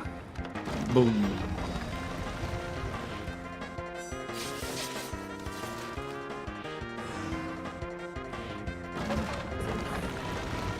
Now we play the real game. The game starts here. Oh god, am I time for owned? the I'm cups? owned. I'm not owned, Oh, baby! easy. Okay. Oh. Now it's time for cups. Is literally the worst part. of this I'm game. gonna get owned. 1 out of 3 chance it'll continue. I always stand on the money. No, it's a 2 out of 3 chance to continue. No, well, yeah. 1 out of 3 chance to get kicked out.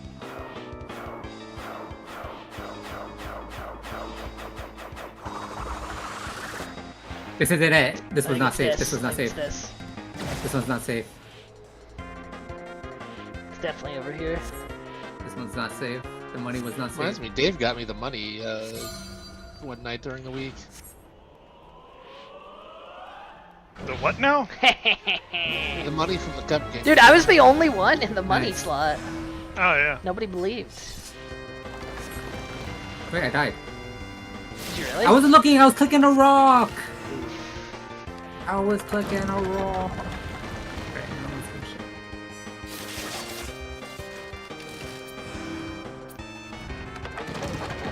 Clicks rocks. Stop. I want to know where that star is. Star Ocean.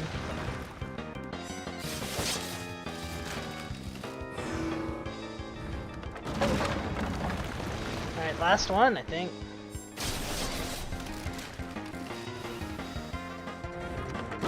Hey, buddy! Oh, did they finally add the 10K update? They did. Yes.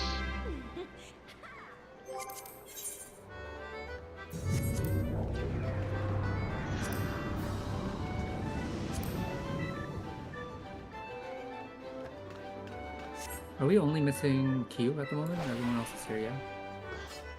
I would assume everyone else is here. We'll just have to have Pat fill in for him. That's not even sub. Pat doesn't pay my sub. That's also true.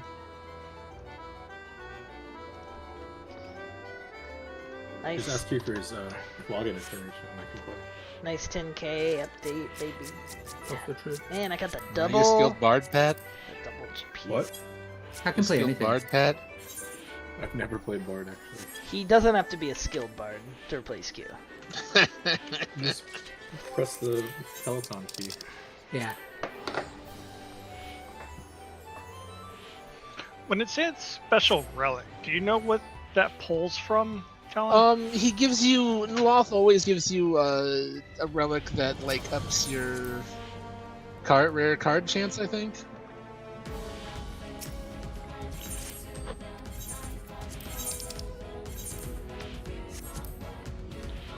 I think it's the same event for as like you get normally.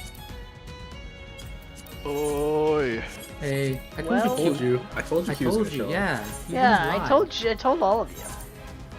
I I posted in Crinny's chat. Someone was showing up. We've heard. See, he would never lie to Prinny. We've heard Yeah. statements from you before. I would never lie to Prinny. Whenever I'm running late, I always am You will pretty say good so, about yeah. estimating the time. That is true. He will say so. Huh. Alright, Talon, you're gonna have to put the star on the back burner. I have of one course. more signing in.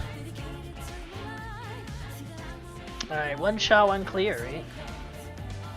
No, I think I have to relearn the fight. I don't remember it. What am I doing? What am I doing again? Am I healing? Probably. Unless you can convince Mel. Nah.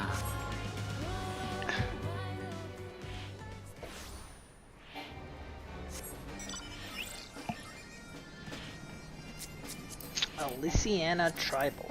Was she related to Zidane?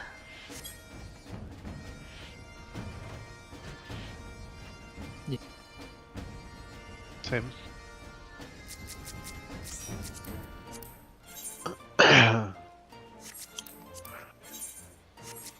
All been typing on controller. What the frick?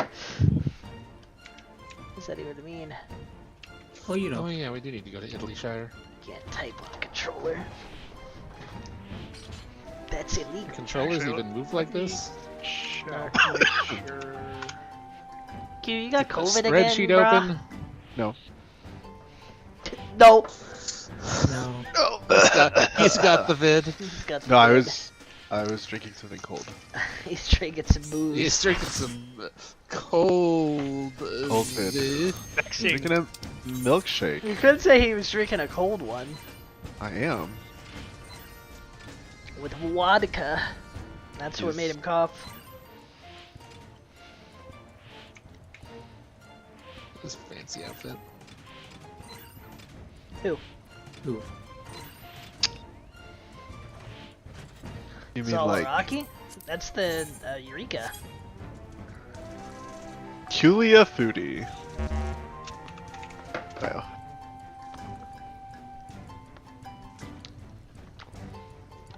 Only 19,000 more glass to blow. There's O's. Yeah, Oh. I'm currently updating something real quick. Yeah. Chrome updated and their bookmark font is bad. Okay, Q. This Chrome is brought to updated you and their by bookmark? Nobody cares. Yeah, they bolded everything in the bookmarks. Not Bad. mine. It did for me. All updates these days seem to be something that's rolled out.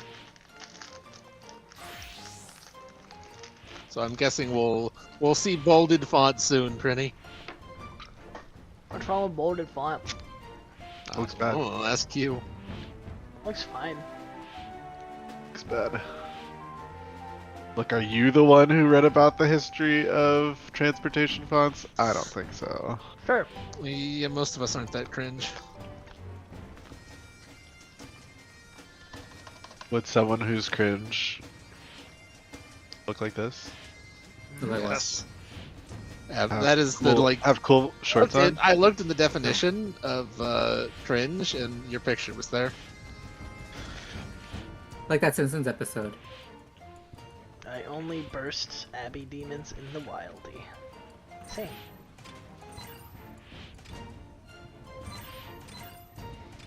Oh no. What? Ivan's like teleporting around. Ivan is teleporting around. He's not moving. I see him moving. I don't even Nice. remember what the boss Slowly fight moving was. around. Knights of the Round. Oh. We're fighting Thoradin. Hello. Hello. I forgot the fight already. Same. Same. It's reprog, honestly. It's you go to your clock spots, you go to the things, you attack the guy.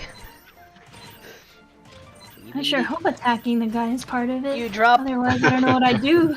You drop some meteors on cue. I can't change minion umbrellas out. I like Time Will's to umbrella. reprog. Is that from Orthos, I wonder? Which one? The The robot? Allegan one? Yeah. Yeah. Those are like really expensive now. Oh really? I like it. Well, because Orthos, nobody does it. Yeah, no one does it. They will next expansion. At least partially, right? For leveling. To level, yeah, for sure. Maybe. Do I have markers for this? Did I save them? I must have somewhere. Yep, clock.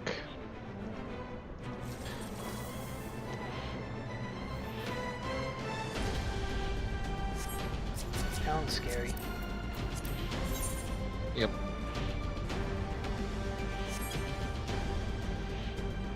Yep. I bought food for this occasion.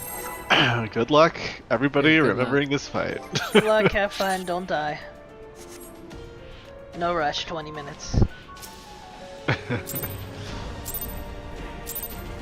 Don't forget to pot. Yeah, I'm fine. Same.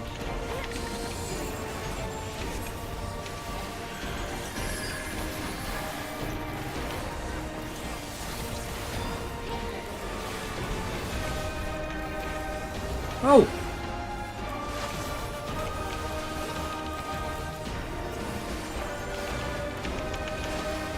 I actually don't remember.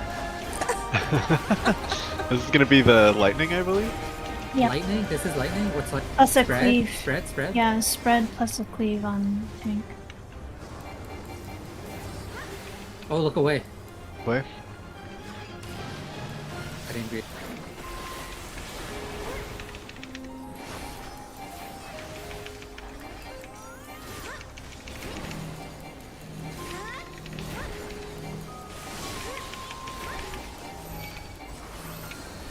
Stack upon me, my brothers! That mechanic's very hard. Quack. Very wide. Oh yeah. Oh yeah, it's the quack! I'm just leaving soon. Yeah, because so it's, hold burst. it's bursting time, yeah, so it's time for him to leave. Hold. No, don't hold. Get him. Okay. Get as much in as you can, because he just Okay. sits around. Is there chains? Center, right? Yeah, it's or- chains. Yeah. This is chains? Yeah. Yeah. Isn't it? Yeah, I it's believe just so. clocks. and towers. I hope you guys remember what numbers you are. I'm 3. I think I'm healers were south. Go. Wait, okay. No. Nope. Oh wait, did I kill? What happened, Kay? No, I was tethered to Talon for some reason. It can happen. I was telling to my No. Jason. The tether break is not long, so you just kind of have to wiggle away from each other. Just kind of Yeah, I bias was yourself some. I was tethered to deep. which Oh, is mid, adjacent to me. midi, Schmitty Werbin. Oof, that was close. Space. Oh yeah, near the lines. Oh, the line! He's dead. Typical Pretty. Dude, no, I was healing.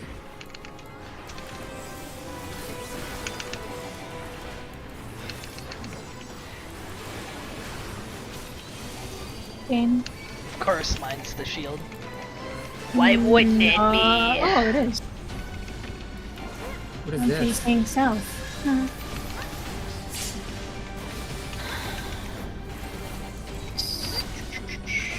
First DPS goes to A side. ACA. A, C. Thanks, Next Obama. one is A. They switched. Come to my guy.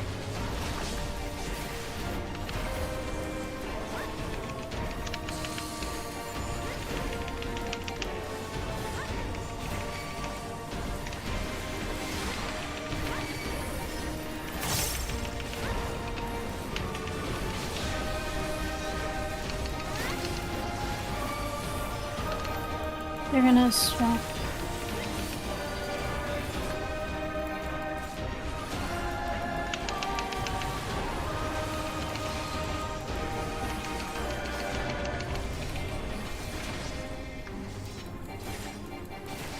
Finish him. Slayer. This is center until Void comes out. Think so. What is Void? Big puddle. Circles on the floor here. One is going to be safe for knockback. Get in for Reese. knockback. Dish. Hello. Meteors. Fuck you. Whatever. Meteors. Kind of try to go by your thingy. Be on the outside. Your comment. I'm double comment. That's great. Same. Well, that's not great. Talon ran right into the comment. Monster.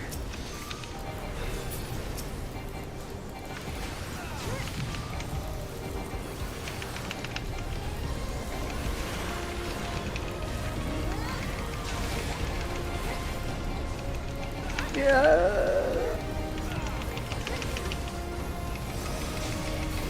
I don't think we got it. Alright, pull the DPS card. Easy. Oh god. Yes. Why is our DPS? Well, I guess it's the first pull. I was dead. Oh. I'm playing ass. I shall bury you! That's what he says. First big mechanics on healers. Oh yeah, we gotta line up at the door. I shall bury you when you're released.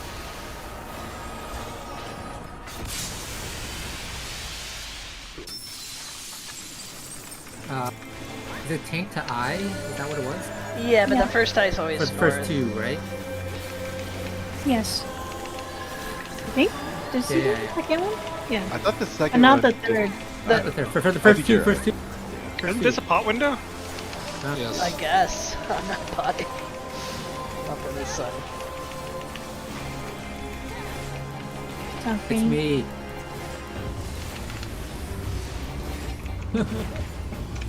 Oh, I popped my mid really early. Oh well, I'll just pop more.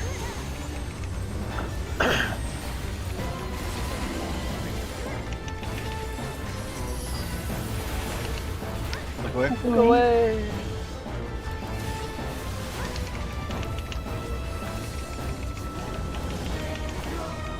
I think the eye moves next? Oh, Quack first. Quack.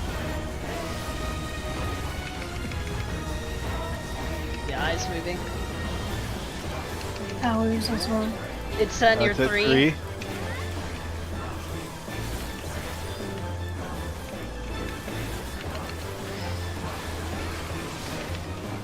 Hours, I think. Yeah. Is this towers? Oh, I looked to my side, yeah. Look Look away. You ready for... Oh, yep. Get out the void puddles. Is this the knockback? In, thing? yeah, Yep, center, it's the center. knockback. I'm dead. David's dead. Okay, I'm Watch out. taunting.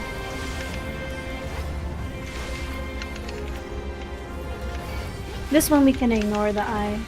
The next Yeah, upcoming. because we want to pull him like parallel to the guy going through, or perpendicular to the guy going through. Tell me when you see the guy. Where's Waldo? He's not there yet, right? No, he's not. Just... Just spooked me. Oh, there he is. Alright. I'm pulling him to 2, I guess.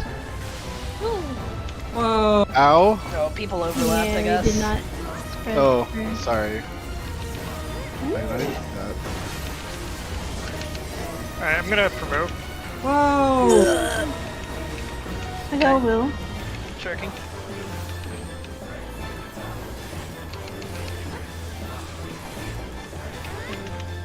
I think ad is coming up soon. One more eye before ads come out, I think. Or we're... Yeah. Yep. And we want to pull him to this one again.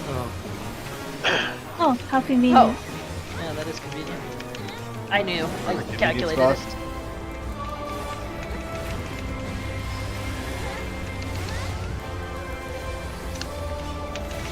Whole bunch of AoEs. Oh yeah, this is just AoE fever. What's this? Look away. Oh, chain. Oh, relative. Oh, Yeah. it's this one, not the ads. Good dodge, Will. Sorry, I was on the totally wrong side. Quack. Quack. Oh, Rift Talon. Oh no, he's alive, just kidding. I'm gonna home gang this. You're fine. Quack. Jesus. Eyes moving. 3. 3. 3. Yeah, now this is the one with the guy. Yeah, I totally forgot the middle one. Yeah, me too. That's the relative clocks. So this is spam, mechanic spam. Or just AoE spam, I mean.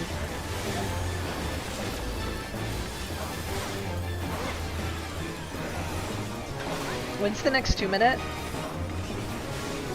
No idea. 8 Don't know. seconds? I died so much I couldn't tell you. Okay, I'm Yeah. just gonna pot anyway then. I'm doing mine right now. Yeah, me too.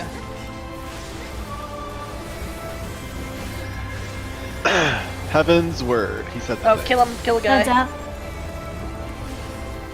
Remember, we can. Yeah, remember we can mitt. This guy.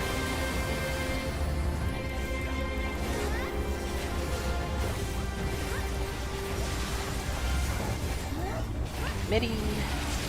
Look away. Oh yeah, we're good on killing things. Yeah, more than good. All right, finish him. Schwack.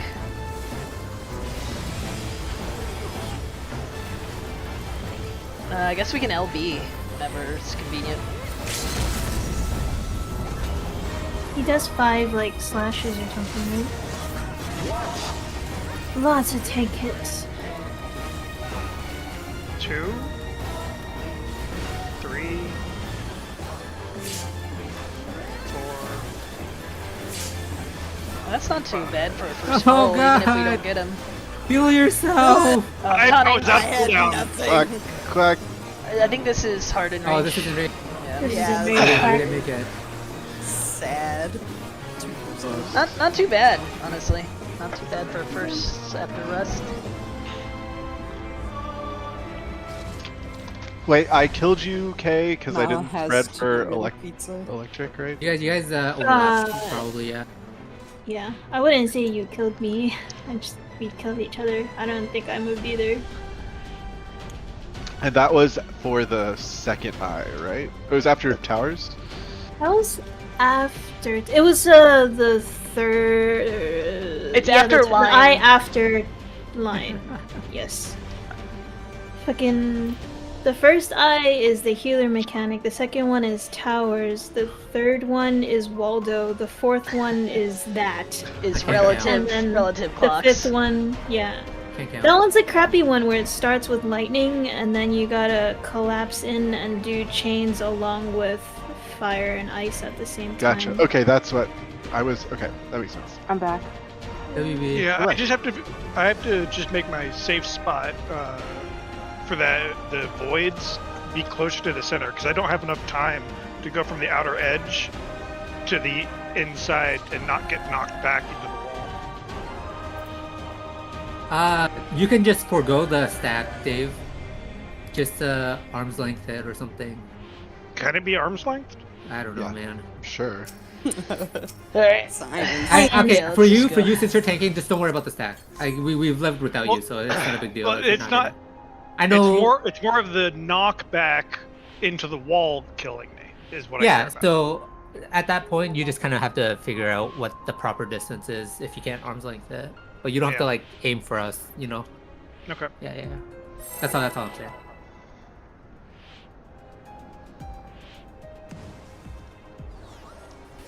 I would say yes until it doesn't work. Yep. For the arm's length. I'll give it a shot. Yeah. What's the worst? You die again.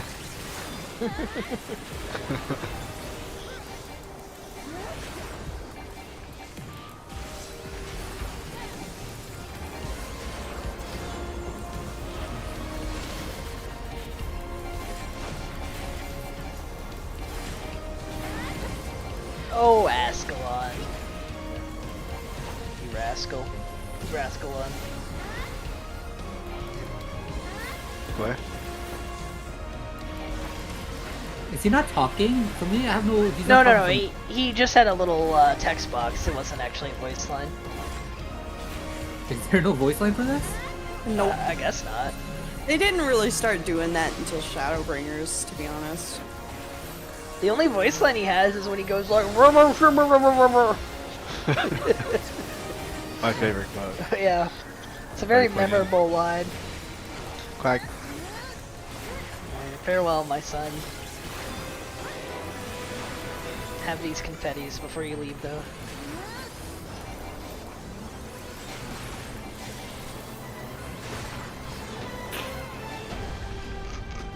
Chains.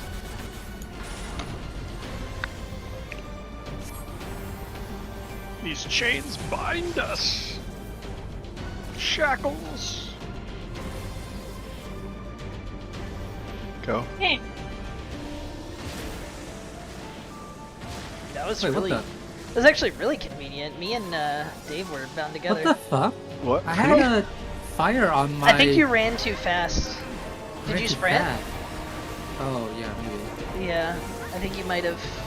You can kind of like overstep it because it's like 3 fires in a row.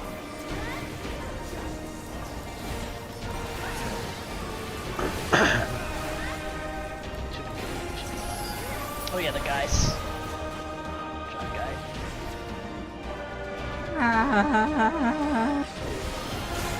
Bro, You were what? too late. I was out. Oh no. Oh shit. no. Okay, well I got this one. I didn't do anything to the others. So I have the other one, but I don't have Yeah. Do we just anything reset to it? save myself. we can. Adelfel's thing. Dave's up and he's got him. Then maybe we. Yeah, I Oh. saw him. Well, he's down there. All right. Let's just wipe it then.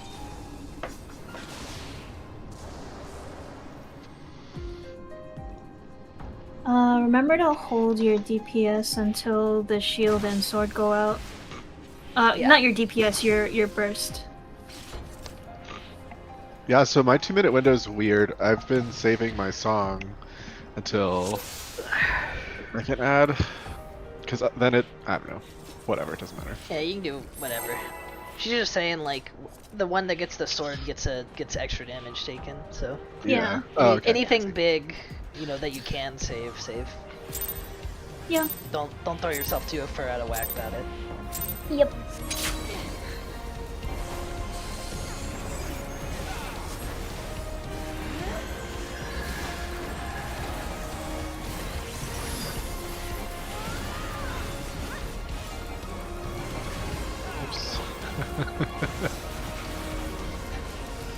I played all 3 songs. No, I just didn't stack.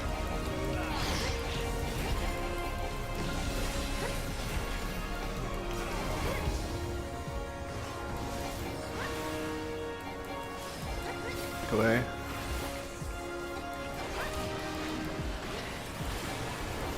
Huh? Oh.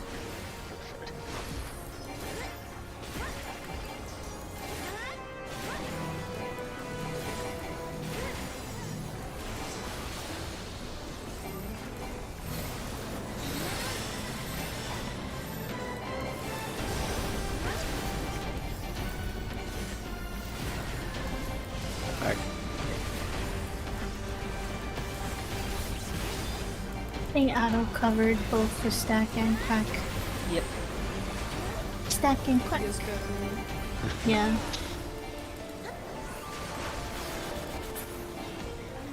Chains.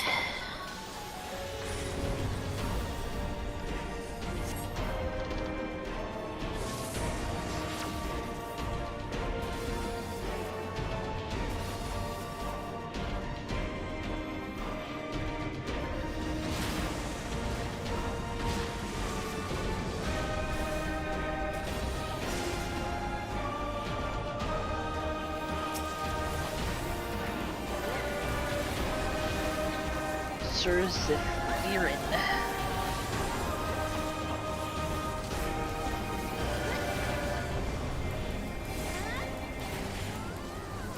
They're leaving now if you need to.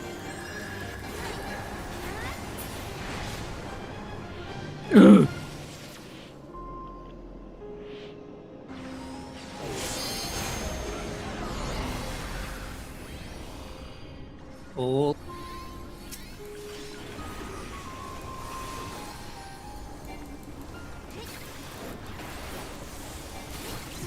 Come on. Yeah. Battle fell.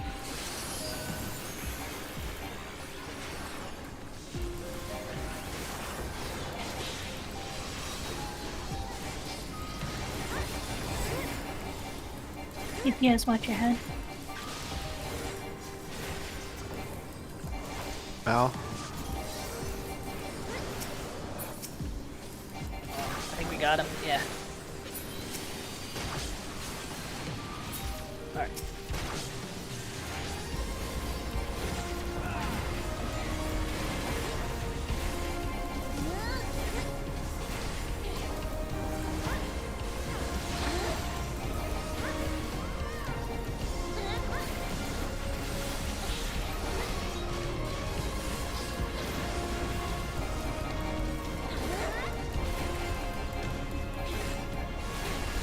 Just really wanted to What an play asshole. Raid.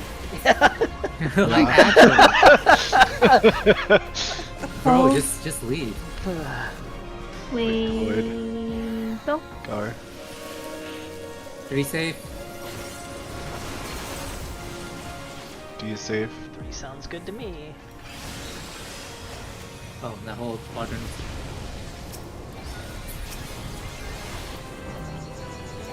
Oh, man.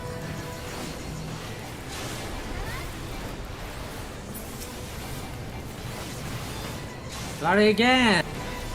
It loves you.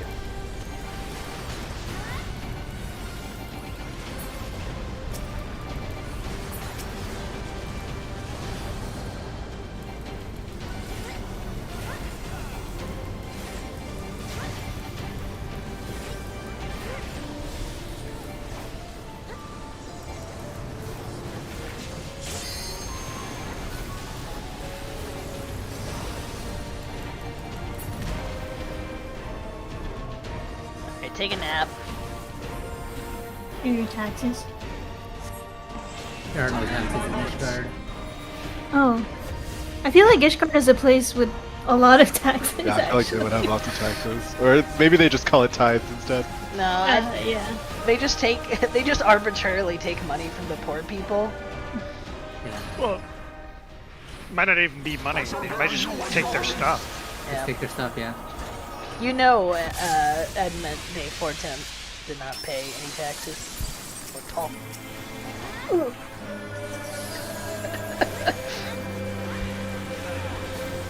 titty smack you, Kay?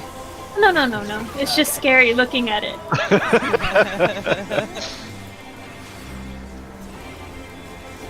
Not that I'm complaining, but when like the thing cleaves you in your face and you take no damage, it's a little It is spooky.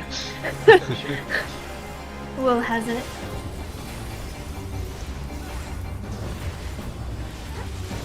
Oh, I forgot what was happening.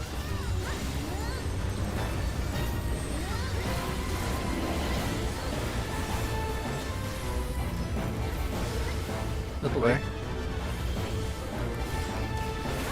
Oh shit. Uh-oh. Oh, right into the wall. No. That's okay. Alright, I think the eye's moving soon. Oh, Quack. after the quack. Post quack. Eyeball. It's at 1. I couldn't find. I was looking everywhere but where we were. Should be towers. Towers, yeah.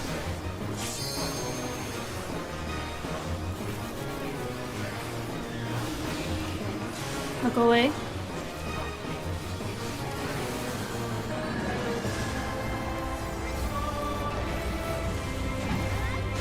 Okay. There's a big Now open look to spot us. over here. Okay. Plan.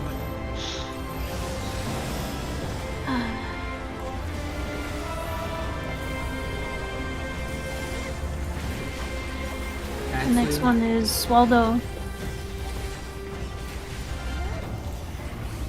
Yep, so we don't have to pull And where am I into the- supposed to take it? Nowhere. When we find The the B? line across, we take it opposite of that. Or like perpendicular to the line. I think Waldo's coming now.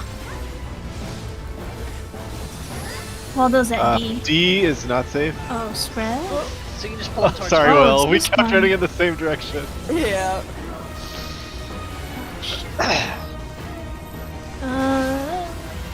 Yeah. Oh. Oh. Everybody's dead. They're going downhill fast. Okay, we can, yeah, it'll be... Remember, you can walk in. You can walk in.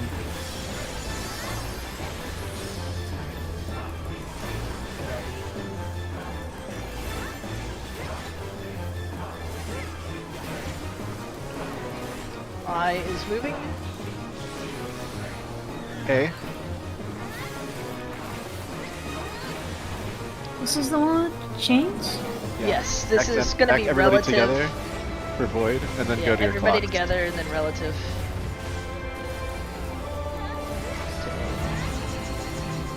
Look away. Okay, go. Dodge Ascalons.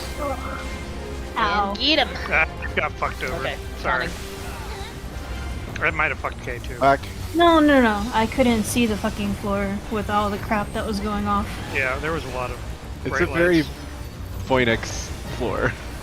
Yeah. Lots of orange. Quack.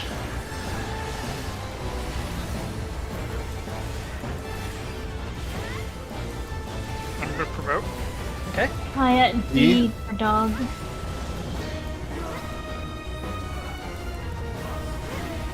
And now it's spam time.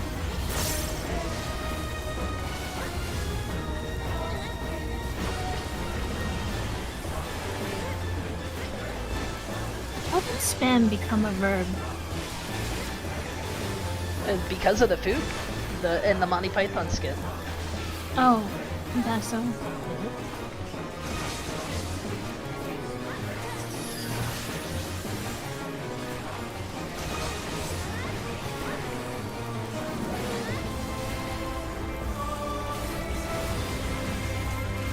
Guys up. Adds There's up. us. So remember to, if you've got any mitts, go ahead and use them when he's low. We're about to finish casting.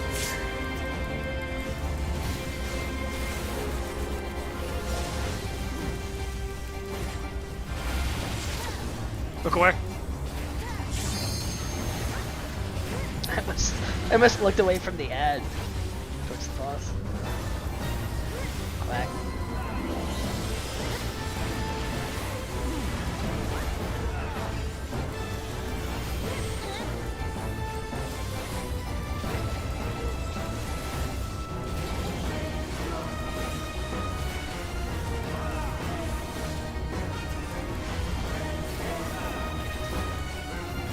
the end. Yep. Yep. 3, 4, 5, and then quack. Yeah. No. You just gotta get that one phased out.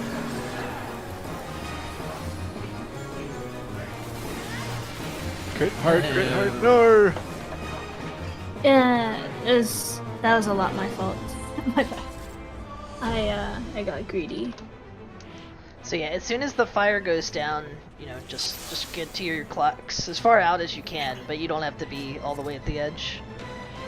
And then With that part is I'm one like right by the boss, and then he Ascalons, and the amount of safe spot you have when you're that close. Yeah, you just gotta.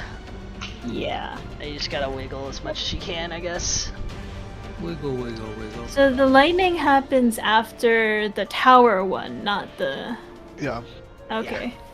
You know, I think I'm just gonna try to home gang the one. Fuck it, yeah, just do it. Where there's that, where it's just like all the All AoEs that on the shit's ground. happening, yeah, yeah. That way it can give you guys as much space as possible, and the boss won't be moving. So hopefully, like, it'll help some.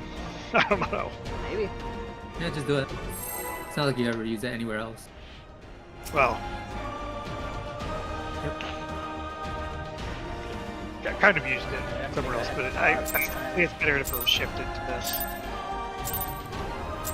Whoops, sorry. I got a little excited. You cringe. I pushed button instead of pot, so...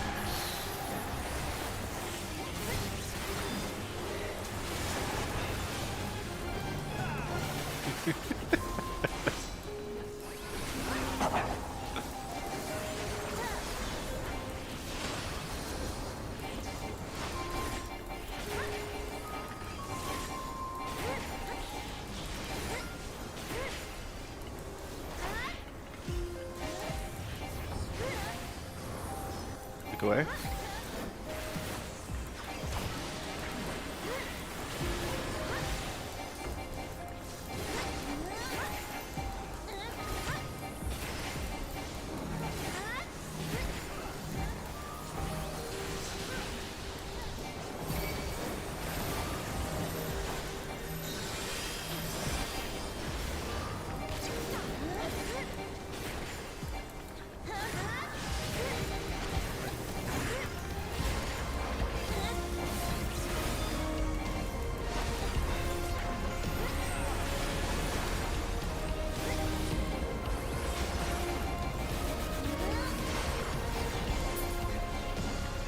Chain.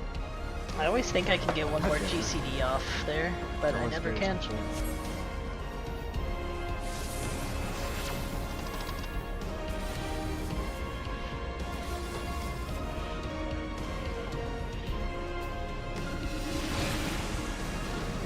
I'm not sure I've ever gotten a tower. Maybe only once.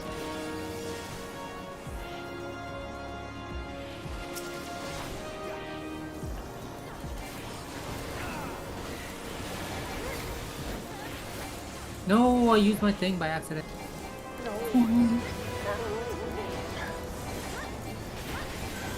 Start going if you need to.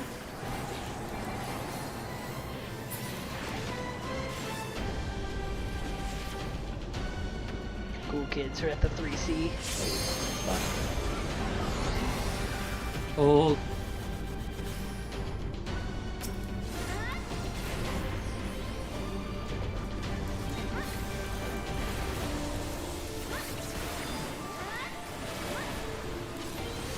In. Ooh. My side. Shield bird. Yes, watch your heads. It's me.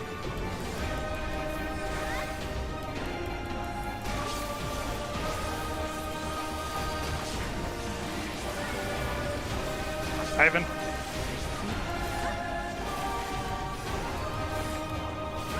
Should be. Oh, I guess he doesn't blade slash because the other guy died. Oh, that now he's doing. Okay, he's like doing it weird time because of the death. Sure. Pretty rude of them to have an LB, honestly. Yeah, did they even have the echo? What's up with that? Void. Stranger? Yeah, what's that? I don't know. Never heard of it. Did he save again? Forest safe?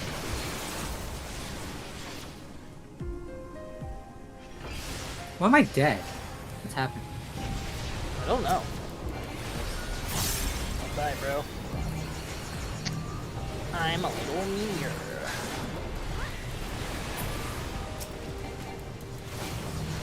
Nice. I got it again! Same, actually. Meteor. Everybody run!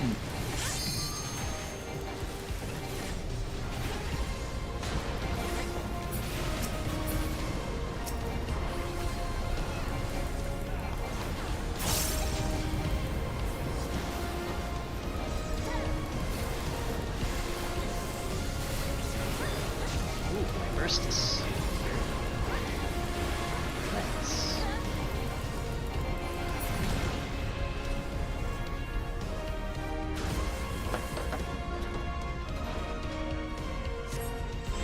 To me, my knights!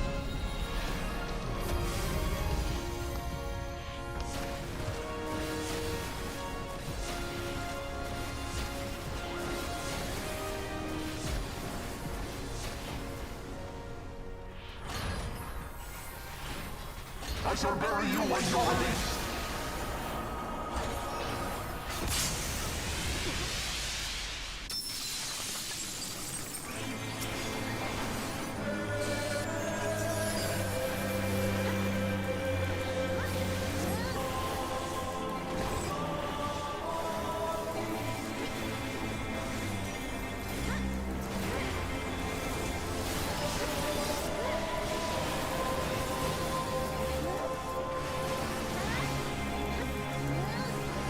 Oh, it's me.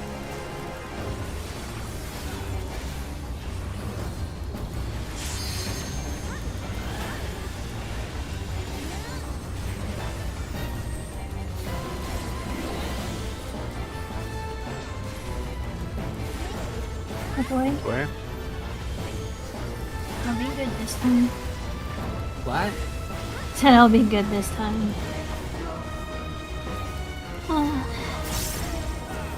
Quack.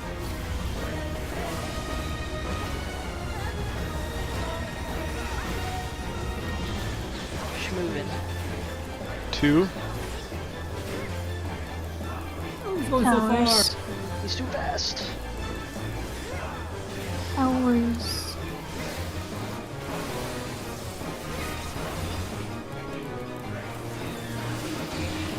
Look away. Go away. Blessed pizza slice. Ow. Oh, no. Ow. Get out. Thank you. God Gamer. Center. Okay, that's certainly a direction for us to be blocked.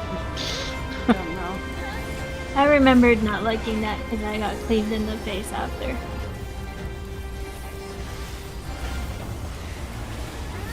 This one is ignore, but also lightning. Is this ad? No?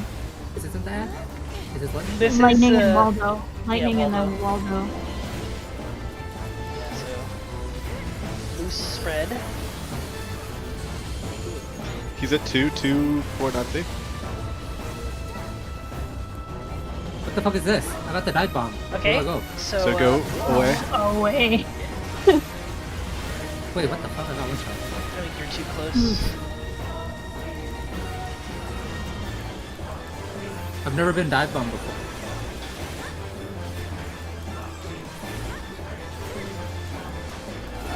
Dive bomb is opposite 7 seconds. of the group, Yeah. but not in the. Yeah. Okay, what the fuck? Opposite of the group, but like there's another person with a marker that you want to be away from as well. Eep, boy. Didn't you get hit by the middle dash grenade? No, I would have been pushed to the wall. This is stack and then chains, right? Or stack and then, yeah, chains. Yeah. So Back stay. close. Ready? Away. Away. Go. Ascalon. Dodge Ascalon. Get back in there. That one's crappy. Quack.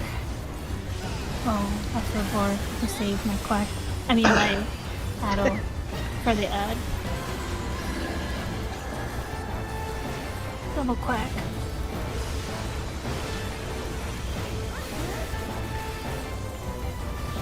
Eyeball. 4. A 4. So far away.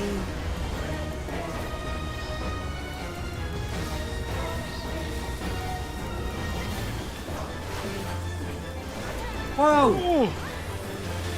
I have nothing in the tank.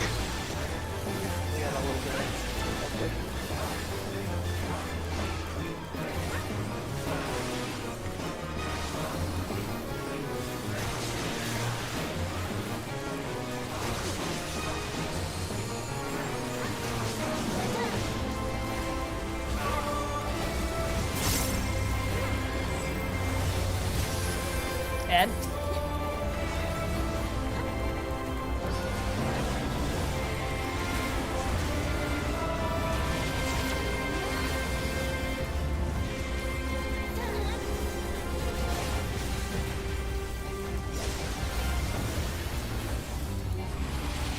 Look away. Look away. midi the guy if you can. Switch back. Quack. LB, yeah, whenever it's Tank convenient. Buster.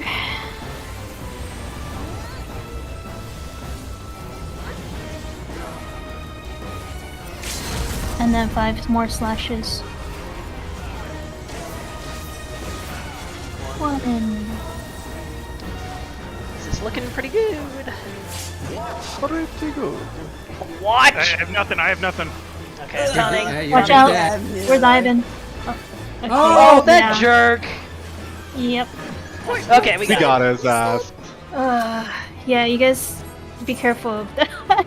Did you have home yet? You might just sort of home. No. No, he used it when he said he was gonna use it. Gotcha. Yeah. And it worked out. Yeah, then Three, like, Yeah, I'll just stand near the side next time, just in Why case. don't we tank swap and Ivan just hollowed it? I can. Yeah. At the end? At the end, yeah, just at the end, yeah. Okay. Kinda For like those Ivan slashes, using it. yeah. Yeah, just for the slashes, yeah. That makes Yeah, sense. 'cause I have nothing. Yeah, there you go. Oh, wait, we actually won. Oh. Yeah. Yeah, we Yeah. honored. Yeah. That's why we're not I saw in there you anymore. die, and I left the stack, and I was like, "Where's Ivan?" And I couldn't find him. I And survived. then everybody else died. Yeah, I ran through, but like he must have queued it up as soon as Dave died. Also, it's hard to find you. Let's be real. Why is that? Hmm. Why would that be? Hmm. Where's the thingy? Yeah, I can't find the thingy either. It's in We the. need to the pin this chat. shit. It's in the what? It's in 14. I'm It is pretty in the sure. 14 there, it's chat, literally right yeah, there. but it doesn't have like a title or anything. Okay, whatever. Pinned It's it. just like Q just a link to This. virus.exe. Pin this.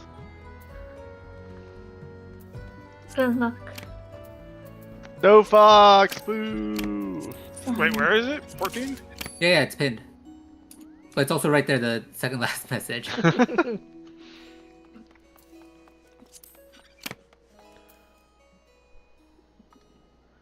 Boo earns. Wait, what board do I have?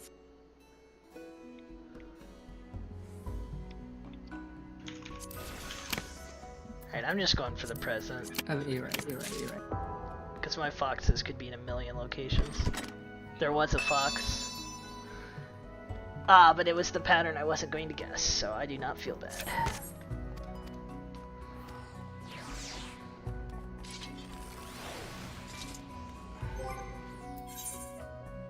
How many foxies I got? This is I like the bullshit.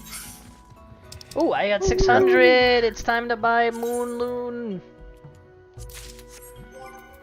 I'm using this one. Yeah, it's a cool mount. Yeah, I like it.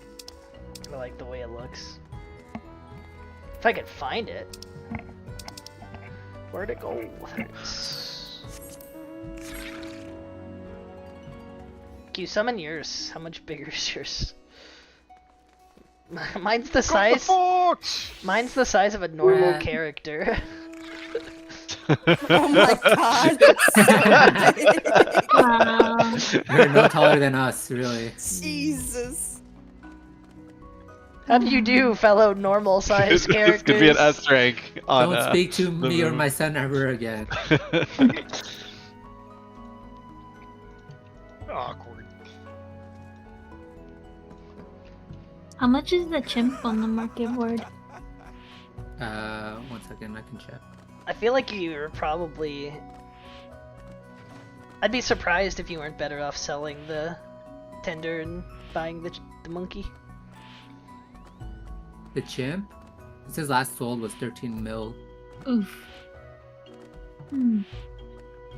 Which one's How which one's the chimp? The robot? Yeah, it's just called chimpanzee. Is that what you're asking? Yeah. Yeah, it's a minion. Oh, it's a minion. Okay. Yeah. I think last time I had monies, I just bought the head thingy. Idonia Strolls. That thing Yeah. is so weird. Yeah, that's why I got it. Kydonia Strolls. Oh, that is. Yeah, very, it's like it's literally a very rock. weird. I was just trying to A rock decide, with a face. do I get the Sabo Tender next or the chimp? Yeah, the Lunatender's too good to pass up. Because when you're like, hey, how come you can't mount that while you're in raid so we can find you? Yeah, I should be able to ride on the back of my Lunatender and raid. You don't need to be any taller. No, Yeah, I need to be bigger. Lalafells should be able to attack while mounted. That should be their like racial benefit. Next Lalafell specific gear, it's just stilts. Yeah. Or like really, really, really tall. Dude, can you Not imagine cute, if like everyone was normal speed and I was just allowed to ride this thing and it was just like zooming? They need to bring that back. The last mount related raid was like Alex, right? Where you get to ride the little gobby machine. Oh, mounted. Remember Yeah. that? Yeah. I'm not sure I want that back. Why? I don't know. We always had Red do it. I think, Yeah, right? Red did it. We had. Because we he had was Red, monk. Red Axelos, so we made him do it.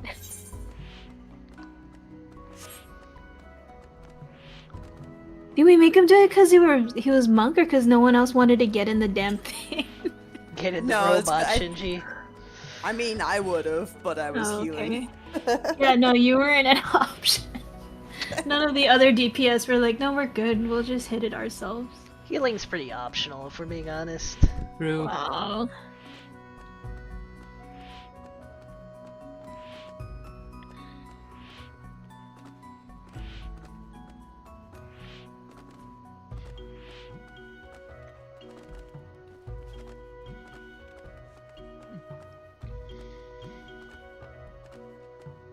Okay, we go again.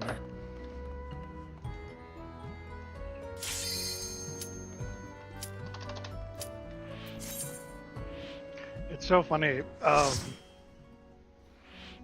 Half the time I've been dead at the Where's Waldo part, so I just haven't really gotten accustomed to where should I be standing. Yeah. Yeah, it's a little bit weird. But it makes Yeah, sense. basically like, you know, the closest place you can be that's not in the line, so that basically so the tethers can go opposite. We want to be on one side of the line, they want to be on the other side of the line.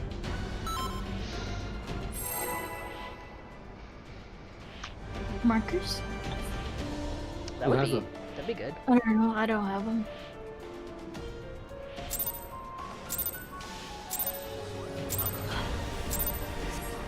I don't like when my markers are on page 7, so I just stop. I'll start using them again when they add that quality of life page thing. Is that a thing they're doing?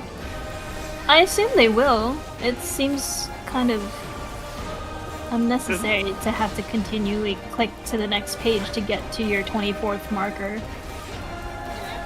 I mean, it took 5 expansions to get us to pages and markers in the first place. Yeah, Or I mean, additional pages. I'm patient. We didn't. Oh, I hit that. Do we Isn't have there a markers? mod for that? I think there was.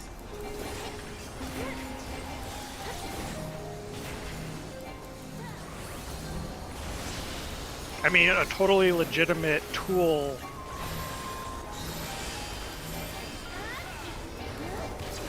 Isn't most of the quality of life changes just mods in general? Yeah.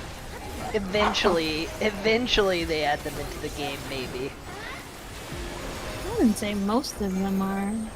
A lot of them are. Like the shield gauge on the party list, that was a mod. The shield? Like when you put shields up, the yellow bar. Oh. That was a mod. Yep. What else was a mod? Oh, the markers. P12 when it zooms you out.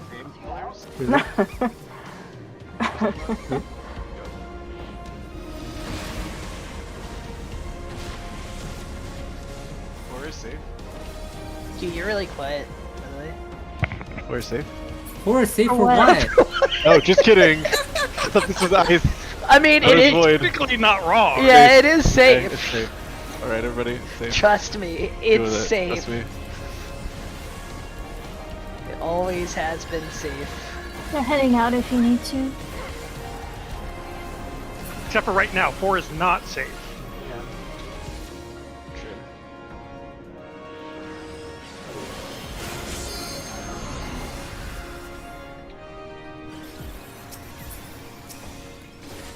Oh, burst. Get back, get over here, you Uh-oh. nerd. No, you just taking a minute. Sometimes they just Do what they want. they do their thing. Jane. Which one? Jane. Hello. Me. Just assume it's Dave. I'm never lucky.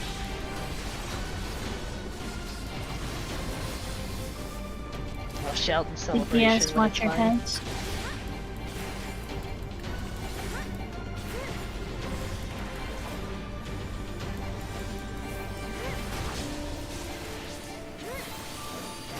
Switch. Are you in the bubble, Ivan? Yeah. Yeah. Guessing He's dead. he's gonna do his thing. Animation's Q. I'm perfect. Yeah, I get to pop 4 cooldowns for that, so. Such is the advantage of off tanking.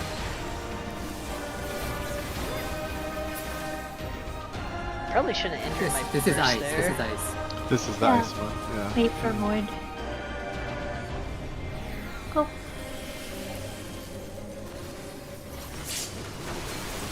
Too safe.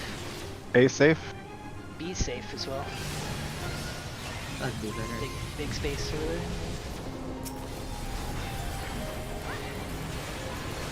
I got it. Me, I got it. Must be PID based. Oh. Ow. Did you get knocked up? I'm owned. How embarrassing. At least his comment was dead. I got 2 comets and then owned. I think it's fine. We're fine. We'll see. Yeah. Are we? Actually. Yeah.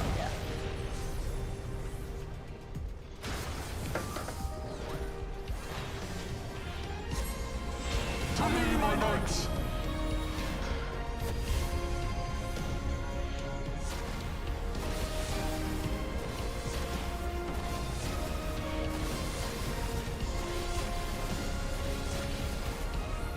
Can't believe that whole part lasts 30 seconds. I shall bury you when you're released!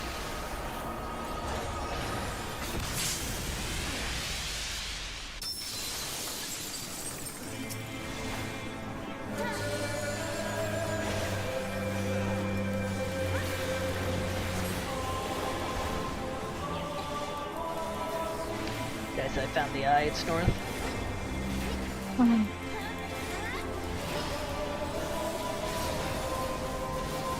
Thank you for your expert commentary. You're welcome. It's Will. Oh no! Fuck! This is bad. Yeah, real bad. Because I can't stand in front of it. Somebody else is dead. Oh, lots of people are dead. Did you walk in the wall? I twitched, yes. Fucking muscle spasm.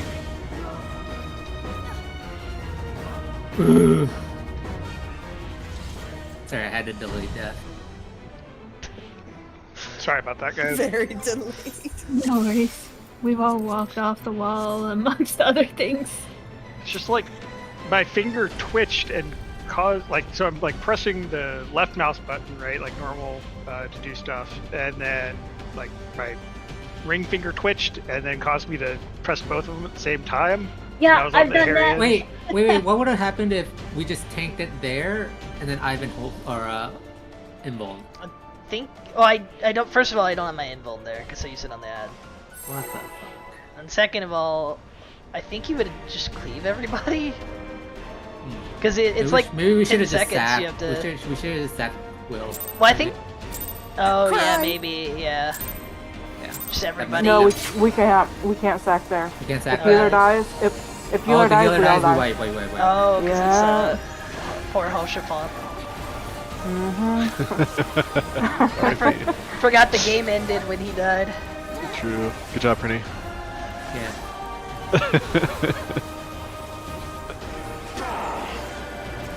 Oh, there was a voice line there. It said, die.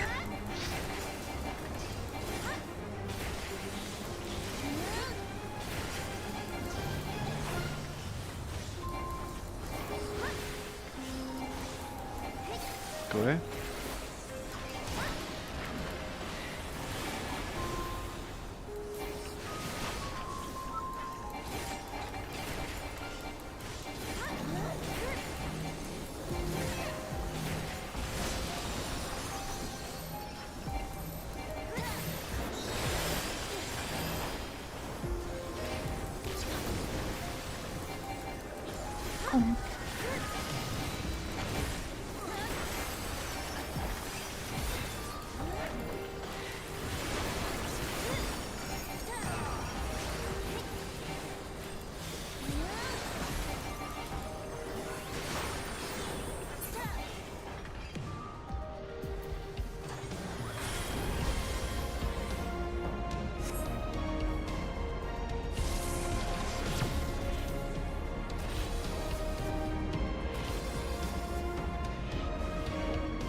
Run if you need to.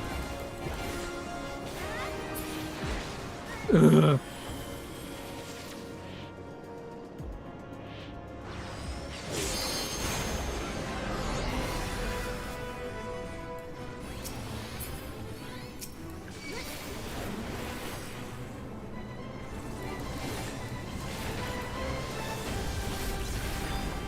Come on.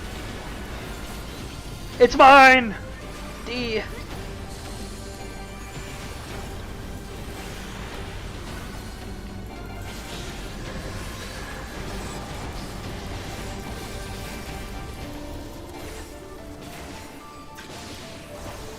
EPS, watch your heads.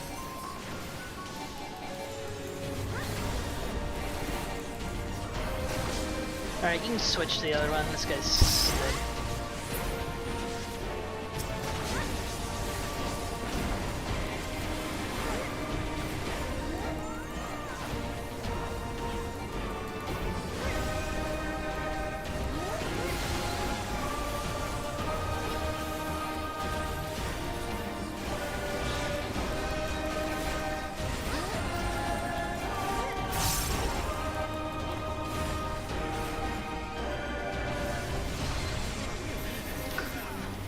It's always a jerk move, man. This is ice? Yep. Mm-hmm. I stupid you. One is safe. C is also safe. B is safe.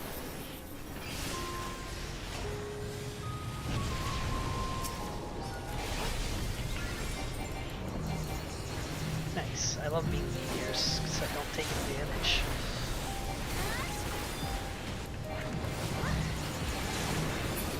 Oh. Mistakes were made.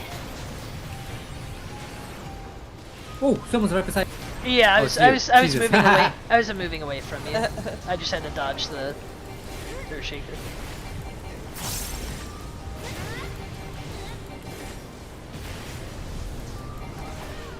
I just always assume you have.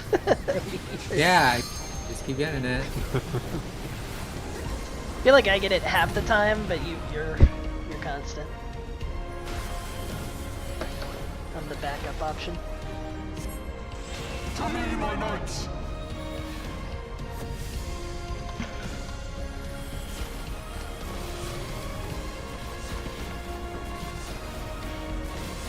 He AFK clicking on a rock during this. Me AFK clicking on a blowpipe. Clicking on a rock. I shall bury you when you're released! Alright, let me give myself a little bit more wiggle room. Sure.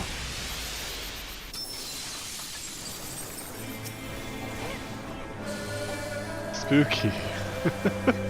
Yep. Trust. Yeah, trust the problem. I trust, but it's still spooky. Spooky boogie.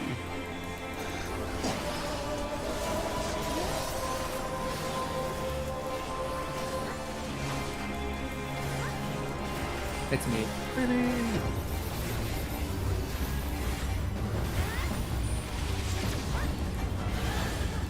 Pick up this. Ew.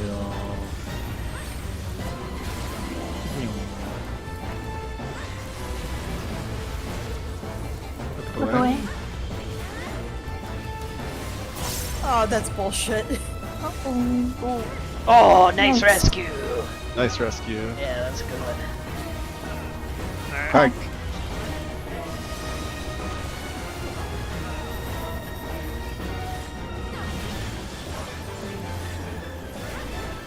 Yeah, it's all the alliance raid practice. Hours. It's all the trolling I do in lightning. alliance raid, killing people with rescue. True. Mostly me. Yeah. Oh, I'm on the side. Look away. Look away. Look away. Look away. No, oh, Oh! You, I Alright, got- taunting, no- taunting, taunting. I'm dead. Oh, Yeah. I'm also dead.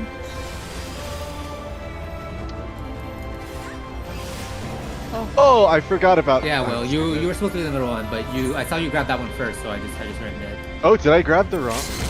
I'm gonna do the thing anyway. Alright, walk Message out of run the. out, run walk out, run yeah. out. Alright, Dave, This taunted. is spread Ignore and Waldo, Waldo. right? Yeah. It's I- gonna be a spread soon, I think. Anytime that. Yeah, okay, spread. yeah. Safe Waldo is got not A. safe. What is it?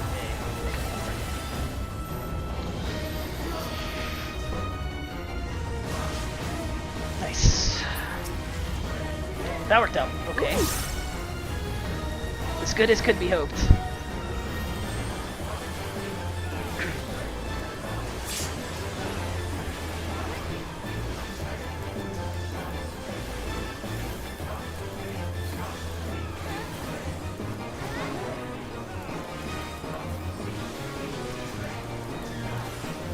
Two.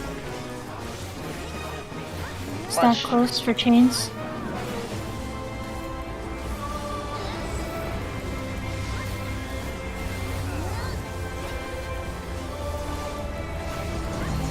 Clock time. Look away. away. Away. Ascalon. What the fuck? What did I just... I think you might have Quack. walked into my ice. I had to dodge for Escalon. Tank busters.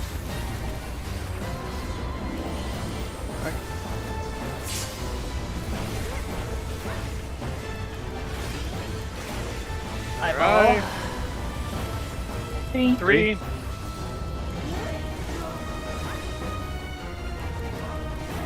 It's spamming time.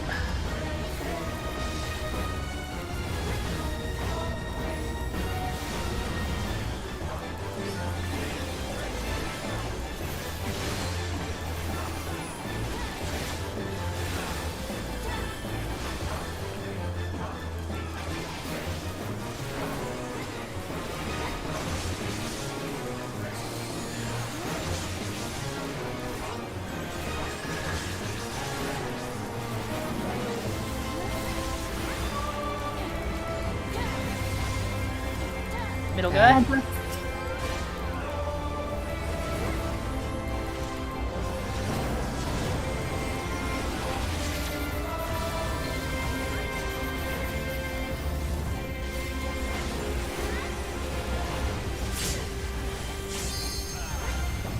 Look away.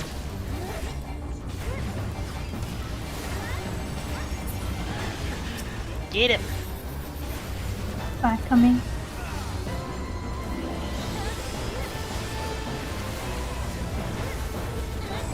Tank buster. I'm getting this. Ready to step in. Oh, I'll just taunt him. Actually, shirk me. Okay. Involving. Yeah, that's a great idea. We did. So, yeah, right in there, right when you pulled it was when I ran out of all cooldowns. Yeah, as soon as he starts the slashes, I'll just taunt him and we'll. Good luck on Fox.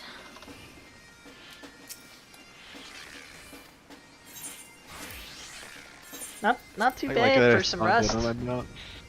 Yep. I got the same board again. I'll take it. Okay, it's those swords. The two got the same board. My box is here. Xbox, go home. Fox! Woohoo! Woohoo! Gold box and Fox. Pretty good. We got a fox! Woohoo! 135 Yahoo! big boys. Oh, I also got a fox. Yo, did you get both foxes? I did get 2 foxes. Wow! Everybody's foxing! Wee. Any PvPers? Okay. Q, you're not allowed to PvP. Got my fox in my chest, now I can PvP. You have to solve my riddle. You have to solve my riddle first if you want to PvP. Nah, yeah, you can. Dude, no fox. What the fuck? No, nothing. Nothing! It's okay, Ivan just pushed his Bofa back by another 30 runs. It's okay. I too got I'm both never foxes. getting Woo! Tell Both Fox Club! what's another 30 runs when it's gonna come Class at am I run even 1,000? leveling? Oh, whole mage. Does anyone here care to do or relearn the extreme by any chance? I don't mind. You don't have to. What is it? Is it zero to miss? It's zero miss, yeah. Yeah, sometime. I don't mind. Well, because Tama in FC is asking if anyone wants to do it. Sure. If you want to set a day, I don't mind. I think she means now. Oh, now? Yeah, that's the thing. Oh. But if you, yeah. If you don't want to, it's okay. I'll if you want do to do it. another day, then we can try to set up another day. I'll do it. I would prefer setting up A different day? a day for it. Because then there's only, I think there's only like 5 of us maybe total. Yeah. What fight is Zeromus? Zeromus is the newest EX where Meteors. yeah, the meteors. You know how you drop the meteors by the wall, like beside the other meteors? Otherwise, you explode everyone. Do you remember that mechanic? At the end. Yeah. The end has like he breaks the wall, and so like middle is not safe or north is not safe. It's Pizza Grandma. Pizza Grandma, yes. Yeah, Pizza Grandma, yeah. yes, yes, yes. Pizza Grandma. I like how That's my mount is like only slightly taller than Cave's. Is Slightly, Talon's yeah. taller? Bunnies are taller than elves. And Will, you don't have that unlocked, right? They're the same. Yeah, Are no, they? I haven't even finished MSQ at all yet. Talon's might be like a hair taller. I think mine's the tallest. Yeah, I agree. Hold on. Hold on. See? Please hold. Look. I'm looking down. Barely on all even of you. that. Look at what all he has to do in order to True. Yeah. Mimic a fraction of your height. Yeah. of your power. Yep.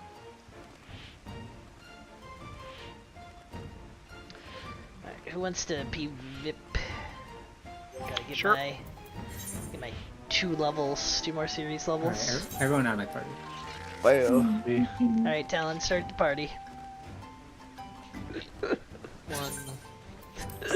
2, Thank you, Talon. 3. He just deals with it. It's great. It's the fastest way. It's the path of least resistance in this case. Swapping Dave. Yeah, give me a second. I was reading. All right.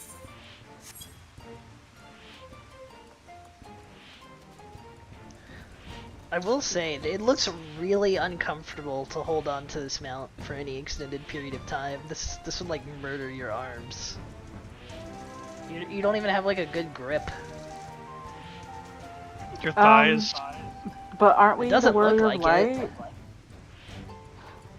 It really looks like my legs are just hovering there. Do not look up Talon's skirt. Hello? I wasn't going to. Yeah. Hello? The heck, Dave? Dave's being considerate. Okay, I'm out of this game. See ya. Nope. The It cactuar does. looks like it's made out of cloth. Yeah, I think it is. Yeah, It he's must like be. a plushy tender. What is the Oh. description? It's an automaton? No, I think it implies that it's a real cactuar. That's It is a real one, isn't it? Yeah. Yeah. It looks Yeah. fake. You look fake. Kinda. I mean, maybe that's just how cacti look. Fake. So then the real question is, if it's a real cactuar, are you getting stabbed by its needles as you hug it like that? No, it would never They're stab capable me. of fine needle It's my control. friend, he retracts the needles. Wait, maybe You that's how retract the needle. You just how you're shave holding it? on. They're tiny needles embedded into your skin to hold you in place. Okay, that actually makes more Oh. sense. That Hold actually on, makes guys. I more gotta sense. go shave my cactuar. In the exact shape of how you hug it? I don't It's want like to know the what reverse that's a of a euphemism gecko. for. If it's so tall, it probably takes a while. Yeah, mine's really tall. It's a smooth cactuar. Certainly you must have shaved it. It should have a action that lets you 1,000 needles on it. Do Drew, send any in the of them support have ticket. it? No. I don't know. What do you mean any of them? Yeah, Is there more than it's one in- cactuar? There's a jumbo. Yeah, but Just- that's a robot. Just switch to blue mage and you could do it. Not on the mount though. Pretend. Oh. Yeah, I'm pretty good at I pretending. like how my head is almost at your height. It's just like barely taller than you. It's taller than a bunny. Yeah, barely. Yeah, I'm max height, so.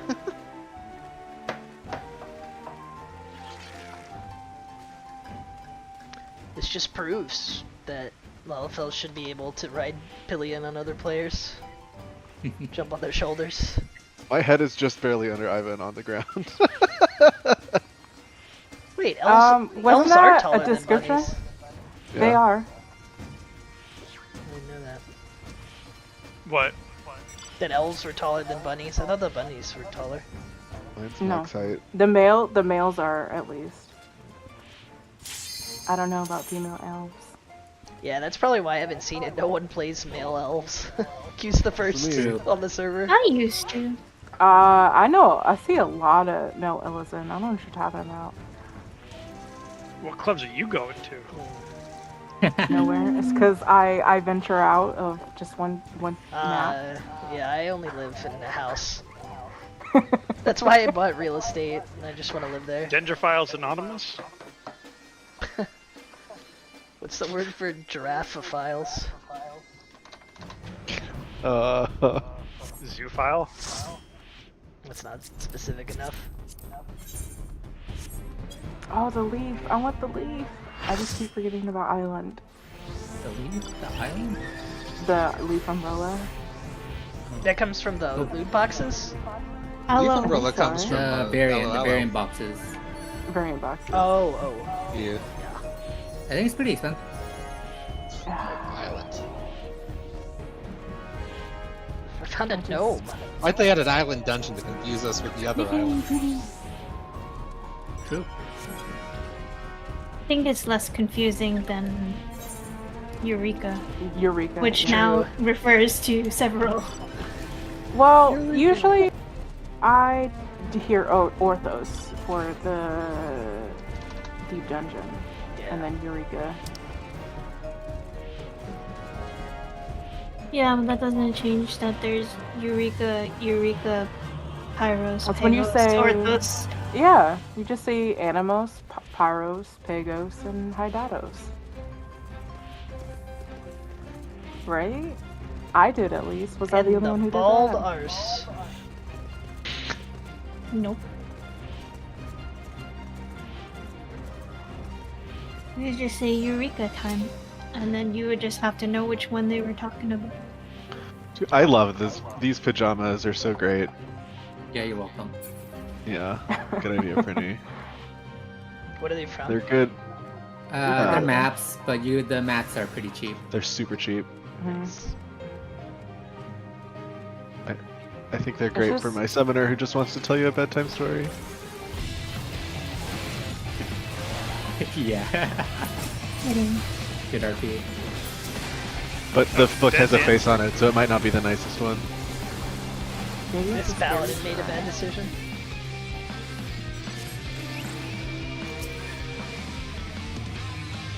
This machinist is mine. You're mine. Oh, they're all here. It's time to go. Leave Choose me. it. I'm not sprinting. What the heck? Well, I got away. Same. Oh, north. Giliast!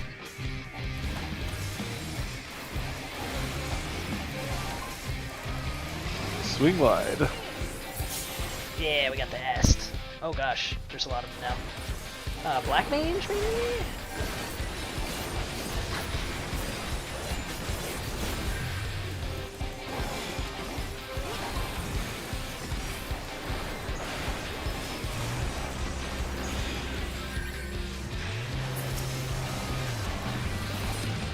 Get the point, oh yeah. Run, Talon, run! I have my LB, but I have to heal a little bit. No, you bitch. Summoner, on top of the hill. On top of the round platform.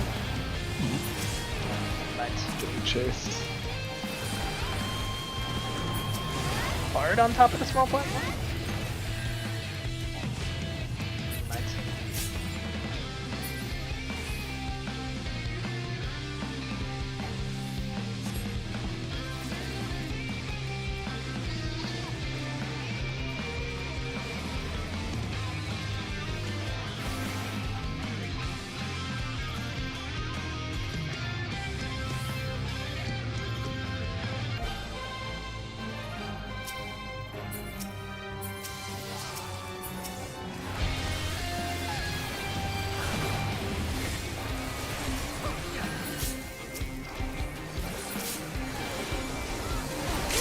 Whoops, I didn't mean to LB, but I guess I'm doing it. really did not mean to click that.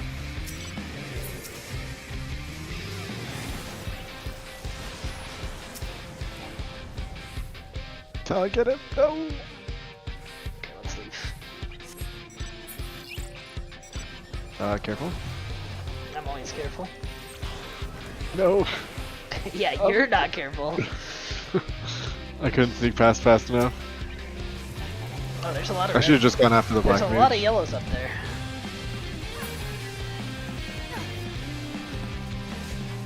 Are they gonna get it before we can get up there? Yeah.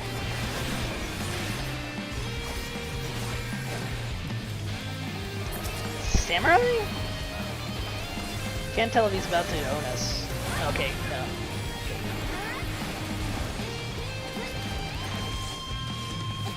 Don't let him get away. Nice. I wish I had my LB, man. Wish I hadn't wasted it. Throw it in the garbage can.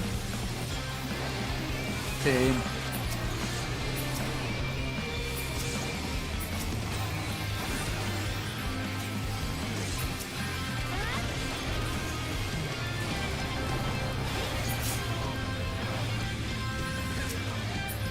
Okay, well.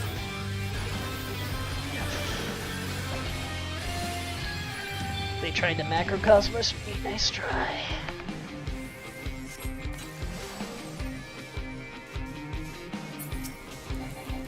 Kill that ass. I got samurai. No! My lust for ass. It's too great. Same. You wanted to eat that ass? Yeah. It needed to be destroyed.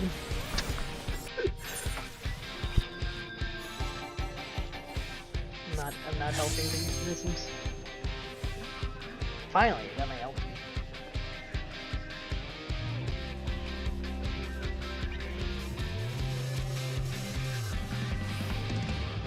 Calendar, you have yours, so you're used to.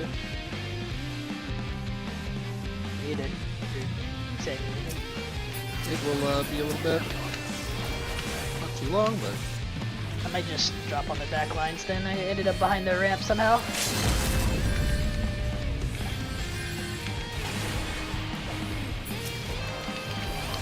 That was foolish of that dancer. And that machinist. Just the range things. I would never do something so silly. I'm dragging a bunch of them to our ramp.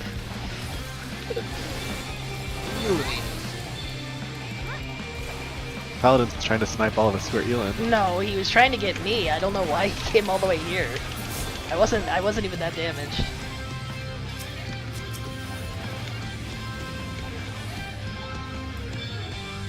I'm just gonna elixir off the top here. Who's gonna stop me?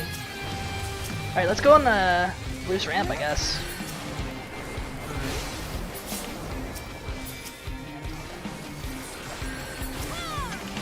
Asked.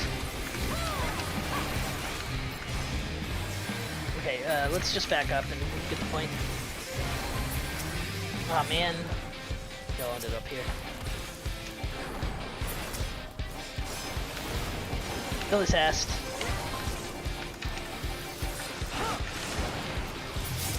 Nice. Good job.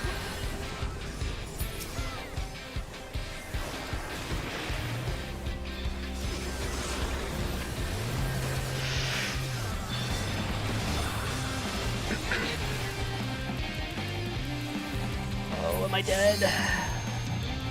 Nah, I'm gonna live forever.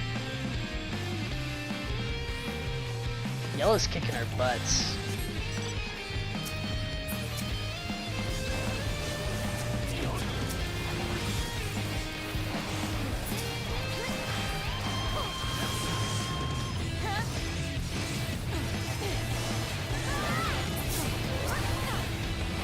Yellow No got way. it. Back up.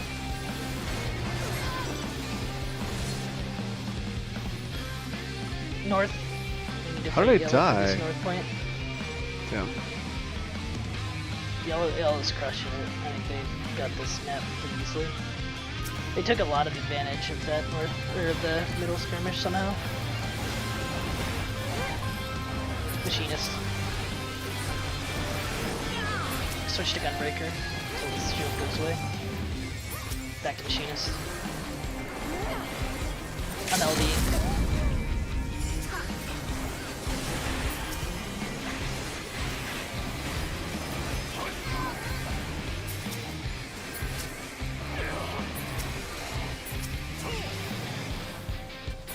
We're just losing this fight. They kill a million of us.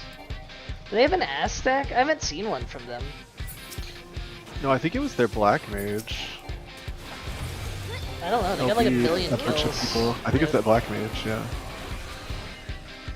And Blue's getting the middle point too. Well, this is not good for us. This is not good for us at all. I don't feel comfortable going in on any of this.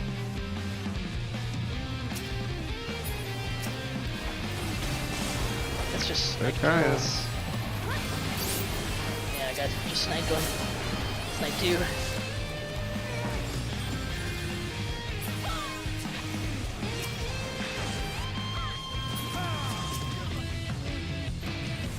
Blue just got a bunch of points. Blue has an ass stat, by the way.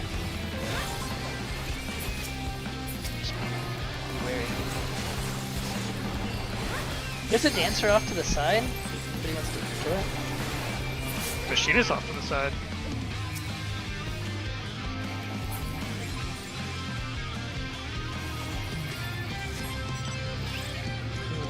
I don't know what point to fight for. I feel like the south one, maybe?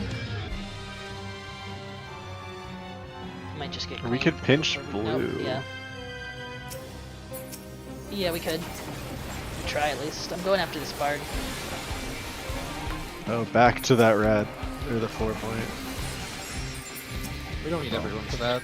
Yellow just stole my kill. Machinist. Nice. Samurai. Careful. Yeah, we need to stop them from getting the point, I guess. I'm gonna LB them. Yeah, I just did.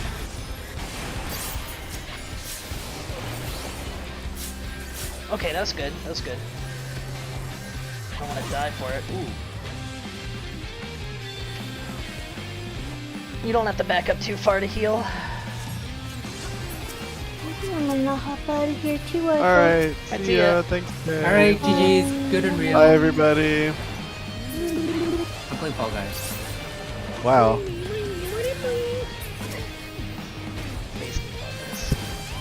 I also am playing Fall Guys. I need that mod so I can cheat. There's a warrior behind us. Because this is awful.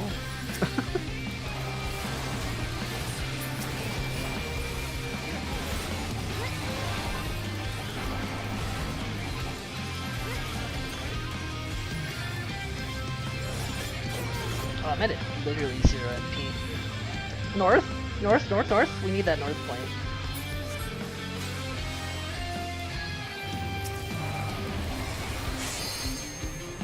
That samurai's trying to get some people. Yep.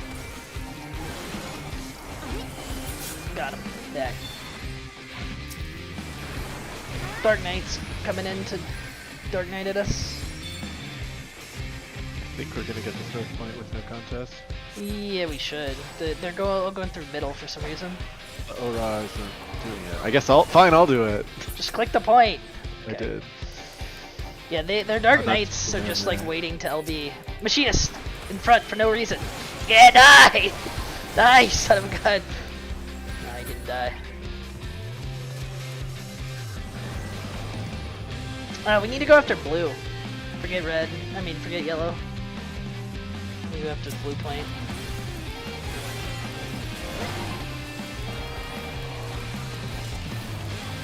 I'm killing machinists, so.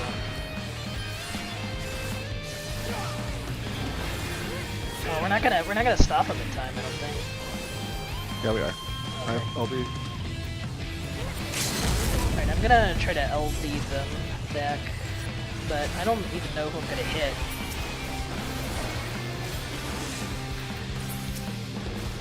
They're all spread out. This is like awful for us. taught them how to spread so well. Except we can't kill them with AoE. Dancer? Oh, Paladin! Stop the Paladin! Got him. Yellow's like sort of half pinching us. Just try to make sure. Oh, five near us. 5 near us. Retreat. Retreat. Return if you need to. I'm gonna return.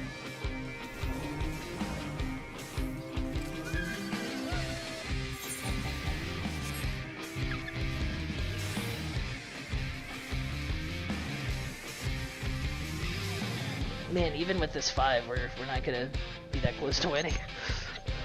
There's that 4. Push forward to the 4, I guess. Yeah, pinch whoever's there. They're so close to each other.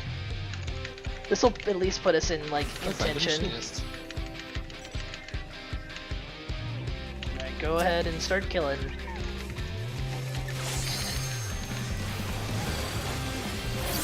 Nice.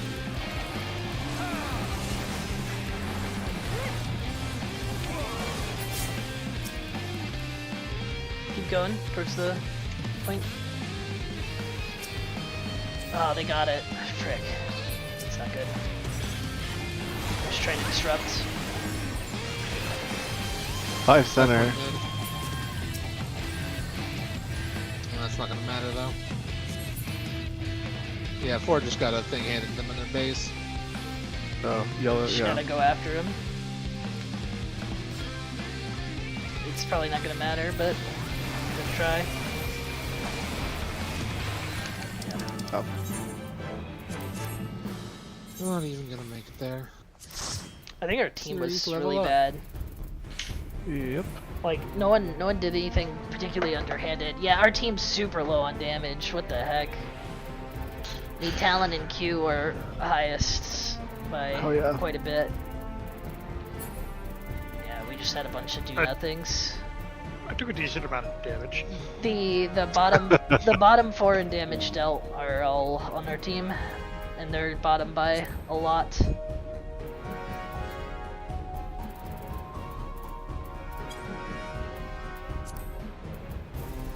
Wow, I wasn't on the bottom. That should say something. And there were DPS? Yeah, they must have just been AFK or something. It felt like we couldn't make any progress when we were contested. Like all we could do was pinch. And that's not a good position, but sometimes that's the way it is. Spend my crystals and then get the PvP set. Congratulations. I still have 2 more levels. I'll be right back. Let's see, I'm only at level 18. Well, you got the whole world until it matters. I'm at 14. Alright, I'll be right back.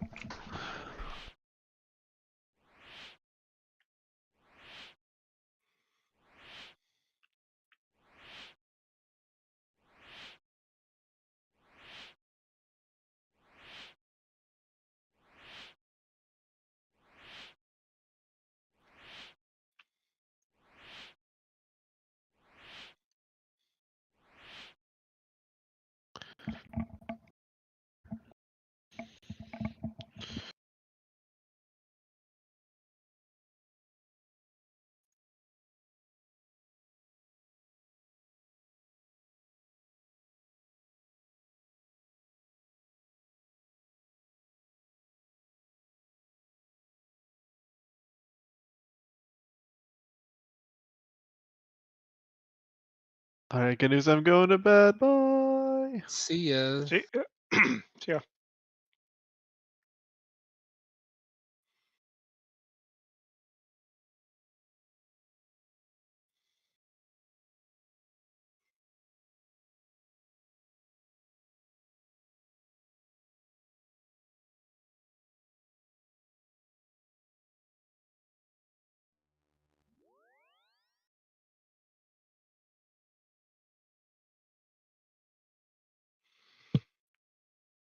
Wait, grade 8 dark matter is the highest tier, right? Yes. How am I out of dark matter? Never buying any. I do need to spend wolf marks. Alternatively, you decided to sell it on the market board. I guess that's possible. I don't. You either used it or you sold it. It's only one of these two. Yeah. Unless you put it somewhere.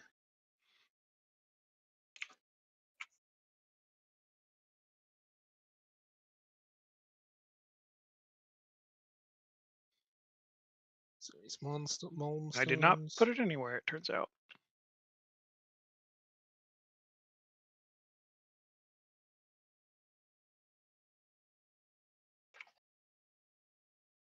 Hello? Hi, Hi. Pat.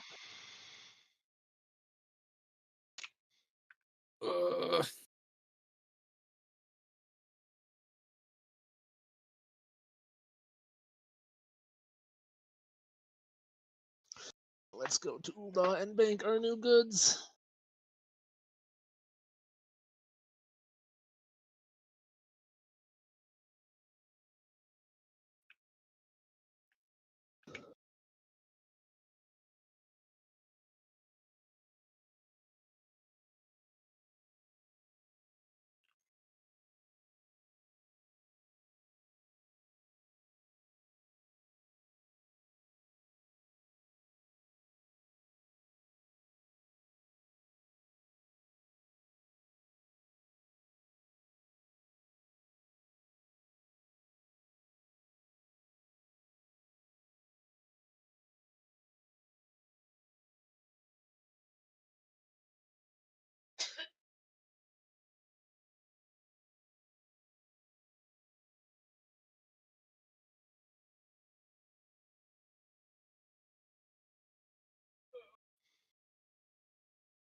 Be right back.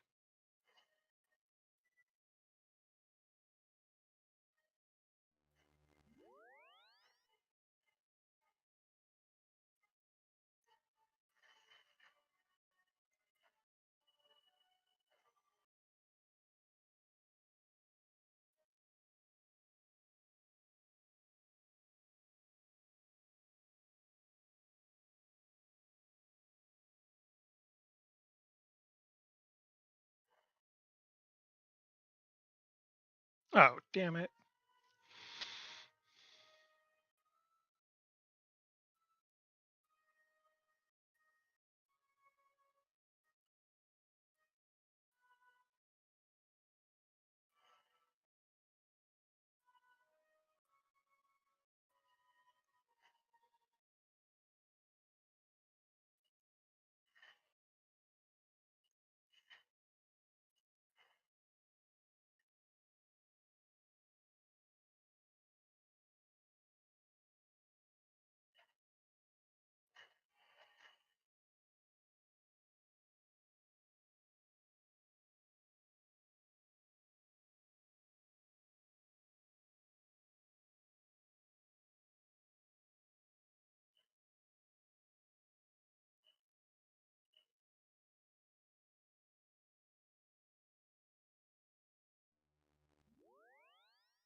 Is Ivan back yet?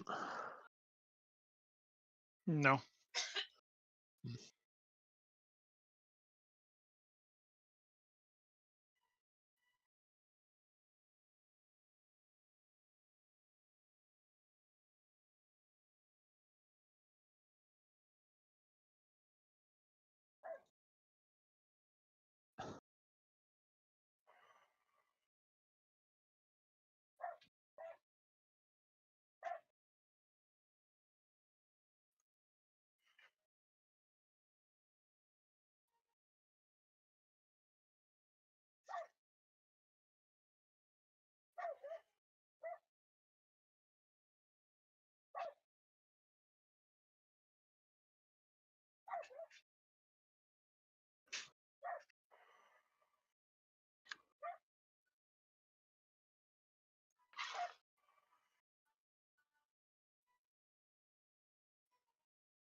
Snicko? Oh, no.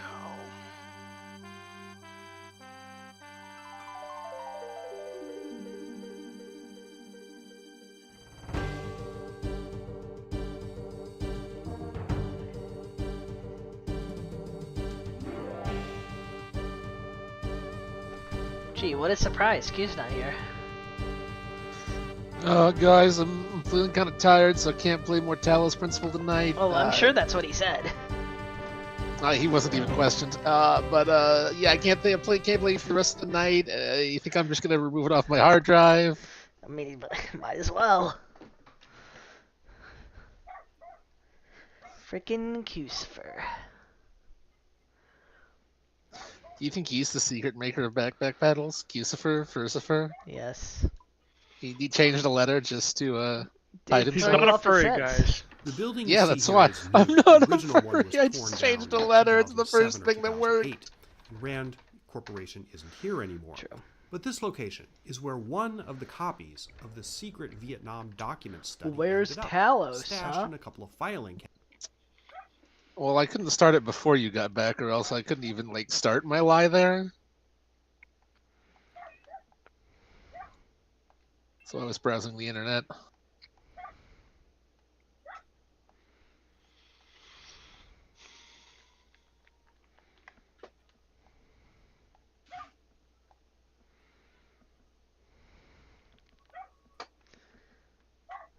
I don't understand any of what you were just saying about lies or whatever. You could have started it while I wasn't here. No, I mean, maybe originally I was planning to try harder, but I was going to pretend that I wasn't going to play, so I was already playing. And then it just doesn't work at all.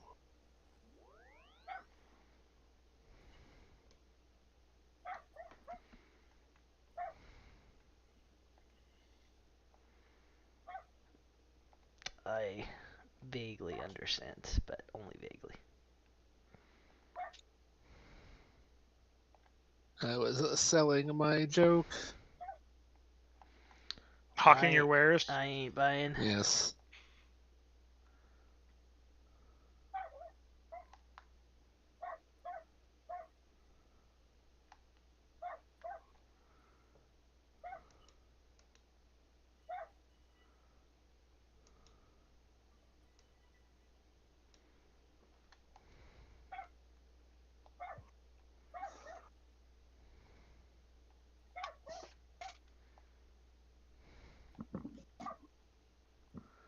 Okay, we got that. Suck. That's right, we couldn't find the star in this level.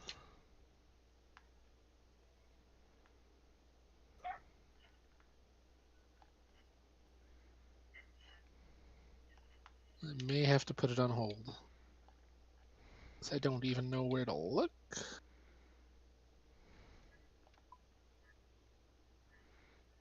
Oh, I know where you need to look. No. Zip. Denied. Zip, zip, zip, zip, zip, zip, zip, zip, zip it, zip, zip it. I will leave Dave in a car outside your house. Don't tempt me. I'm not a cat. That's fine. Dave can take care of himself. I won't have to help him at all. I've tied him up, and you will need to let him into your house to have food and water. Can't do it. Ivan would let me be out in the cold and die. Let you? I'd push you.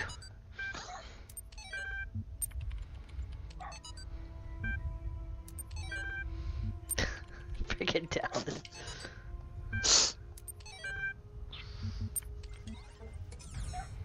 Like, it's always there whenever I decide I want to read it. I get the feeling you're not gonna read it. You know, it's possible. We may never know. That's fine. Like, I read a good bit starting out. You have to have a very high IQ to understand the Talos principle. It's true. I have a very low IQ. I lose this run. Sad day. Wait, what? I should join a smaller world. No idea what world I'm even on. Let's go to Hans. Hans?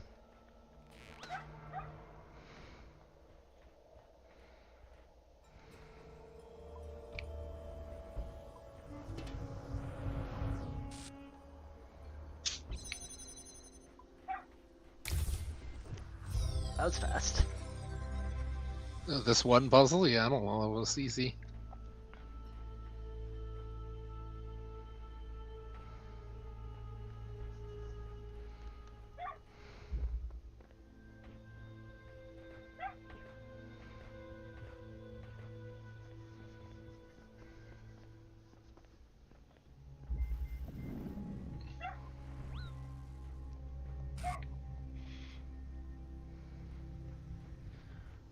The dragon breathed fire on me. It's freaking rude.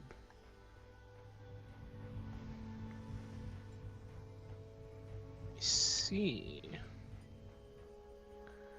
trying to see if there's a better corner.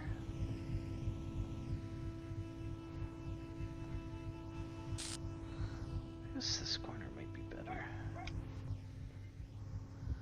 Yeah, let's try that.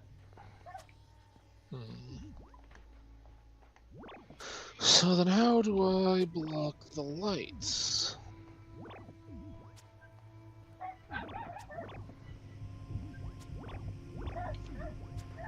Seems like a terrible idea. Got it by the light, revving up like a douche. Hello?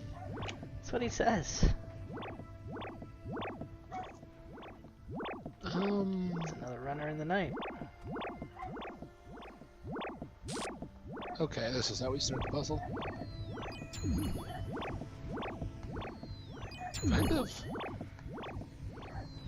Can I get this one from the side? Yes. Alright. This is a much better spot. Okay.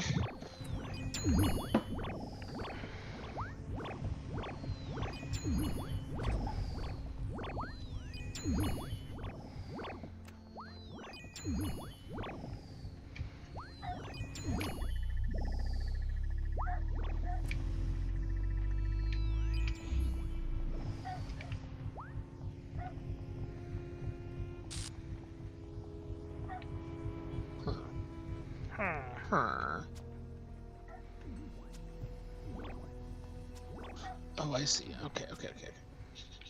I understand. Understand what this one wants. Go.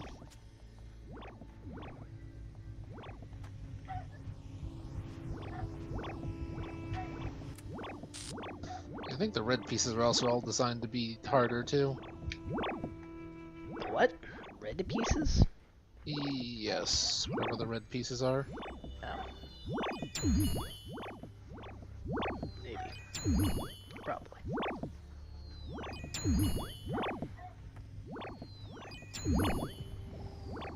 Okay, so I need to shut that off.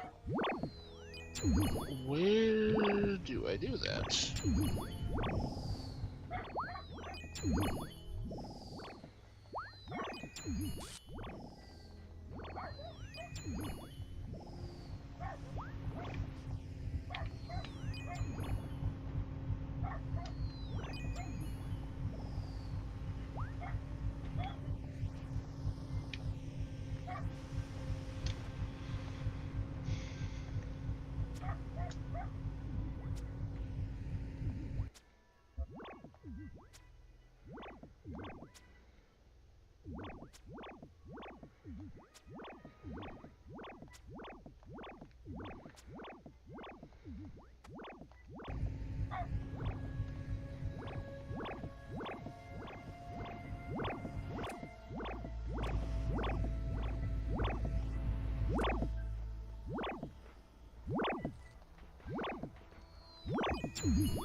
I think I need to.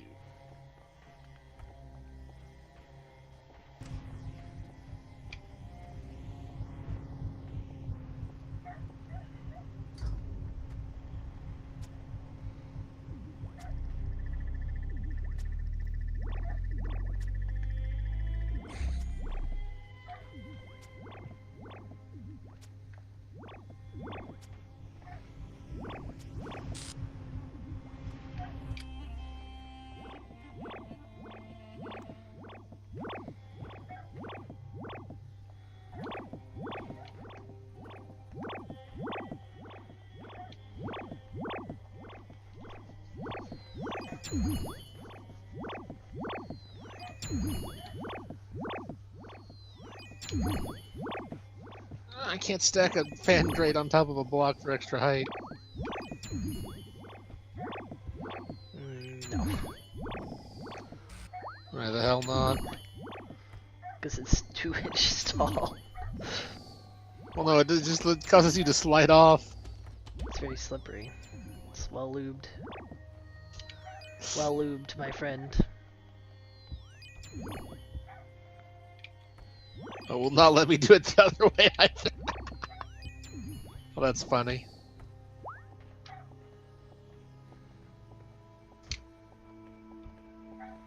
Can I glue 2 crates together, maybe? Not really.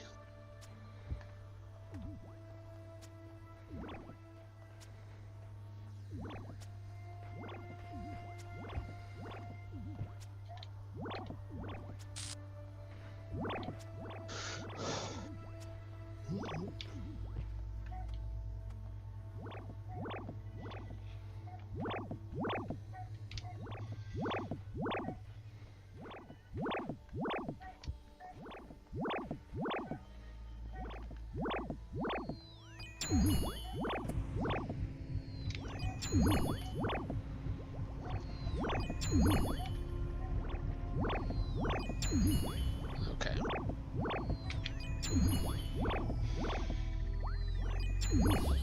No, I'm not fast enough.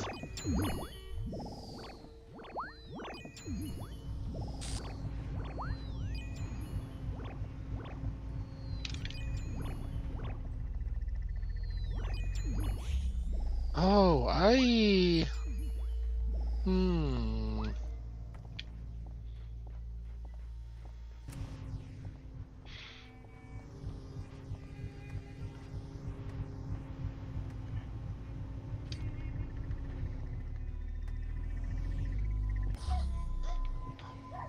So close.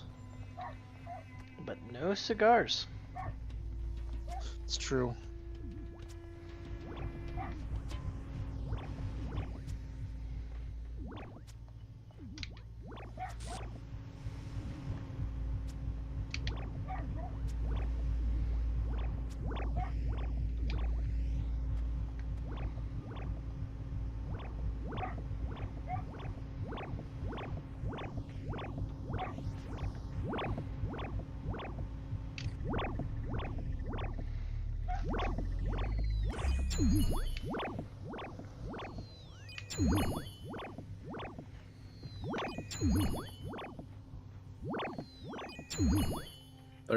Third. Oh, okay. Third. This guy's still grinding. He's on that grind. Keeps hard.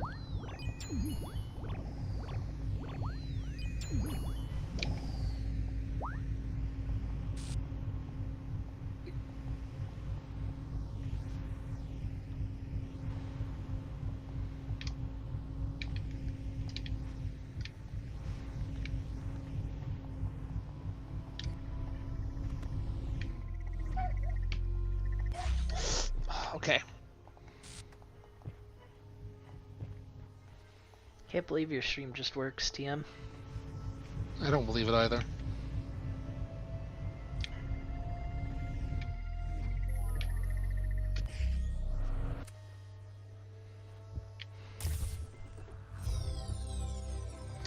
Can't believe you would cheat to get that puzzle piece. I think I did it as intended. But it had timing elements. Surely that can't be right. I've never said the timing elements aren't right. I just said they're a little wonky. They're not wonky. They're a rock. Alright,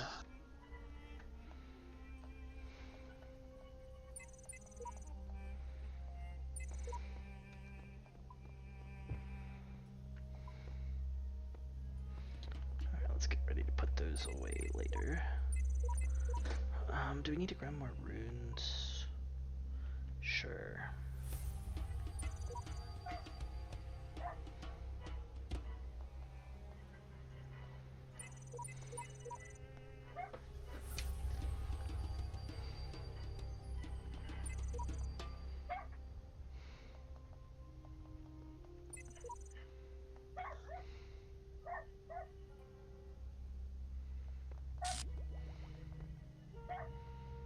heard bickering from ooh. randos.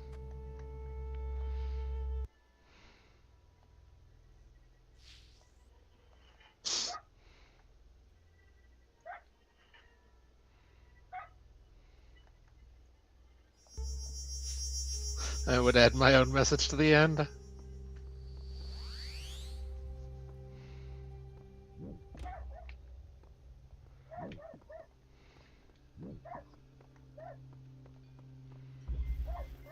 Blown away. Blow me, blow me.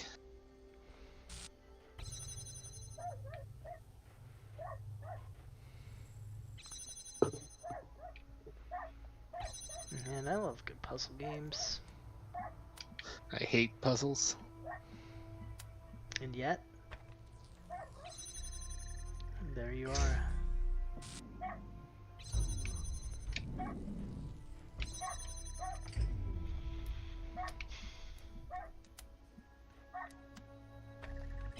This one's free.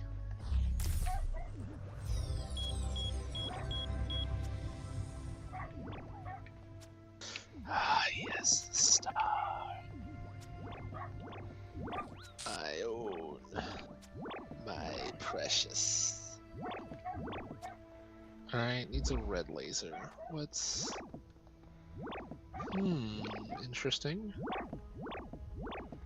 How would I get a red laser in here? How would a dog do it? Exactly. How would a dog do it? They would probably bark. He would go bjork, bjork, bjork. Bark, bark, bark, bark, bark, bark. Bark, bark, bark, bark, bark. Be those dogs from the one Best of the Worst where they put hands on them.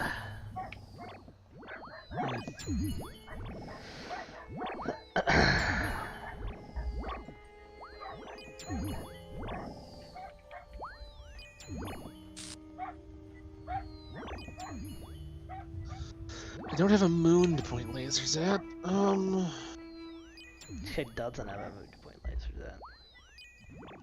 How embarrassing. Oh, okay. What? What's all the noise? Huh? What's all the noise?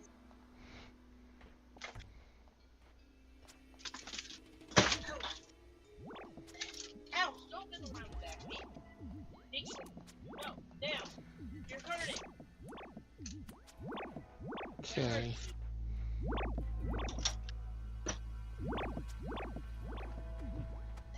Come on. Stop. Come on.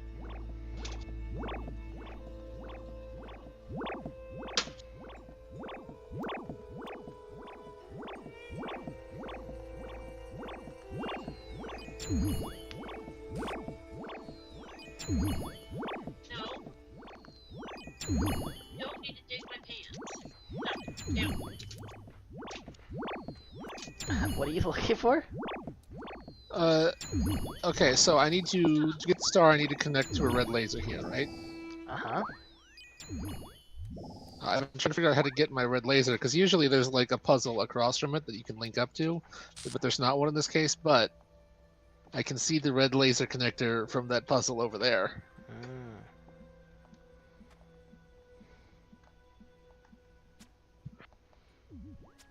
Curious. Yeah, I'm trying to find a spot where I can connect this.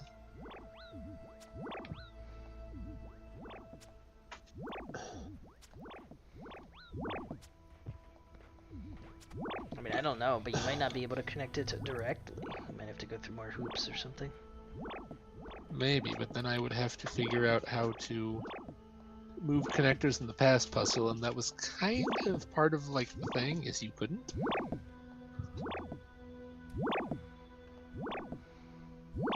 I'm just wondering if you can see the tall connector from somewhere else. Like outside this puzzle, but in another puzzle. But I don't know. That's another possible option. It's just a guess. Why you have to be made? I'm extremely angry. Okay, even if I put it down, I see.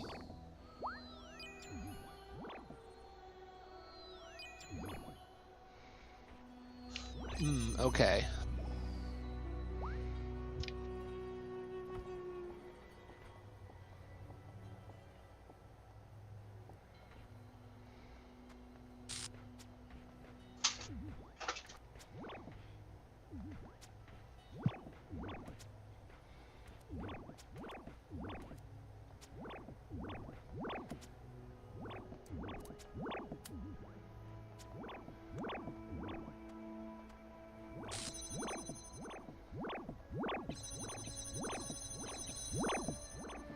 Slightly over.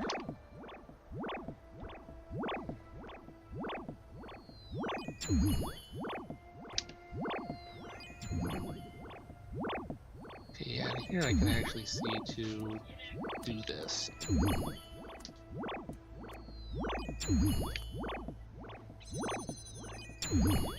Doesn't quite go over no, that it's wall. Still getting...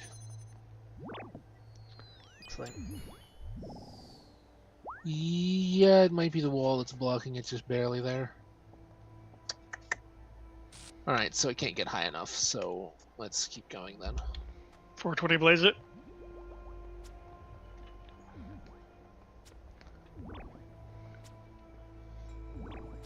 Also, I won't read all these notes on philosophy, but I will read random idiots bickering in the simulation.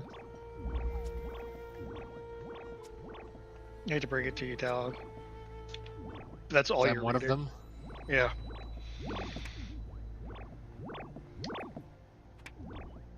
Oh, you're talking about the simulation in game. Okay, sorry, I was confused.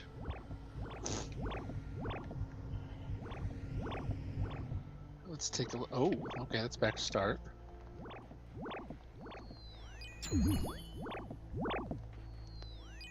So what's in here?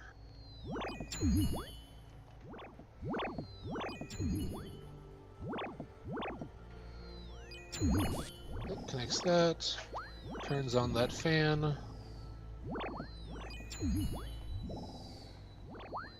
Do I need to Big interrupt boy!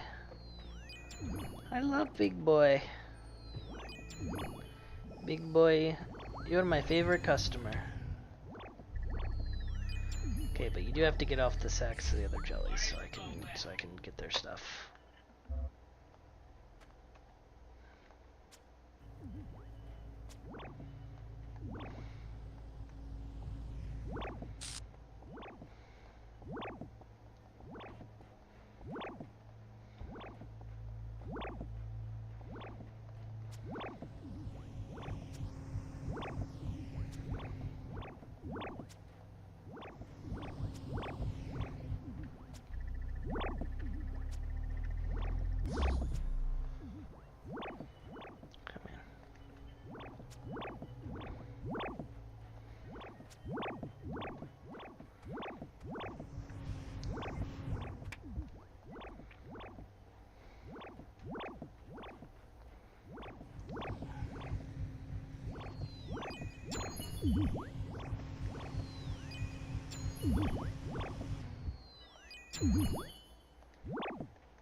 Larensky.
Slafters.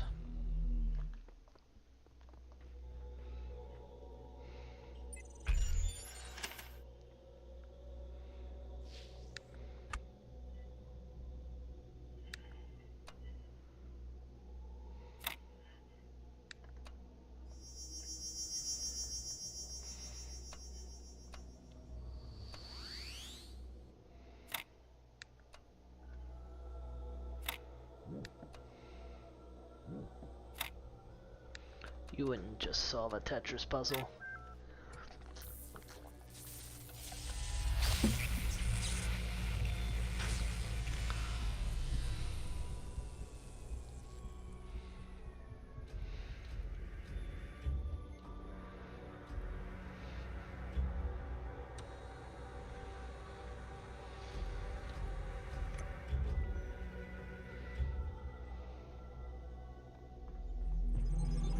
What does opening those things do for you? I forgot. I'm guessing like the item is locked until I do that. I was wondering how it denotes that though. I haven't like actually looked ahead at a sign in a way that would tell me. These trials serve the betterment of your kind. I was kind of hoping I would get access to that feature for this puzzle because it kind of seems like I need it. Because climbing up a ladder is way too slow. So I don't know how you're supposed to do this. Or too slow. I would just solve the puzzle personally. Well, the puzzle seems to be send a block over the fan, it hits the thing, that interrupts it long enough you can run in, but you have to get back over here to the ladder fast enough. And riding the wind does not get you there fast enough. Yeah, but I would simply solve it. Not listening.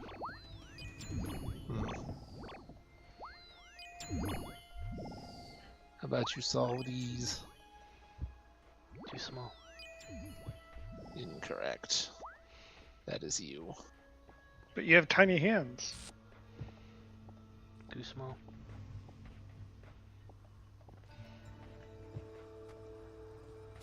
What's it take for the player to interrupt the beam? I've done that before. I think you just have to stand in a couple seconds. I wonder if...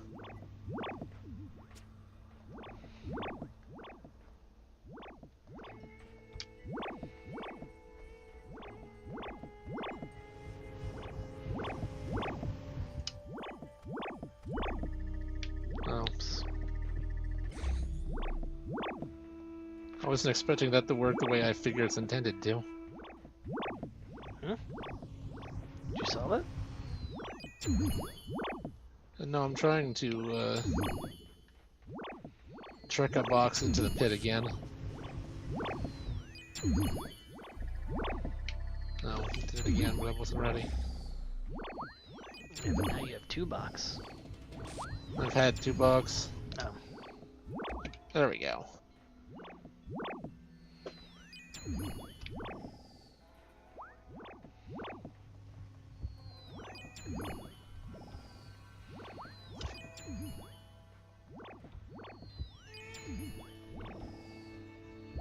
Yeah, well, the box is more affected by the wind than I am, apparently.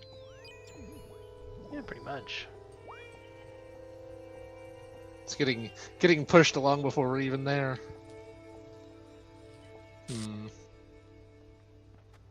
But if I got the second box... Have they heard about the second box, though? Alright, I was wondering what happened if you got both boxes stuck in the pit and were at a, and like that screwed the puzzle. The answer is that is the answer to the puzzle.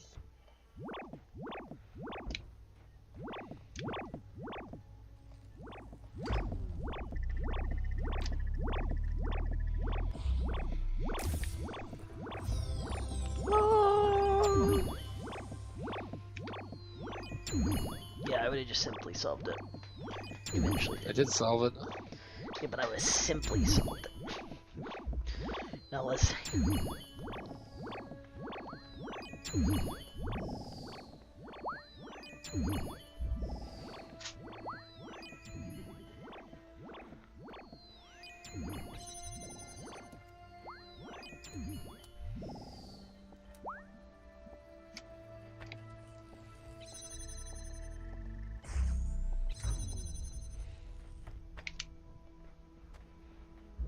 Okay, so that's all of the puzzles done.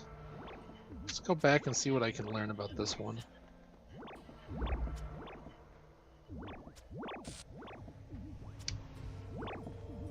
So I would really like that connector to be higher. I think there's definitely a way to do that, because looks like there's an area back there. Yeah, there's a ladder over there, so how do I get back there?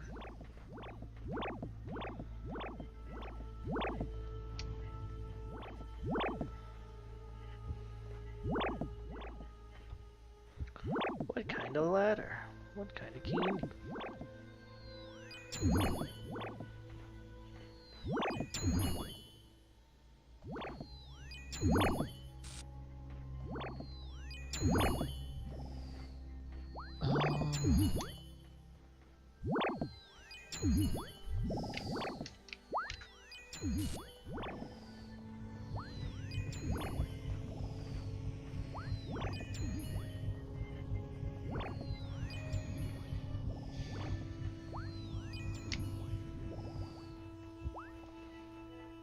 Okay, how far is the next puzzle over?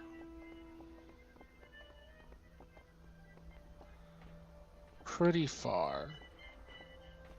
So I don't think I need to sneak in from another puzzle.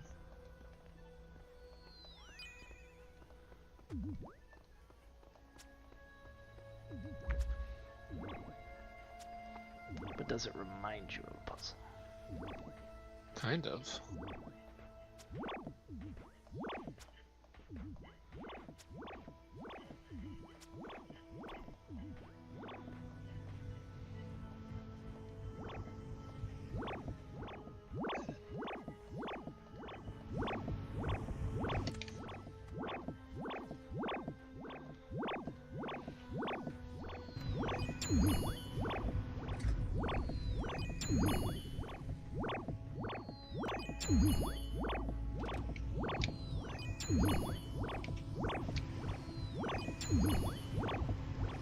Cannot put a fan on top of another fan. We'd become too powerful. It's forbidden by God's laws.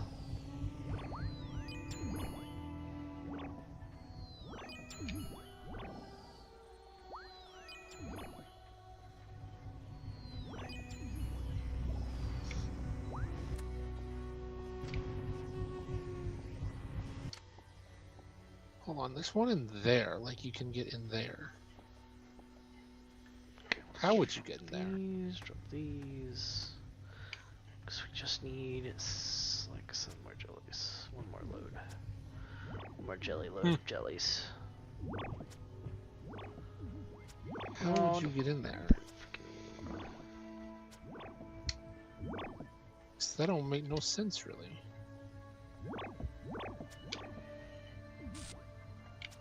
How would you get in there?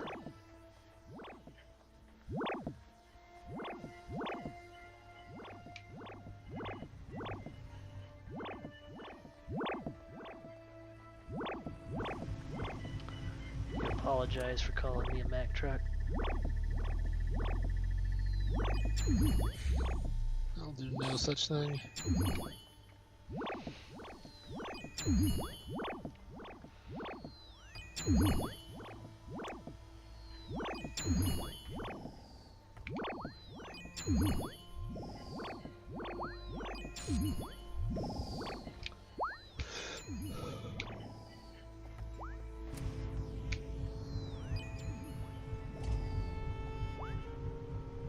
Jelly task complete.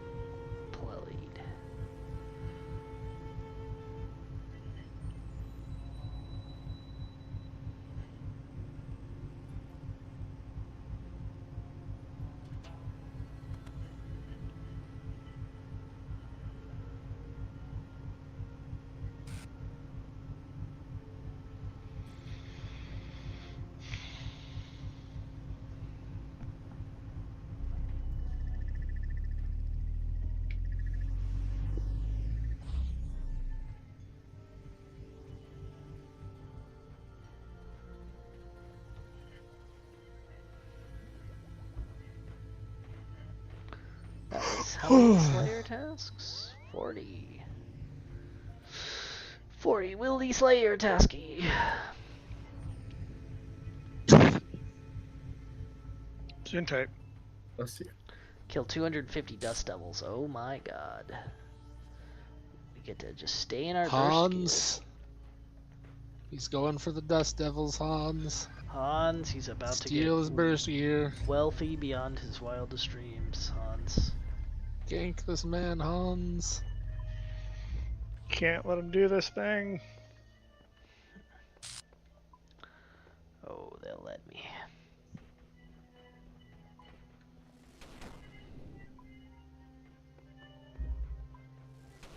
Son.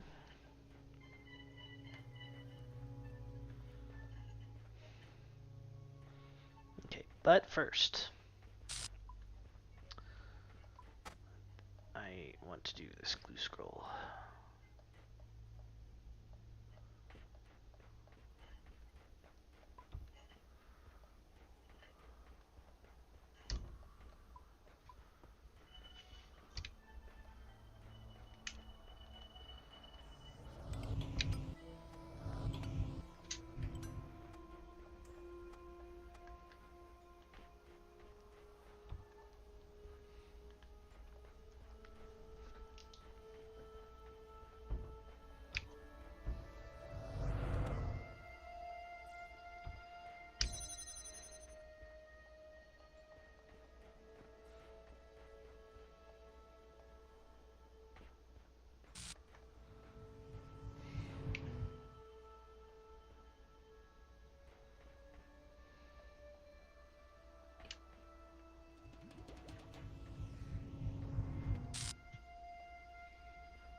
Alright, the sun is not a giant laser we can point a connector at.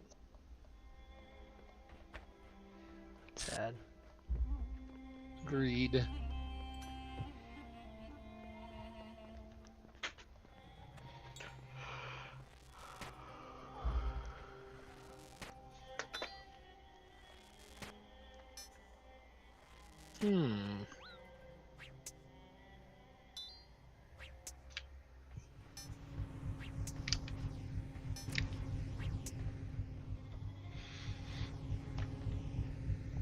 that was a pretty good transform.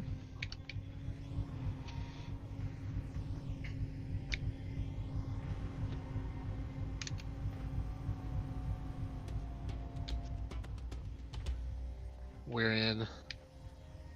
How are we in?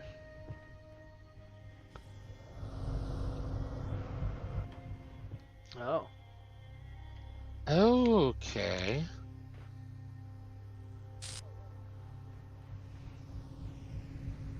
Okay.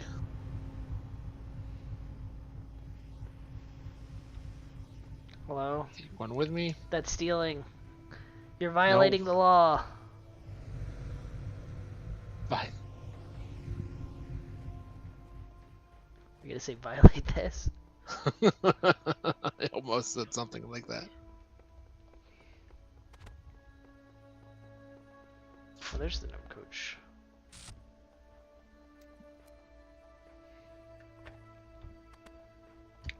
Gnome coach, I need to speak with you.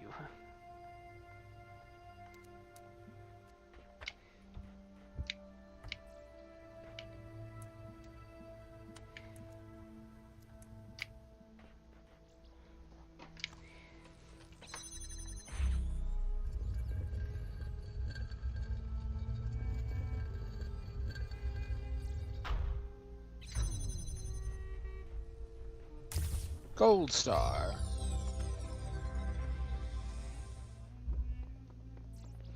But you've been arrested for stealing. Him can't arrest me. I think he kind of could. He's the one that could arrest you. Can't arrest me because I am him. I don't think so. 2-star.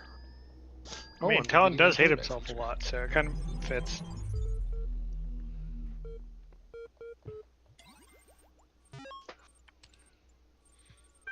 It's time for Ivan's favorite part.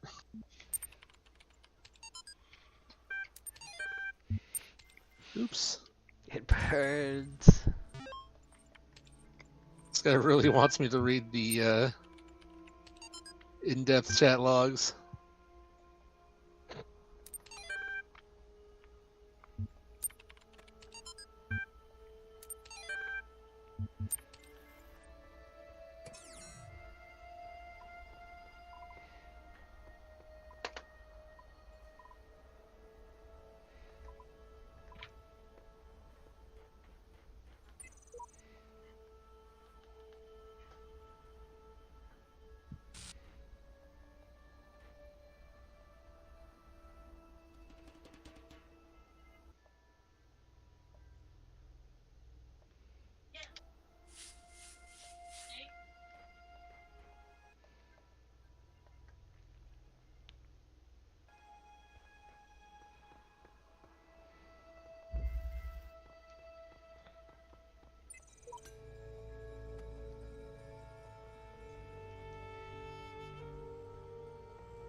Some of these puzzles are designed with cooperation in mind. Wins co-op Talos. Really crazy. I do no shortage of nonsense.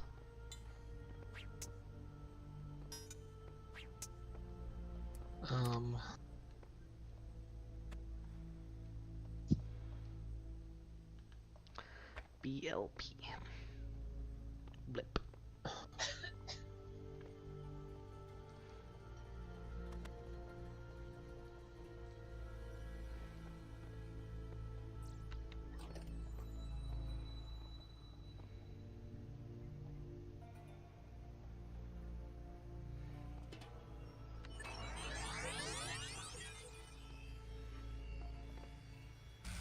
Okay.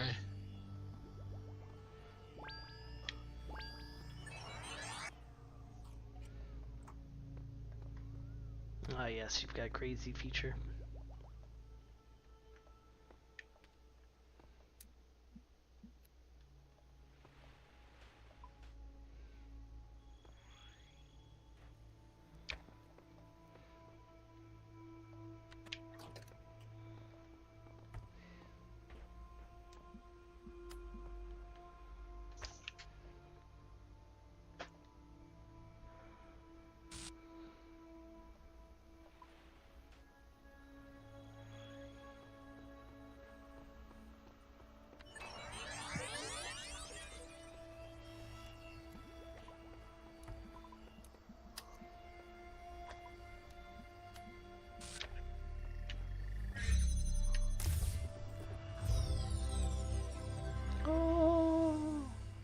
I cooperated.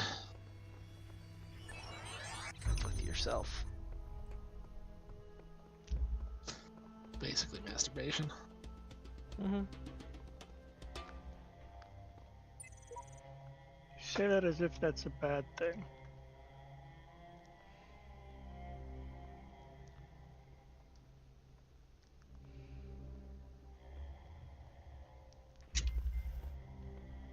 Self-help tutorial.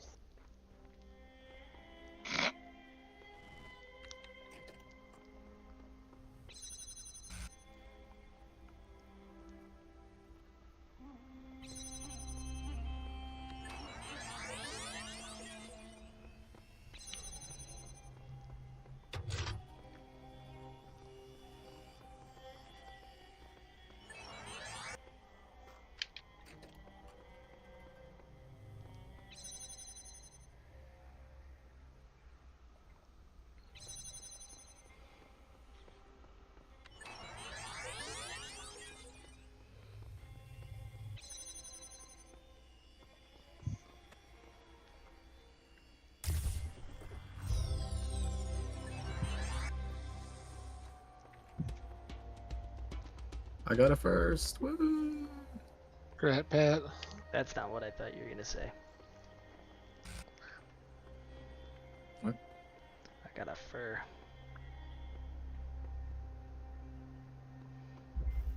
Tona.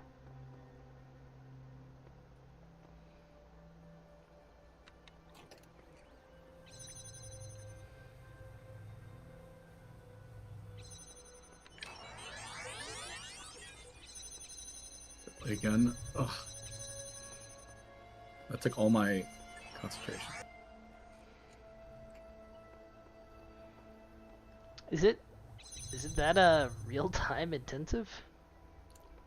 Yeah, I mean, you have to like make decisions on the fly between each round. I want you to make good decisions, Pat. It's like a kind of like an RTS almost. Don't sully the name of RTSs. I'm not. It's. Oh. Oh.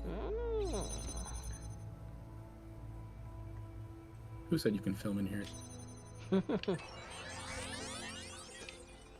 It's too late. I'm already filming.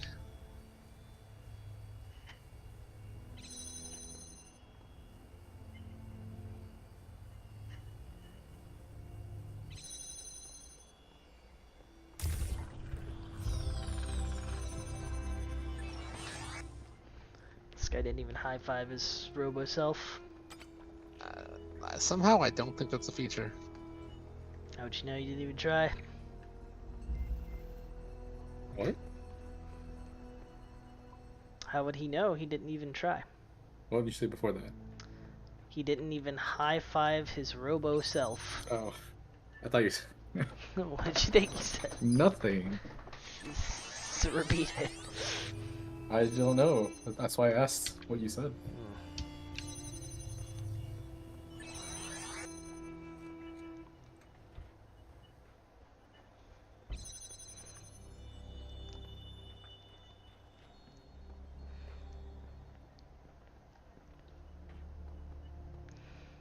Nani? No.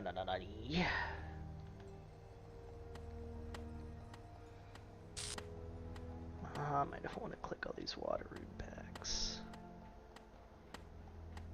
I don't want to click water rune packs, I just want to be happy.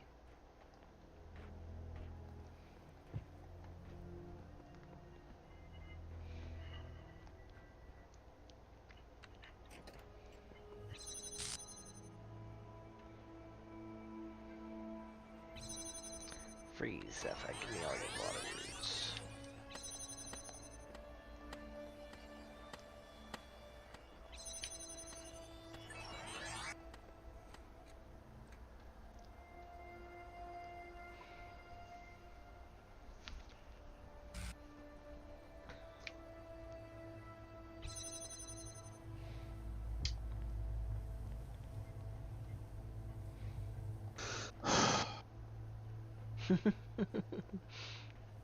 This guy's in the deep think dimension.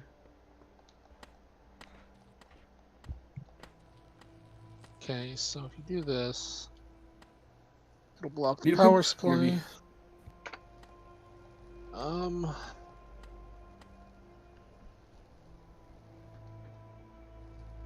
Can you record while you're playing a recording? Will it double record?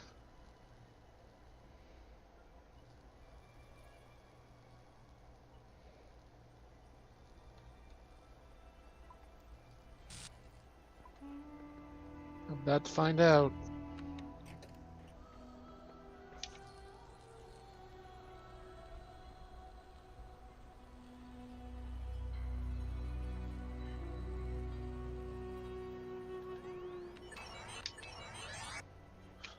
Oh no, hitting it again just ends the recording. Okay.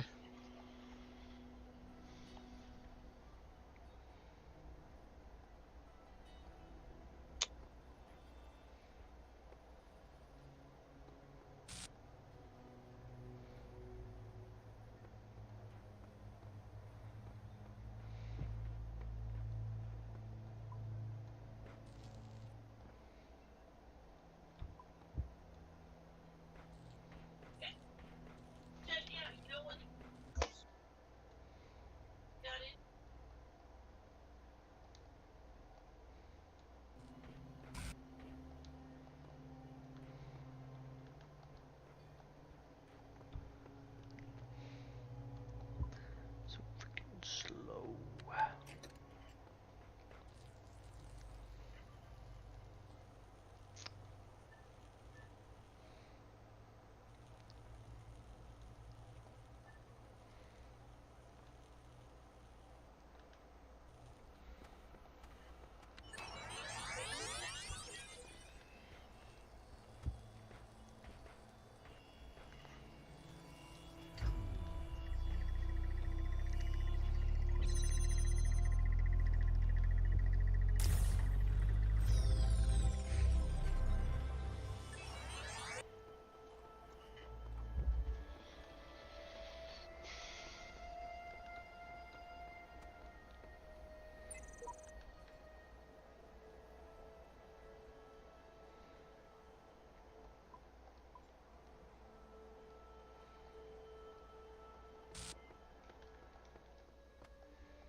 DNA is information transmitted across time. The living and the dead are part of the same chain, bound together by chemistry. That's true of all species. But humanity has taken this bond further. Thanks to technology, we have access to the thoughts and ideas of people whose physical bodies are long gone. Like you listening to me now. Even though I'm definitely dead at this point. What is this? I shall not allow the corruption of my garden. Be gone!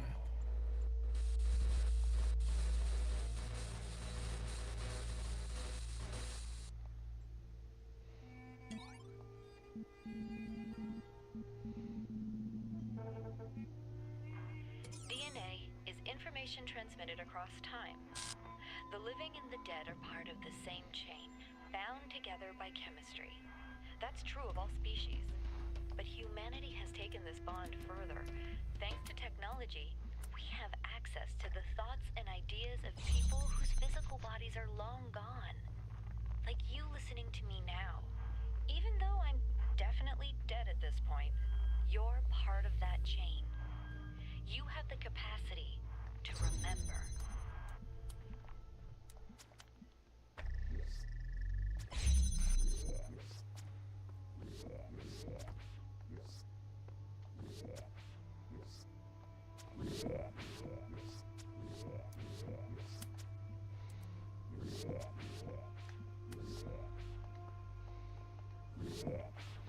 Remember, Simba, remember.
Big boy.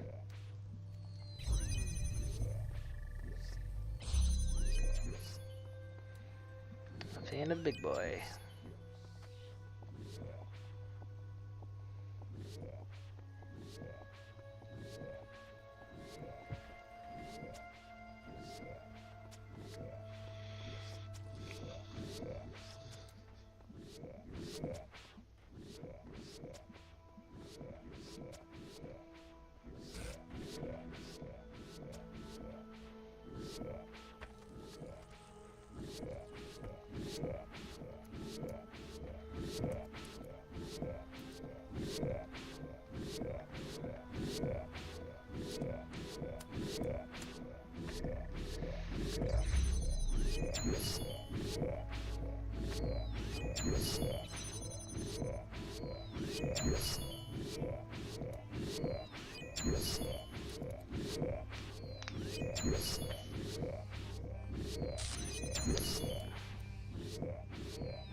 That did not get high enough. That's what I said. Oh, okay, you're supposed to go. Okay. Okay, That's what I said when I was getting high. Okay, so I just take this off and stop. It's fine. Oh, I'm stuck on the wall. That's what I said. I was stuck on a wall.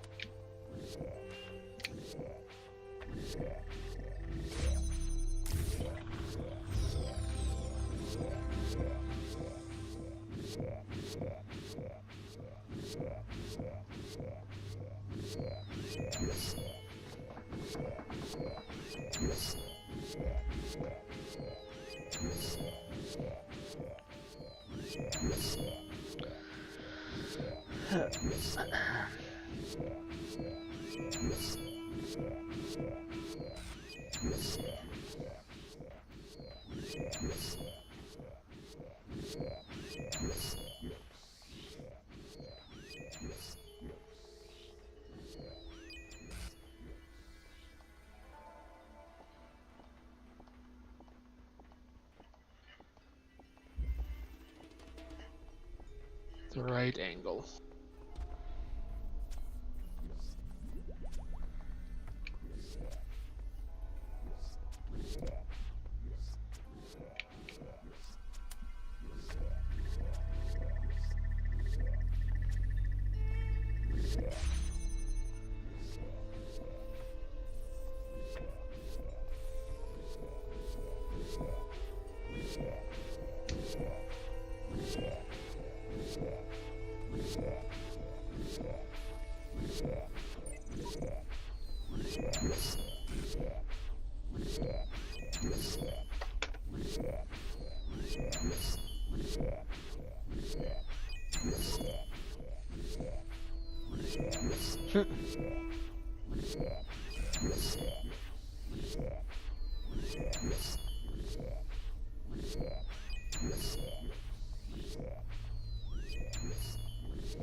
Samsara, you tried.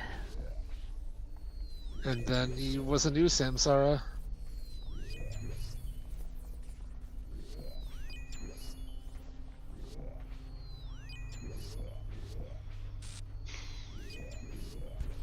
Ow, shut up, ball.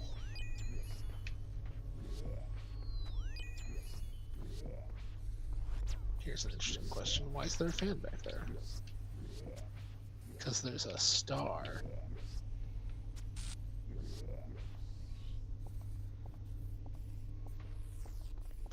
Okay, what's the best way to do this?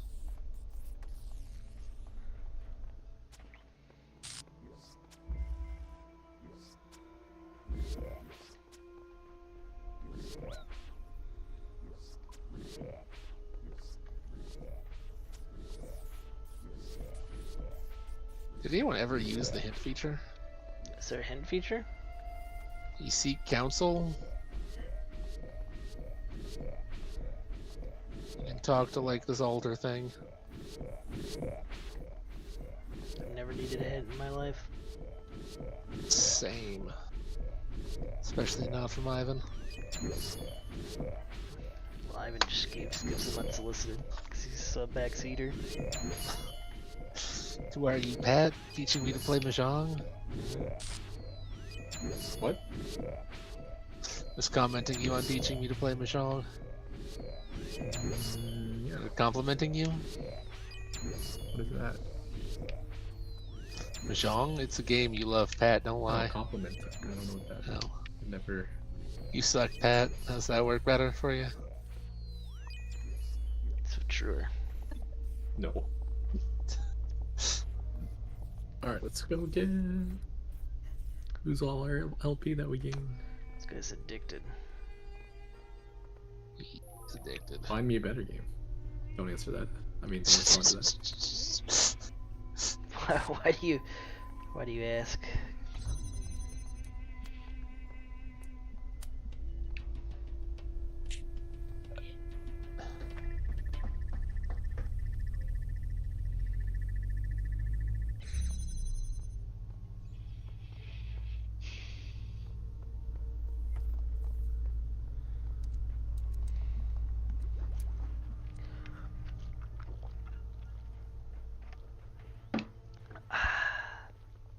Liquid refreshment.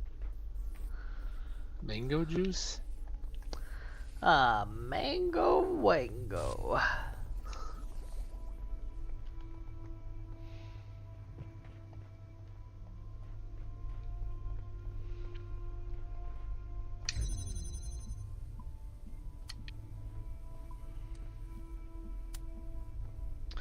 Why do all these stupid drop tables include adamant axes? Nobody in the world has been like, ah yes, my dream item, the adamant axe.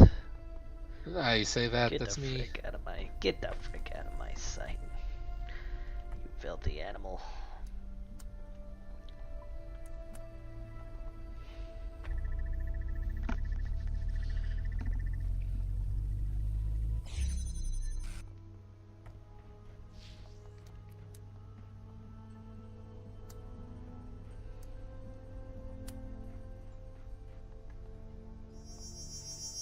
Imagine not being an adamant axe enjoyer. I'm imagining. I'm successfully imagining. I don't think it'll fit. The adamant axe? In your butthole? What? I don't know what that Pat's talking about. What about talent? Cabinets, still top secret. Also here on the Rand Corporation's site was an employee named Daniel Goldberg, who had previously worked at the Department of Defense and had seen Vietnam firsthand while working with the State Department. In fact, he helped compile the secret study. He knew what it was, what was in it, and more importantly, where it was, or at least the copy that belonged to Rand Corporation.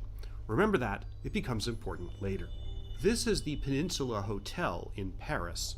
Originally built as a palace for a nobleman in the 19th century, the building was used as the headquarters of the SS during the Nazi occupation of Paris in World War II, and it was where at least part of the plot to assassinate Hitler in July 1944, the Valkyrie plot, was hatched. In May 1968, it became the official venue for peace negotiations between the United States, North Vietnam, and South Vietnam. From the beginning, a major stumbling block of these talks was the insistence of the North Vietnamese that President Johnson halt the bombing of North Vietnam unconditionally. Once that was done, then they could work out the political conditions for a ceasefire. South Vietnam potentially had much to lose from any deal between the US and the North. After all, the ongoing war kept the South Vietnamese president, Nguyen Van Thieu, propped up in power, and the tap of US foreign and military aid flowing.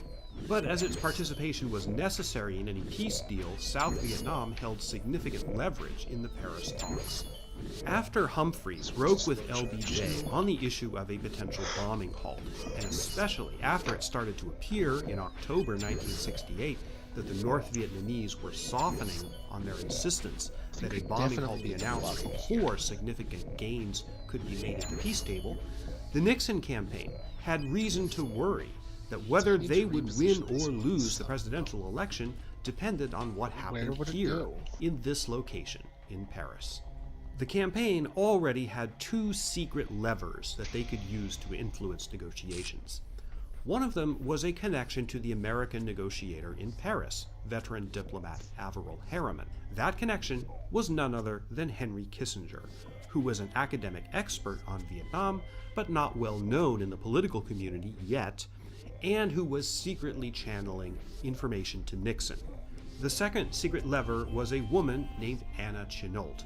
Born Changsheng Mai in China, Anna married an American general, Claire Chennault, who was a hero to the Chinese during World War II.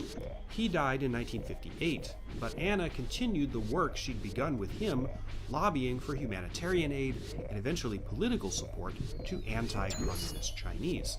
A decade later, Anna Chennault had become much more conservative and was in fact the Nixon campaign's #1 female fundraiser. Anna Chennault knew various people in the South Vietnamese government, including Bui Diem, the South Vietnamese ambassador. Anna Chennault introduced Nixon to Diem in early 1968. Oh, by the way, the meeting occurred here at Nixon's apartment on Fifth Avenue. John Mitchell was apparently involved too. Chennault would act as the Nixon campaign's secret communications cable to the government of South Vietnam. And in case you need another geographic thread connecting various parties in our story, I'll give you one guess where Anna Chennault lived in Washington, D.C.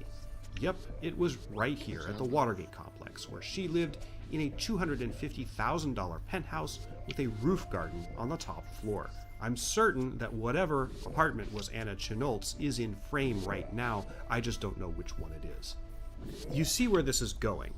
Long story short, apparently on the orders of the Nixon campaign, Anna Chennault encouraged South Vietnamese President Thieu to spoil the peace talks, so there would not be a bombing halt or a peace deal before the 1968 election, hopefully blunting Humphrey's gains at the polls. The unspoken quid pro quo, maybe it was spoken, we don't know, was that South Vietnam would get a better deal under a Nixon administration than it could expect under Humphrey. Sure enough, on October 30th, 1968, Thieu announced that South Vietnam was walking out of the negotiations. Essentially, Thieu dropped trow and crapped all over the Paris peace talks. Furthermore, a note which would not come to light until 2017 shows that H.R. Haldeman Nixon's chief political aide, remember him, recorded that Nixon had authorized, quote, throwing a monkey wrench into the peace talks. Even more amazingly, Lyndon Johnson knew this was happening and that Nixon was involved. The FBI was tapping a bunch of phones, Chenault's, for instance, and they were also bugging the South Vietnamese embassy. On November 2nd, 1968, a few days after he had ordered a bombing halt, Johnson talked to Senator Everett Dirksen. He said, quote, "They oughtn't to be doing this. This is treason. I can identify them because I know who's doing this. I don't want to identify it. I think it would shock America if a principal candidate was playing with a source like this on a matter this important." End quote. The next day, Johnson called Nixon and told him that he knew what was going on. Nixon lied through his teeth. He said that he had no knowledge of what Anna Chenault was doing or saying, and that she did not have his sanction. No, the one card that I needed was the only card left in my draw pile out of a hand of was lying. But incredibly, he did not make so this there were 7 cards in the deck. He let I drew 6 of them. away with it. And the one card I wanted, the secret deal was discussed the one that was by several members of the Johnson administration, including Secretary of State Dean Rusk and Secretary of Defense Clark Clifford. The reasoning for holding it back was that now that Nixon had won the election, making it public that he had literally committed treason would start the new administration off under a cloud of the biggest scandal in American history. Nixon had won, narrowly, with 301 electoral votes to Humphrey's 191, though the popular vote was much closer. Nixon won by only 0.7%. Wallace got 46 electoral votes that didn't prevent Nixon from winning a majority, which would have thrown the 1968 election into the House of Representatives. It's unclear whether Chenault's meddling really made the difference. There's evidence that Tew was inclined to blow up the peace talks on his own, not at the instigation of the Nixon campaign. But the important thing is that Nixon, and LBJ for that matter, clearly believed that their meddling had made the difference in the election. Nixon knew he'd dodged a bullet, and he remained quite concerned that evidence of the Chenault affair would come out during his presidency. In 1970, the Nixon White House assigned a young staffer named Tom Charles Houston to the job of basically doing a post-mortem on the whole bombing halt business. A memo that Houston wrote to Bob Haldeman, dated February 25th, 1970, you're looking at it on the screen, warned Haldeman that what he came up with didn't look good for the Nixon administration, meaning the evidence showed that they were involved. Furthermore, Houston did some digging as to where the documentary evidence was that Nixon had meddled in negotiations through Anna Chenault. According to him, Houston, there was another report on the whole scandal compiled by the International Office of Security Affairs, part of the Department of Defense. Former Defense Secretary Clark Clifford supposedly had a copy, Houston said. And now this is the important part. A copy of this report was said to be in the hands of a guy named Les Gelb, who had left government and was now working at the Brookings Institution, a location that's coming up. Now, just to be precise, there's an important caveat here. Historians have weeded through this mess and cast doubt on whether this report, the specific one from the International Office of Security Affairs, actually existed. Houston may have been mistaking a different document for that one. But whether it existed or not, the important thing is that Haldeman and Nixon apparently believed that it existed. On June 17, 1971, ironically, exactly 1 year to the day before the Watergate break-in, Nixon discussed the matter in the Oval Office with Henry Kissinger, his national security advisor, and Haldeman. That conversation was caught on tape. Here is what they said. They could blackmail Johnson in this stuff. What? You could blackmail Johnson in this stuff, and it might be worth doing. The bombing hall stuff is all in the same file, or in some of the same hands. Oh, how's that show? Oh, I wonder if it's that. It isn't in these papers, but the whole bombing hall file. Do we have it?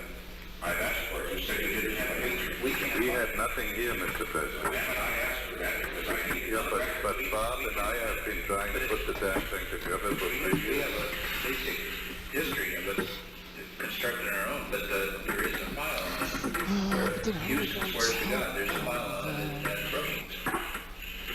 I wouldn't be surprised. All right. You remember the same kind of thing, Bob, the same people, Bob. Now you remember Houston's plan. But couldn't we go over, now Brookings has no right to have classified that? You know, I mean, I want it implemented on a thievery basis. Not have to get in and get those files. Blow the safe and get it. So remember that little detail. Nixon demanding that his aides snatch information on the Chenault affair. Not only is it important later, it's one of the most important threads in the whole story. So, back to 1968. Shortly after he was elected president, Nixon did two things that would become significant in Watergate. On December 19th, 1968, Nixon bought 2 houses in Key Biscayne, Florida. What you're looking at right now is not... I would just solve it. You've got so many boxes, how can you not solve it? Well, you see, I need 2 boxes high. But you can't jump on 2 boxes high. Get a 3rd box. Oh, I've actually already solved it. There's only 2 boxes in the puzzle. I've already solved it. You need to think. Can't jump on that. You can't jump on it. No. Not quite. You can't put boxes on it. I thought you put boxes on it earlier. I put boxes on one of the explodey balls. He will not take a box. You sure? I tried. Yes.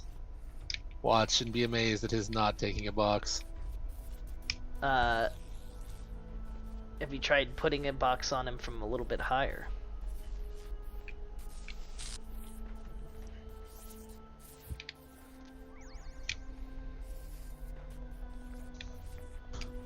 Okay. No, I had not tried that. Why not? It's dumb. No. It's incredibly intelligent and handsome. I almost got PK'd for that. Damn right you did. I didn't, though. Hans, do your job. We're trying to distract him.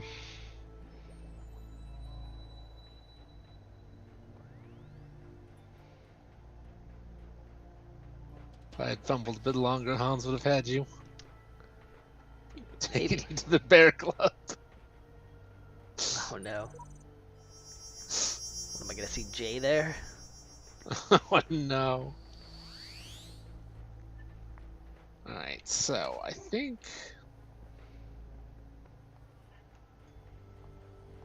The house, or one of them, the main house at 500 Bay Lane, was torn down in 2004, and what you see now was built 7 years later.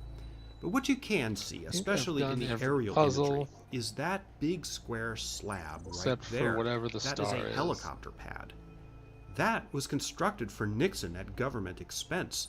The General Services Administration spent hundreds of thousands of dollars to outfit Nixon's Key Biscayne residences with various bits of infrastructure, security, etc., so that he could conduct presidential business so are those there. 3 all Similar up there? shenanigans surrounded his other property at La Casa Pacifica in California, which we'll get to in good time. Legally and financially, Nixon's Key Biscayne residence was a tangle of properties and finances controlled by Nixon, his best friend Bebe Rebozo, who's connected to the mafia, and a very rich Republican donor called Robert Ablanall. That guy was so rich that he owned his own island, Grand Cay in the Bahamas. That's it right there. Nixon would visit it from time to time. The second thing that Nixon did was to donate a bunch of his private papers from when he was vice president to the National Archives and claim a tax deduction for them. Nixon eventually claimed that his papers were worth $576,000, a huge deduction that would shelter his income from taxes for most of the time that he was president. This was despite Congress having passed a law to make this kind of deduction illegal. Lyndon Johnson had tried something similar to public outrage, but Nixon made his gift, or sort of gift, before that law went into effect at the beginning of 1969. I say it was a sort of gift because the transfer of papers came with some unusual restrictions. Archivists were not allowed to fully access the papers, which meant that he wasn't really giving them to the National Archives, but more like storing them at public expense and creating a massive tax deduction against which he could shelter most of his income. This would eventually come out during the Watergate scandal. There were numerous other questionable practices that the Nixon administration engaged in. For example, they came up with a list of political enemies that they wanted to harass and neutralize. Jack Anderson, a newspaper columnist for United Features Syndicate, always seemed to be at the top of this list, or near the top. The list also included football player Joe Namath, I need a star tracker, and singer and star actress sniffer, Barbara Streisand. The evidence clearly shows that from the beginning of the Nixon administration, from before the beginning, there was a very extensive web of illegal or unethical activity, often involving subterfuge or intelligence, and a particularly vituperative approach toward their perceived opponents. Now, whenever this kind of thing comes up, the usual defense of this sort of activity is essentially whataboutism. Nixon's activities weren't worse than LBJ's or Kennedy's or anyone else, or so the argument goes. Whataboutism is generally a desperate and intellectually bankrupt argument to begin with, and I'm not going to spend any time on those sorts of claims. A comparative approach to presidential wrongdoing across American history is not the subject of this video, though I'm sure there will be lots of whataboutism in the comments. Whatever. So we return to Rand Corporation, or the place that Rand Corporation used to be, for the second time. Remember that guy Daniel Ellsberg? Well, by the fall of 1969, after Nixon had been in office 7 months, Ellsberg had turned against the Vietnam War, and he decided that the secret study on how the U.S. got into it should be made public. Ellsberg secretly began photocopying the report, one of the first and most important instances of a photocopier altering the course of American history. In fact, Nani? Is that a reference to Papers, Please?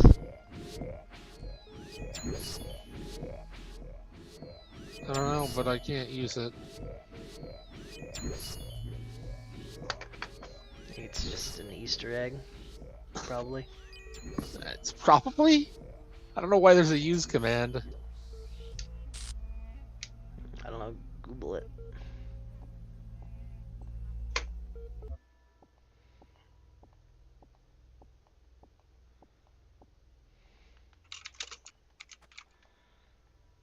I don't think it's anything.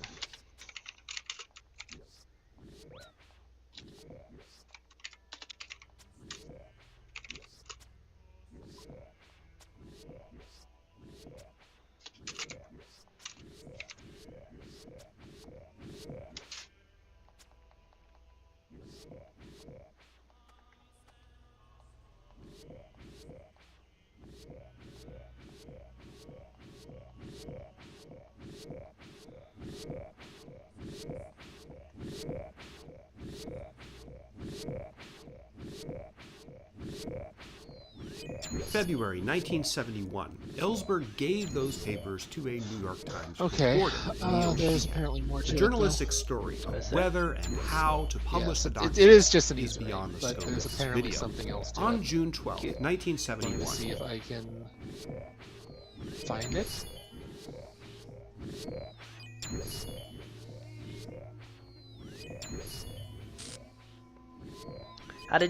What did you do to get that to show up in the first place? I was looking around and I noticed there was a use command on the wall. Oh. Like you could just randomly do something on the wall. That's funny. Okay, I guess we just do one more load of these guys.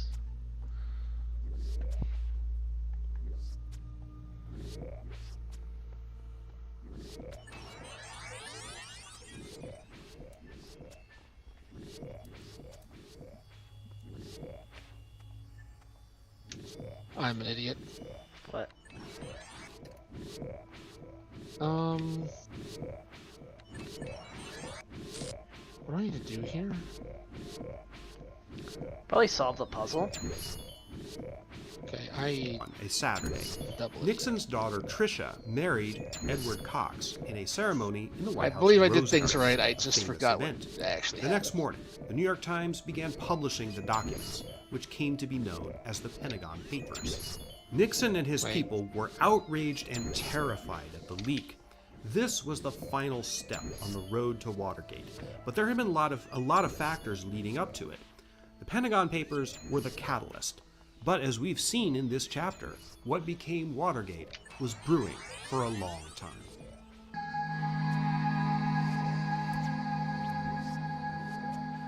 This is La Casa Pacifica in San Clemente, California, probably the most famous of Nixon's residences. He bought it in early 1969, not long after purchasing the Key Biscayne properties. Like those, it was bought with loans from his friends Bebe Rebozo, what a name, and Robert Ablanalp. The house was originally built in 1926. Nixon was not the first U.S. president to set foot in it. During the 1930s, the house's original owner, Hamilton Cotton, was a big donor to the Democratic Party, and he entertained Franklin Roosevelt here. La Casa Pacifica was known as the Western White House. Nixon spent about 200 days here during his first term. It was probably, though not definitely, here that Nixon and his top aides, Haldeman, Kissinger, and John Ehrlichman, made the decision in early July 1971 to create a special division called the White House Special Investigations Unit to ferret out who was leaking government secrets to the press. This decision was the direct result of Nixon's rage and panic over Pentagon Papers. Hmm? My access is granted. Oh. Oh.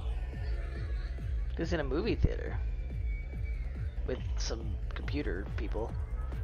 Get a better seat than that, idiot. Who sits in the front row at a movie theater? I do. I love neck pains.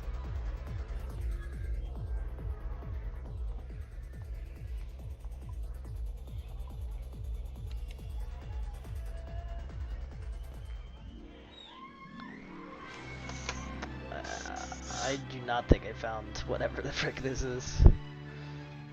Did you not get this, Ivan? I don't remember. Doesn't seem familiar. I mean, it would have been very obnoxious to do so. What did you have to do? You, after hitting the thing on the wall, you had to go into like the first puzzle in the area and look around on the help board, the council board, until you found like a little stamp thing in the back that you could also hit use on, and then you bring it back and use it on the access denied thing. Who's that CRT face head? Looked like some developer pictures or something. Yeah.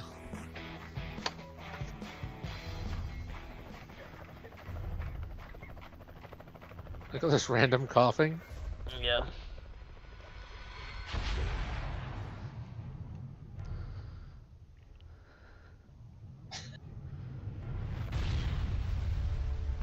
I'm guessing this is the trailer for a Serious Sam game.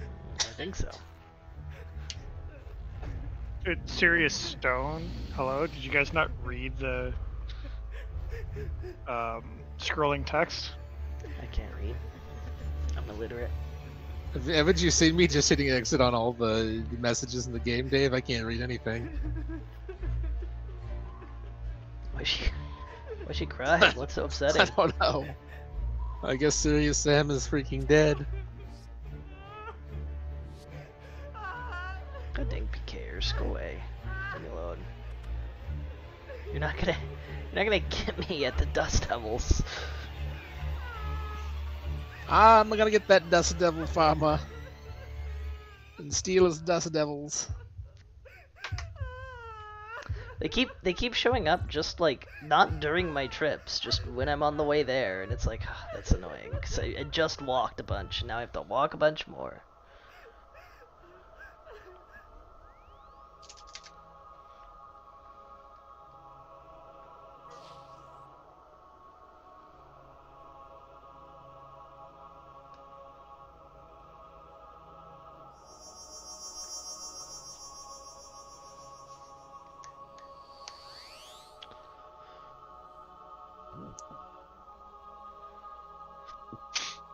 It's just killing ants.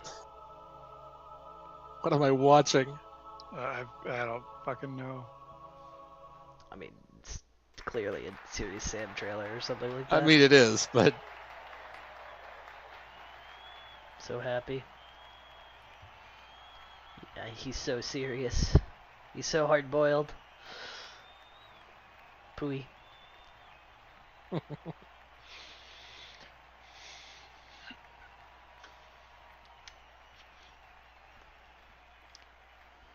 Alright, that's it. Now get the fuck out. Is it? Oh wow, there's 50 movies you can watch. You have to watch them all now. Yep. And they're all of equivalent quality. So masterpieces, each and every one of them. Mm-hmm.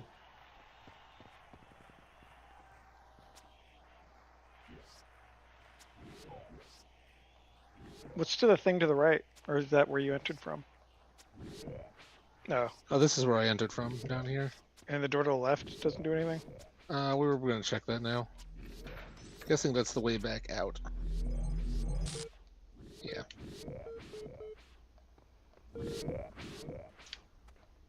Are you beeping for a reason? Oh, you are beeping for a reason. I think they always beep for a reason. Maybe not, though. No, I think you might be right.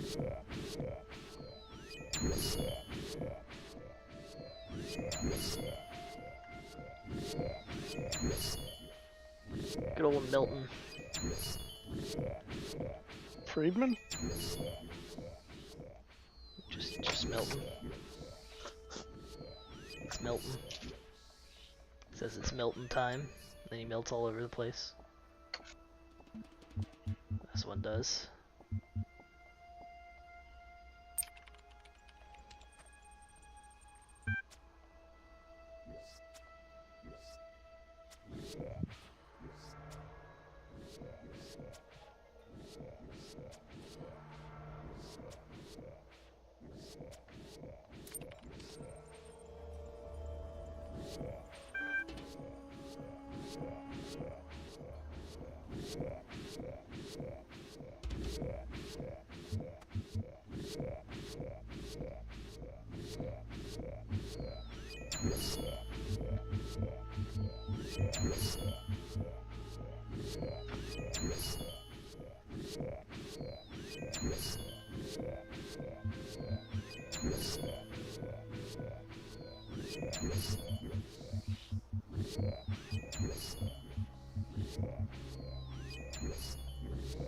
Down struggling. Yeah, there's not like a I'm doing this for fun option.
was the most fateful decision of his presidency.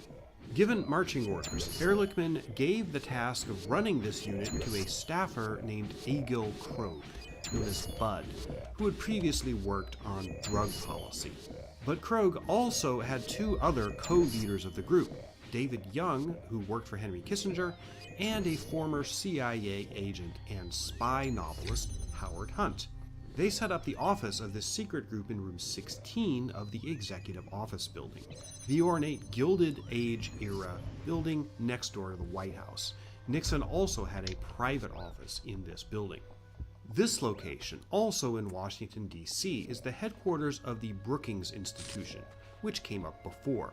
Remember in Chapter 5 I spent a lot of time talking about the Chenault affair and Nixon and his aides' paranoia about the documents that proved it being made public? Well, a copy of the secret report on the Chenault thing, a report which, as you recall, maybe did not exist, was believed by Nixon and Haldeman to be held here at the Brookings Institution. Just 4 days after the Pentagon Papers hit the front pages, while the idea of the Plumbers Group was being formed, Nixon told Haldeman that he wanted that file, even if somebody had to break into the Brookings Institution and blow the safe open to get it. The tape I played for you is not the only time that he ordered this. In fact, several times in June 1971, Nixon browbeat his aides, demanding that they break into the Brookings Institution and get that file. Relentlessly hounded by Nixon, Charles Colson, one of the president's many lawyers, had a brainwave. What if the plumbers broke into the Brookings Institution building dressed up as firefighters, started an actual fire, and before the real firefighters got there, they blew open the safe and took the Chenault file. Then the plumbers could get away on a fire engine pretending to be firemen. It was an absolutely idiotic idea. John Dean, another White House lawyer who would later become a whistleblower, put the kibosh on the fireman scheme by claiming, correctly, that it was too expensive for the White House to secretly buy a fire engine. Though it never went off, the Brookings plan is important because it's a direct link between the Chenault affair and the later chicanery of the plumbers, which would lead to the Watergate break-in. Let's fly from Washington to a location in Lakehurst, New Jersey. On this broad field, on May 6, 1937, the German airship Hindenburg exploded spectacularly. I covered that event in my video on Indiana Jones and the Last Crusade. What does this possibly have to do with Watergate? Well, this was where the Hindenburg tied up after its transatlantic crossings from Germany. The disaster happened at the very end of its very first scheduled voyage for the 1937 season. On its approach to this site, the Hindenburg passed over Hoboken, New Jersey, across the river from Manhattan. One of the many houses it passed over was occupied by a family called the Liddies. During the 1930s, their young son, George Gordon Liddy, saw the giant airship overhead right above his house and was equally terrified and fascinated. Being frightened by the Hindenburg made such an impression on young Liddy that he mentioned it on the very first page of his memoirs, published in 1980. His memoirs are absolutely bonkers, by the way. Liddy was one of the most crucial players in Watergate. He worked for the FBI and the Treasury Department, which is where he met Bud Krogh, and he was also on Ehrlichman's staff, which was how he got recruited into the special spy group, which was unofficial. Okay, so I have an idea what I'm looking Liddy for was a now. rather strange character. On the smoking gun tape, Haldeman and Nixon referred to him as Nuts. Indeed, G. Gordon Liddy exhibited a lot of very strange behavior over the course of his life and was unusually and unhealthily obsessed with Hitler and the Nazis, having been radicalized as a child in the 1930s by his pro-Nazi German-born housekeeper. The podcast Behind the Bastards has a great, very in-depth series on G. Gordon Liddy, which I highly recommend. Go listen to it if you want more on his life story, which is, in a word, bizarre. This building, 1701 Northwest Pennsylvania Avenue in Washington, D.C., was, in 1971, the headquarters of the organization called the Committee to Re-elect the President, whose famous acronym was CREEP. While a member of the Plumbers, Liddy was officially assigned to CREEP, Okay, and worked who in all this has a building, career? hatching some of the many schemes that went far Everyone? beyond the plumber's original mission, which was Not to unravel everyone. the conspiracy behind the leaking of the Pentagon Papers. Liddy and Hunt, his most frequent co-conspirator, weren't really spies, but they fancied themselves as such. Hunt, as I said earlier, actually wrote spy novels. Liddy seems to have fantasized most of his life about engaging in elaborate and dramatic spy operations, and his assignment to the plumbers under the cover of Creep gave him the opportunity to live out those fantasies. Given Liddy's fanatical loyalty to Richard Nixon, his hatred of liberals, and any hint of opposition to Nixon's policies, especially the Democratic Party and the protest movement, and his grandiose spy fantasies, the mission of the plumbers expanded from an investigation of what had happened with the Pentagon Papers to an all-purpose unit of covert political warfare against Nixon enemies. The legality of these operations, or lack thereof, was of no concern to Liddy, though it was occasionally considered by his superiors, especially John Mitchell, who eventually quit as Attorney General and ran Nixon's 1972 re-election campaign. Mitchell was the head of Creep. One of Liddy's grandiose schemes to embarrass Democratic politicians during the 1972 Democratic National Convention was to pay a bunch of sex workers to hustle them, so Democrats could be caught in compromising positions that would supposedly ruin them. Liddy's bosses didn't like this plan because Republicans frequented sex workers just as often as Democrats did. There was also a similar plot to kidnap anti-war protest leaders and bust them to Mexico. That one was vetoed too. But one of Liddy's harebrained ideas that did go off ended up occurring here, in this office complex in Beverly Hills. In 1971, this building's second floor was the professional office of Dr. Louis J. Fielding, a psychiatrist who treated various LA area celebrities and other high rollers. One of Fielding's patients was none other than Daniel Ellsberg, who had leaked the Pentagon Papers. The idea was that the plumbers would break in at night, find Fielding's treatment file on Ellsberg in the office, and then leak confidential information from the file to the press, which they hoped would cause the public to dismiss Ellsberg as a crazy person or something. To be honest, this scheme was hardly less nuts than the thing with the sex workers, but it did go forward. Hunt, Liddy, and several other operatives broke into Fielding's office on September 3rd, 1971, and jimmied the filing cabinet with a crowbar. They did not find Ellsberg's file. Turns out it wasn't at the office, but at Fielding's home. Nevertheless, you're looking at the exact filing cabinet that they broke into that night. After the scandal, Fielding donated the filing cabinet to the Smithsonian Institution, where it's on display. From Beverly Hills to Cuba, this is Playa Garron, located on the bay. What? I found a riddle on the... You know, that's a good place for it, actually. I found a riddle on the Sphinx statue. I guess it's riddle. Burning Heart always looks to the highest peak. And when I took a connector and pointed it at the pyramid, which is the highest peak, I found a blue laser connector. Now I have no idea what to point it at. These nuts. Presumably the Burning Heart, but I don't know. Bay of Pigs on the southern coast of Cuba. In April 1961, this was the site of an invasion by Cuban exiles organized and trained in the United States, designed to overthrow the Fidel Castro regime.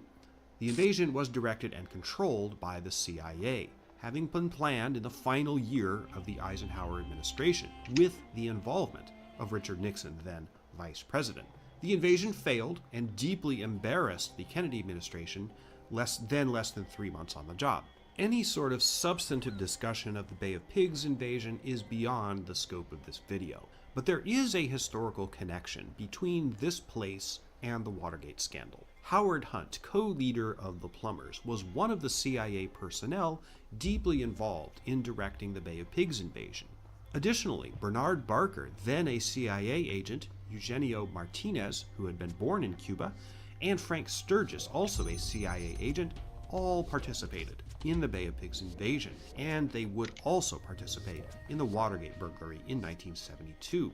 Sturgis, incidentally, originally fought on behalf of Castro in Cuba in 1958 and 59 before turning against him. On the smoking gun tape of June 23, 1972, which you heard in Chapter 1, Nixon told Haldeman that he should get the FBI to stop investigating the Watergate break-in because it would, quote, open up the whole Bay of Pigs thing again. For 50 years, people have been trying to puzzle out exactly what he meant by that. Conspiracy theorists, like film director Oliver Stone, who made the wildly inaccurate film Nixon in 1995, in which he managed to misquote the smoking gun tape for good measure, believe that this was a veiled reference to John F. Kennedy's assassination and what the CIA might have known about it. That's frankly a bit of a stretch, but as we know that most of the Watergate burglars were direct participants in the Bay of Pigs invasion back in 1961, it seems likelier that Nixon was afraid investigation of the Watergate burglars might reveal more CIA secrets about the Bay of Pigs invasion than were public at the time, and Nixon wanted, above all, to protect secrets about covert operations. Whatever he meant, the Bay of Pigs invasion is related to Watergate somehow. So, after San Clemente, Washington, D.C., a beach in Cuba, we come back, like a salmon trying to spawn, to our central location, the Watergate complex. The burglary of June 17th was the plumber's fourth attempt to burgle the offices of the Democratic Committee. This office itself was a backup target after a Liddy plan to bug George McGovern campaign headquarters, McGovern was on track to be the Democratic nominee, proved too difficult to pull off. Even at that, the burglaries at the Watergate were something of a Keystone Cops operation. The first attempt, on May 26, 1972, ended with two of the burglars getting accidentally locked in a closet at the Watergate Hotel, their base of operations. On the second attempt, Gonzalez, the lockpicker, forgot to bring the right tools. The third attempt was successful at planting two bugs, but one of the bugs was on the wrong phone line, and the second simply didn't work. The burglary on the night of June 16th to 17th was intended to fix those bugs. The burglars, plus Hunt and Liddy and another operative, came to the Watergate Hotel that night pretending to be salesmen attending a sales conference. They had drinks while watching a sales film. Neat. I just got some valuable things. Not too well. They're pretty. I guess they could be considered pretty useful. You can protect an item for one PK death in the wilderness with a Trover's parchment, and I just got a drop of 2 of them. Congratulations. That double drop is apparently worth 1 million gold. I don't know how rare it is though. I'm guessing it's just on the Wilderness Slayer Cave loot list for all of them. Yeah, 1 out of 1700. Pretty darn rare. Hans will be taking them soon. No, please. I think you can also get them from LMS, but they might be a lot of points. Yeah, 18 per. That's not that much, but it's more than I would pay. Projector in one of the meeting rooms. The ruse was mainly to fool the staff of the building. A spotter whose job it was to radio when the last person left the DNC offices and signal when the coast was clear was stationed here at what was then the Howard Johnson's Hotel. I bet less than a third of the viewers of this video remember Howard Johnson's hotel chain. Anyway, that guy, the spotter, was distracted by watching the 1958 monster movie Attack of the Puppet People on TV. Though he was not one of the 5 burglars caught, G. Gordon Liddy was primarily responsible for the break-in being discovered. It was him who put that piece of tape over the latch of the door leading to the underground parking garage. The tape, which was spotted by Frank Wills, the security guard. Liddy put the tape crosswise, where it would be noticed. He could have put it lengthwise, vertical along the side of the door, where it wouldn't have been noticed if the door was in a closed position. Now, this seems at first blush like a mistake, but actually it was done deliberately. Liddy hoped that a security guard would spot the tape and assume that a janitor had propped the door open. Finding tape lengthwise vertically, if it had been discovered, would signal that there was probably a professional burglar in the building. Wills only called police after he found that the tape had been replaced. He had taken it off the first time. Thus, it was G. Gordon Liddy's incompetence that led to Nixon's duplicity being discovered and flaring into the scandal. The plumbers were not, as they imagined themselves to be, ace spies who were masters of their craft. They were, on the whole, pathetic and incompetent. That's one of the great ironies of the Watergate scandal.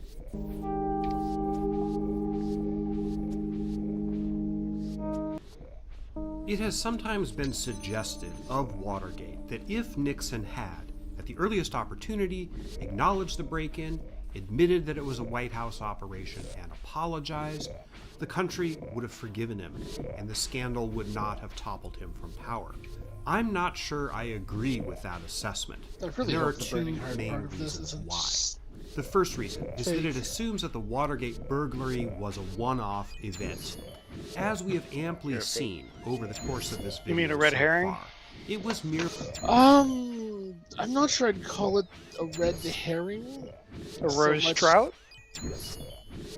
So much as that the hint is just pointing me to the top of the pyramid, and otherwise I just know what to do. And like burning, and I'm just overthinking. Rather, I guess the best way to put it is that I'm overthinking the burning heart part. I mean, the burning heart could also just be the sun. Yeah, but the sun doesn't do anything. Did you so the top of the pyramid is a blue source, or you pointed a blue source at it? It is a blue source. 2 out of 3 of the puzzles with connectors have blue stuff in them. This is the only one without. Oh, did you just happen to already point something at it? Like, it didn't have any natural connections, right? No, it didn't have any natural connections. I did that. Okay.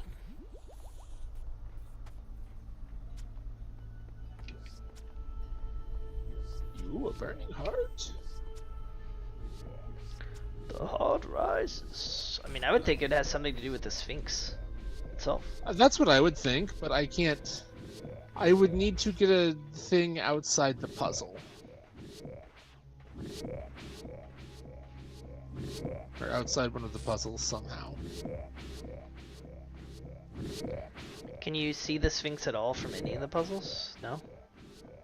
Just the 2 here, and you can only see the sides, and I've gone to both of them to run the connector over it to see if something connects.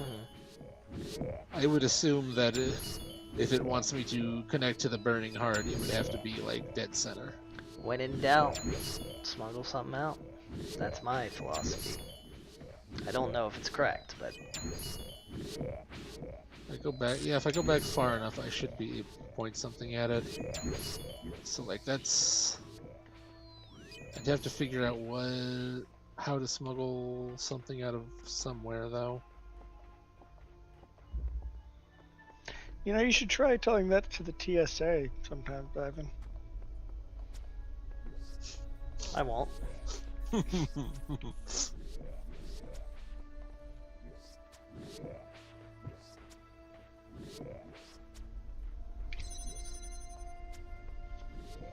When in doubt, smuggling is bad. Don't come at me, TSA.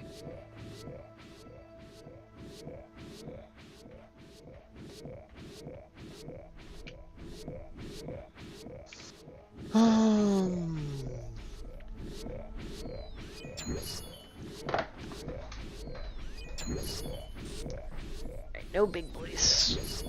This pull. Give me all the big boys you want next. Next pull. I'm almost out of juice. Oh yeah, it seems like you can easily escape this one. Well, problem is that Mr. Ball isn't in a good place for it. Can you not grab the box off of him? I mean, I'm sure I could take the box off of him, but that doesn't, Do you have an extra box? Yes, but I can't jump on a second stacked box to get out any of the walls. Yeah, but you'd have an extra box. I don't... Isn't that its own reward? So picky. I had a second box. I gave it to the ball so that I could put it to use. Oh. Oh. I forgot that shot me clear out of the puzzle. Okay. Even easier. Yeah, just take it with you.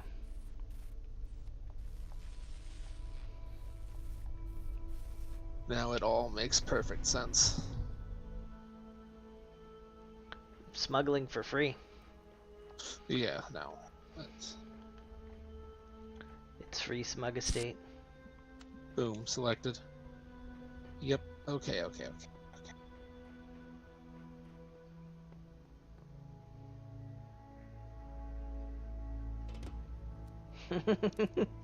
just have to get the magic pixel. Yeah, no, this is the hard part. There we go.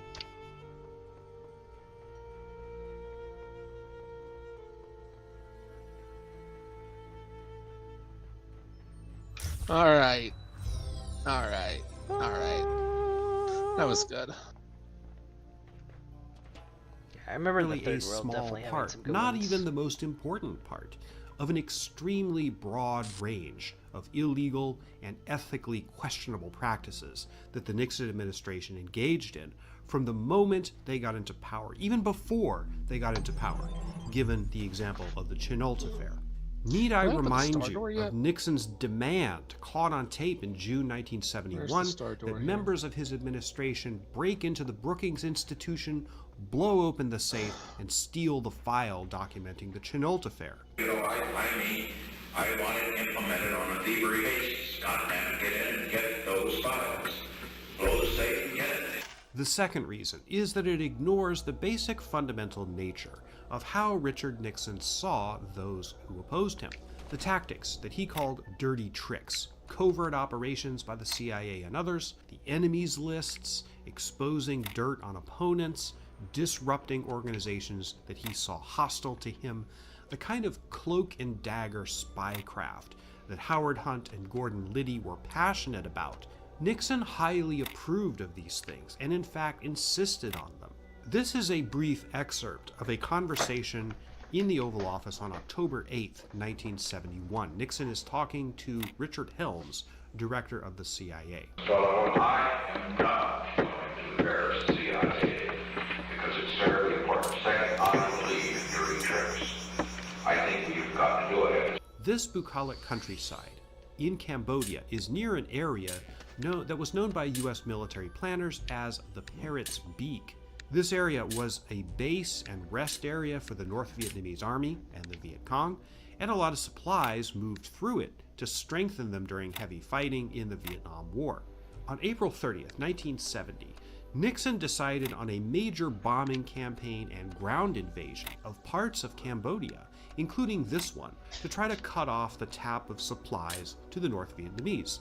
It didn't help that much militarily, but it resulted in an inferno of criticism, protest, and unrest back in the United States, especially on college campuses. This place, linked intimately to the one we just saw, is tens of thousands of miles away, on the grounds of Kent State University in Ohio. Look at those pylons right there. The area between them is where the body of a 20-year-old college student, Jeffrey Miller, fell after being shot by Ohio National Guard troops during a protest of Nixon's incursion into Cambodia. That event was captured in this iconic photo, one of the most famous of the whole Vietnam era. 4 students were killed at Kent State. America's colleges and universities rose in revolt. There was a nationwide college strike in the days following, and hundreds of thousands of protesters descended on Washington, D.C., which was a tense, armed camp for several days, like a city under siege. This is the Lincoln Memorial, which is located 2,000 feet south-southeast of the Watergate site. During the protesters' siege of Washington, early on the morning of May 9th, 1970, Nixon snuck out of the White House, accompanied by his Spanish-born valet, Manolo Sanchez, and they went to the Lincoln Memorial to talk to student protesters camped out there. The conversation This is the hardest was bizarre. gangster puzzle Nixon of all time. seems to have Or Tetris puzzle of all time. tried honestly to find some common ground with students, but the students perceived him as going off on a lot of unrelated topics, like travel to Eastern Europe or his and Pat Nixon's honeymoon in Mexico decades before. At this weird meeting, Nixon told the demonstrators that he hoped their anger at his Cambodia invasion wouldn't morph into hatred of the American system as a whole. Soon he went back to the White House, and the incident was so strange that Nixon had to write a memo to his staff explaining it. Nixon's account of this incident in his memoirs, written in 1978, is pretty much the definition of an account by an unreliable narrator. Why am I spending time on this? Well, because despite the conciliatory tone that Nixon insisted he tried to take with the Lincoln Memorial protesters, in the weeks after Kent State, he went on a rampage, demanding that the government, and especially the intelligence agencies, increase their efforts to monitor and disrupt people and organizations that he believed were subversive. He had Tom Houston, the same aide who had told him about the supposed existence of the Chennault Affair files at the Brookings Institute, draw up a grandiose plan for this, which was known informally as the Houston Plan. Nixon's overarching idea when it came to protest activity was that it was not merely subversive, but that it was ultimately controlled and instigated by foreign enemies. In other words, communists. Remember when demonstrators attacked his limo in Caracas in 1958? Remember when 10 years later, while accepting the Republican nomination, he cited demonstrations against U.S. presidents as a sign of the weakening of America? Nixon saw protests as fundamentally destabilizing, and he saw them as part of a continuum of subversive political opposition, heads of the same hydra, ultimately benefiting, whether consciously or not, the advance of communism. This thinking carried over even into hostility against entirely legitimate political opposition, like the Democratic Party.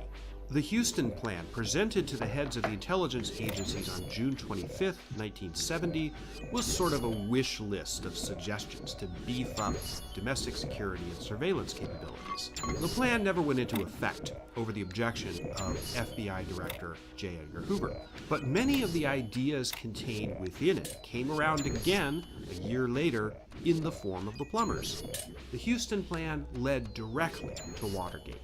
Nixon's experience at the Lincoln Memorial led directly to Watergate. The massacre at Kent State led directly to Watergate. The invasion of Cambodia led directly to Watergate. It's all connected. So the idea that in the days immediately after the burglary on June 17, 1972, Nixon would have backtracked, accepted responsibility, and apologized is, in my opinion, ludicrous. He would never in a million years have done that. The idea of not covering up the burglary, of not trying to stonewall, obstruct, deflect, and divert attention from it simply never occurred to him. Now, what Nixon did and said in the days after the burglary bears out this interpretation, in my opinion. Exactly how he learned of the burglary is disputed. In his memoirs, again, unreliable narrator, Nixon claims that he spent all of Saturday, June 17th, at Robert Ablanalp's private Bahamian island. Here it is again. We've been here before. And then he found out the next day, the 18th, Sunday, when he got to his house at Key Biscayne and saw a headline in the Miami Herald about it. Another source, Garrett Graff's book, one of the main sources for this video, says that Nixon found out the previous day, Saturday the 17th, from Bob Haldeman. And he was so angry that he threw an ashtray across the room. Which account is true? Well, we may never know for sure. Nixon returned to Washington on Monday evening, June 19th. By then, the word was out that one of the burglars, James McCord, former CIA agent, was an employee of the Committee to Re-elect the President. Nixon called Haldeman after getting back to the White House and immediately told him to pay blackmail money to the burglars. "These people who got caught are going to need money," he said. "I've been thinking about how to do it. Tell Ehrlichman this whole group of Cubans is tied to the Bay of Pigs." End quote. The next day, June 20th, Nixon had several meetings with his aides in which they discussed the fallout of the Watergate break-in. There was one conversation during the morning between Nixon and Haldeman that remains the biggest unsolved mystery of Watergate. 18 minutes and 30 seconds of that conversation were subsequently erased. How and by whom is a question I'm going to get to in the next chapter briefly, but as fascinating as it is, it didn't end up changing that much in the end. These critical days following the break-in cemented the fate of Nixon's presidency. It was during this time, Friday, June 23rd, that Nixon spoke the words that ultimately caused his resignation. I played them for you in the first chapter. Because it's so clear, there's really not much to be gained by going through the twists and turns of what Nixon and his aides said to each other during these critical days. The take-home point is that there definitely was a cover-up. Nixon instructed Haldeman and others to tell the FBI to stop investigating the burglary, and he also discussed paying money to the burglars to prevent them from talking. If you've been following along, you already know that given his nature, there's simply no other way that Nixon could have played it. Everything in his administration from the beginning was leading up to this. Because the tapes play such a key role in the scandal, I thought I would address them specifically and briefly in their own chapter.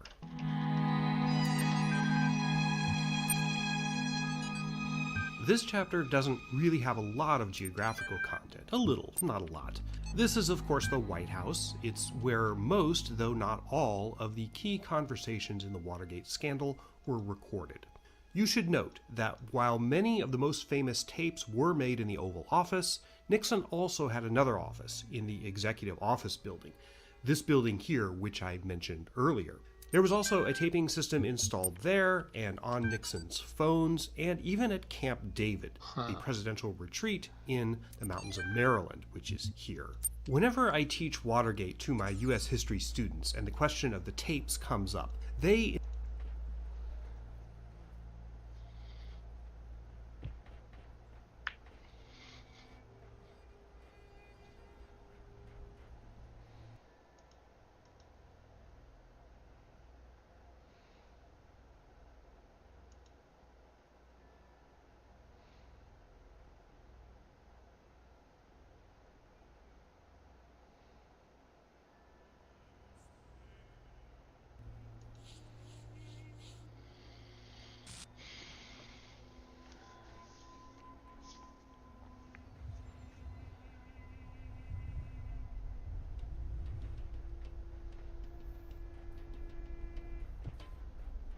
Let's go read them inside.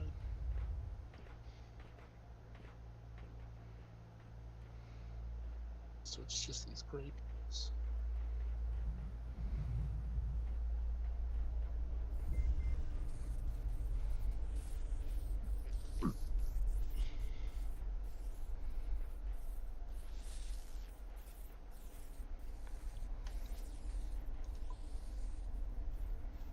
How many keys do I have?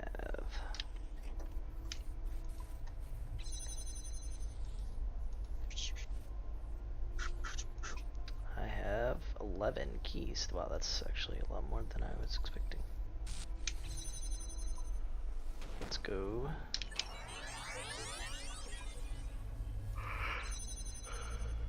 Change my gear.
just in case.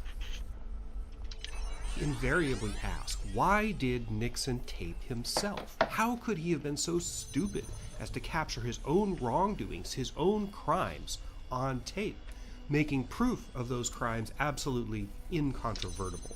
The answer to that very good question involves a history of the taping system itself. A tape system in the White House was not a new thing. The 5 presidents who preceded Nixon, FDR, Truman, Eisenhower, Kennedy, and Johnson, all recorded some portions of their meetings or official business. However, it wasn't until JFK that the taping was more or less indiscriminate, meaning that meetings were recorded as a matter of course instead of being specifically singled out for recording. For example, extensive tapes exist of the meetings of Kennedy and his advisors during the Cuban Missile Crisis in October 1962. Those tapes have proven invaluable to historians. Nixon knew about the tape system that LBJ had used extensively, and in fact he hated the idea, or at least he did at first. When he took office in January 1969, Nixon immediately had the taping system taken out.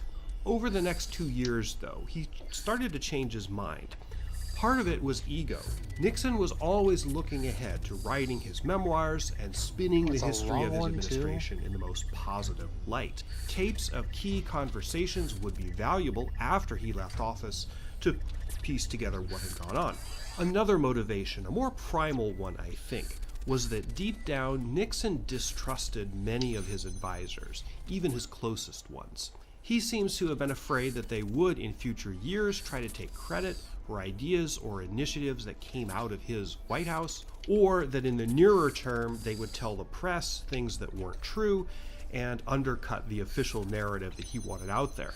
And in those cases, the tapes would prove them wrong and document what was really said. Nixon was especially wary of Henry Kissinger, who loved to talk to the press. Kissinger, in fact, was probably the #1 source of leaks inside the White House, giving information to the media.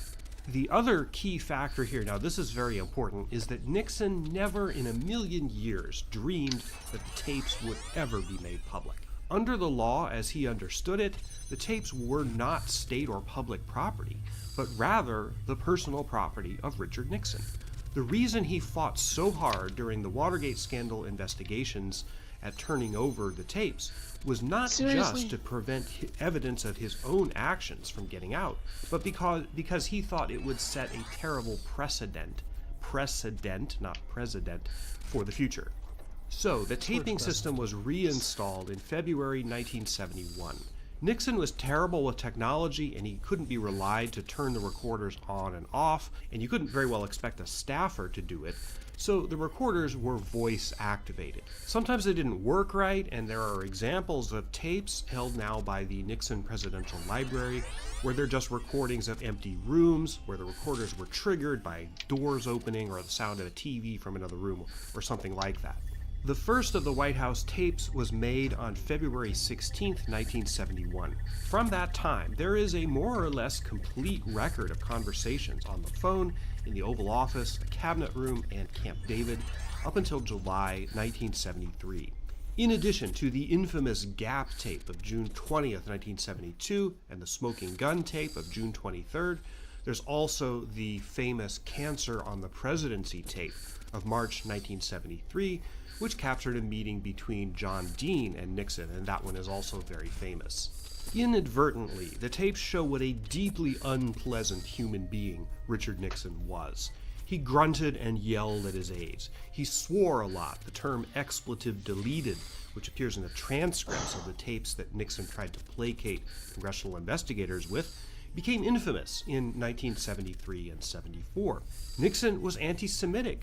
On July 3rd, 1971, during the most feverish period of paranoia after the release of the Pentagon Papers, Nixon told Haldeman, quote, "I want a look at any sensitive areas where Jews are involved. Most Jews are disloyal," end quote. But most of all, the tapes are boring. A conversation with Richard Nixon was, in most cases, cyclical. In the course of making this video, I've listened to a lot of Nixon conversations on tape, and it's impossible not to browse cute dog pictures on Instagram while doing it because it's just so dull. He'd talk about something, he'd wander around to another topic, then another, then come back around to where he started, often with the same words. The tapes show very clearly what was on Nixon's mind because he talks about the same things over and over and over again. I don't think it would have been glamorous or exciting to have been one of Nixon's close aides. I think it was incredibly banal and repetitive. The taping system came to an abrupt end on July 13th, 1973. That was during the Senate hearings on Watergate. Alexander Butterfield, a mid-level White House aide, provided testimony to the committee behind closed doors prior to his scheduled public appearance. One of Butterfield's duties at the White House was to look after the tape recorders. Now, he thought the committee already knew about the taping system and that he was just there to corroborate it. He was shocked to realize how shocked the investigators were when he told them about the tapes. Butterfield's public testimony was the major bombshell of the whole Watergate affair. Now that the investigators knew there were tapes, the whole focus of the investigation shifted toward getting them, and most of the political and court battles in the later stages of Watergate were centered around that issue.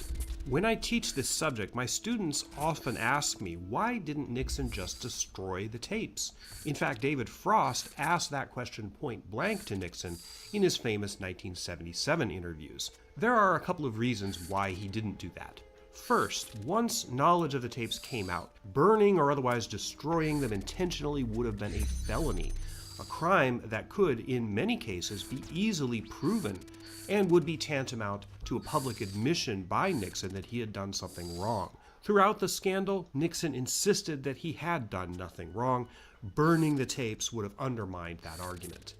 Secondly, it appears that for a time, Nixon or someone close to him did think of trying to destroy the tapes. There's been much speculation about how the 18.5-minute gap got onto that tape of the June 20th, 1972 conversation. There are various theories, but here's the one that I think makes the most sense. In the fall of 1973, the Watergate special prosecutor, Leon Jaworski, he was the second one after the previous one, Archibald Cox, got fired in the Saturday Night Massacre. Anyway, he issued a subpoena for a list of White House tapes. As it turned out, the June 20th, 1972 conversation that ended up with the gap on it was the very first conversation on the list. Before the subpoenas, neither Nixon nor anyone else had really gone back to listen to what was on the tapes. Why would they? Up until now, they never really expected them to come out. So this particular one, the June 20th conversation, was probably the first one that Nixon listened to, because it was the first one listed. Whatever was on that tape, once he listened to it, he realized that it showed there was a cover-up. So Nixon, who, as you recall, was terrible with anything mechanical, called his secretary, Rosemary Woods. Together, they hit the record button and taped over the problematic part of the conversation, which turned out to be 18.5 minutes. Woods later claimed to investigators that she accidentally erased the tape by pressing a foot pedal on the tape recording control device at her desk, and there's this famous photo of her demonstrating that. This was done supposedly while she was transcribing it. No one really believed this was how it happened. So, after vandalizing the first tape, then they moved on to the second tape on the list. When Nixon heard it, he realized there was stuff on that one that was just as incriminating, and probably on the third tape and the fourth, etc., etc. So, quickly he realized that everything was problematic.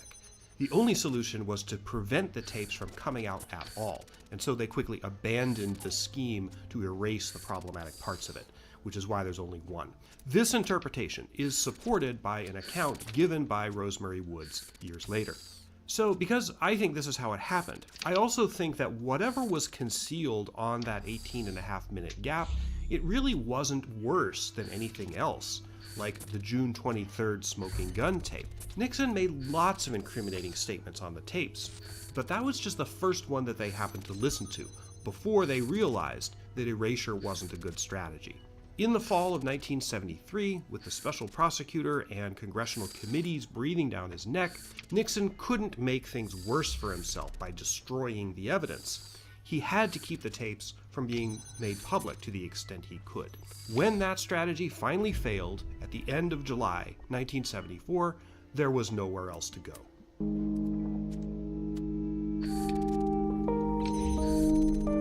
This is the Miami Beach Convention Center in Miami Beach, Florida. We've been here before. It was where Nixon accepted the Republican nomination for president in August 1968, and it's also where he accepted his second nomination 4 years later.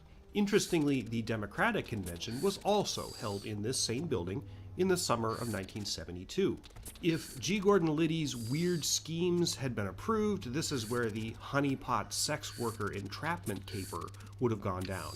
One of the great ironies of Watergate is that it was done in part to disrupt Nixon's political opponents, the Democrats. But in reality, Nixon had very little to fear from the 1972 Democratic nominee for president, George McGovern. Few major party presidential candidates have ever been as inept or as plagued by bad luck.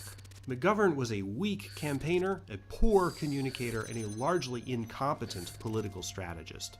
His main line of attack against Nixon was to criticize his handling of the Vietnam War.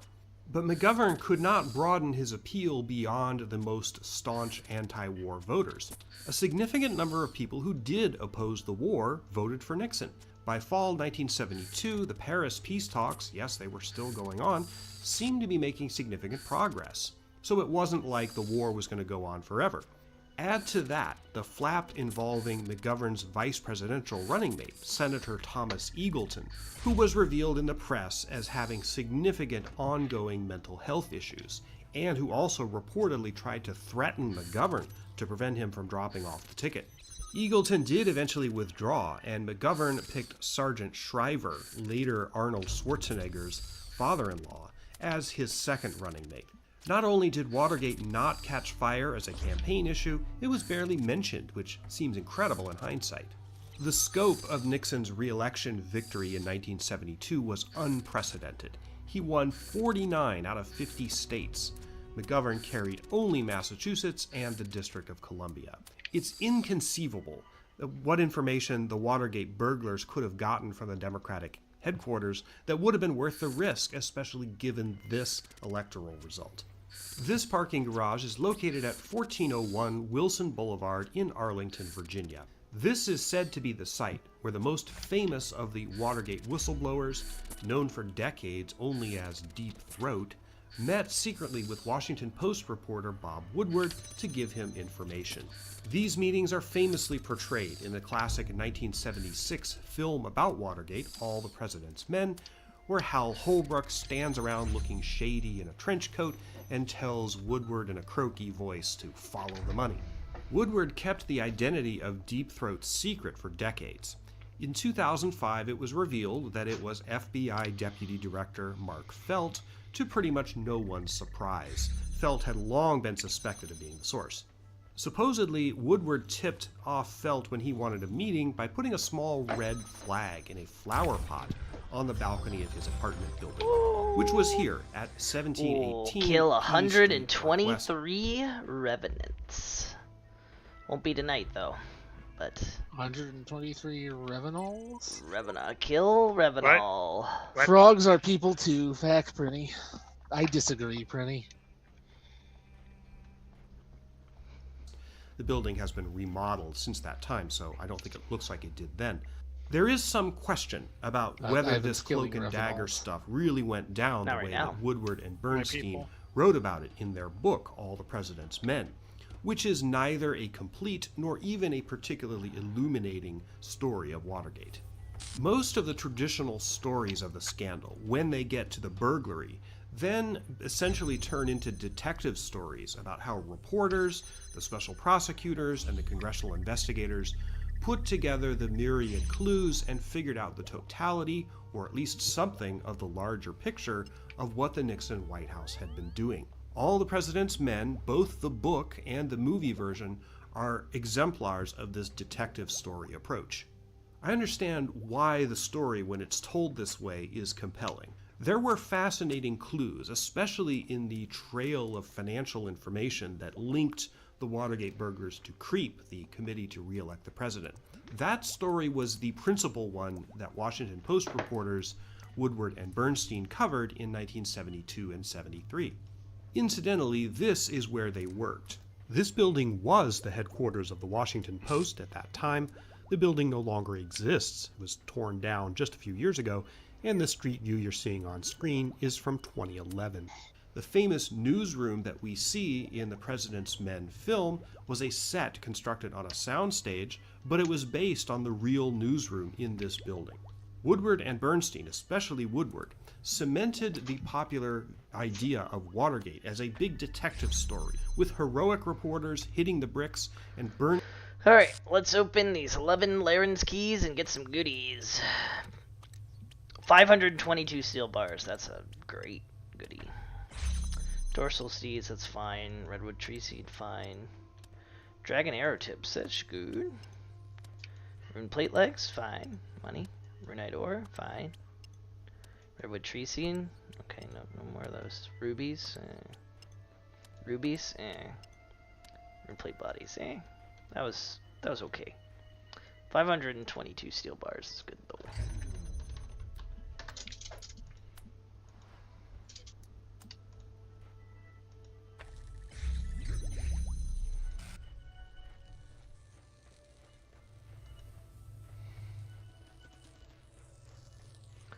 How much steel could I have actually gotten? 500 seems like a little high, really high roll. Yeah, it is. It's just about as high as it could have been.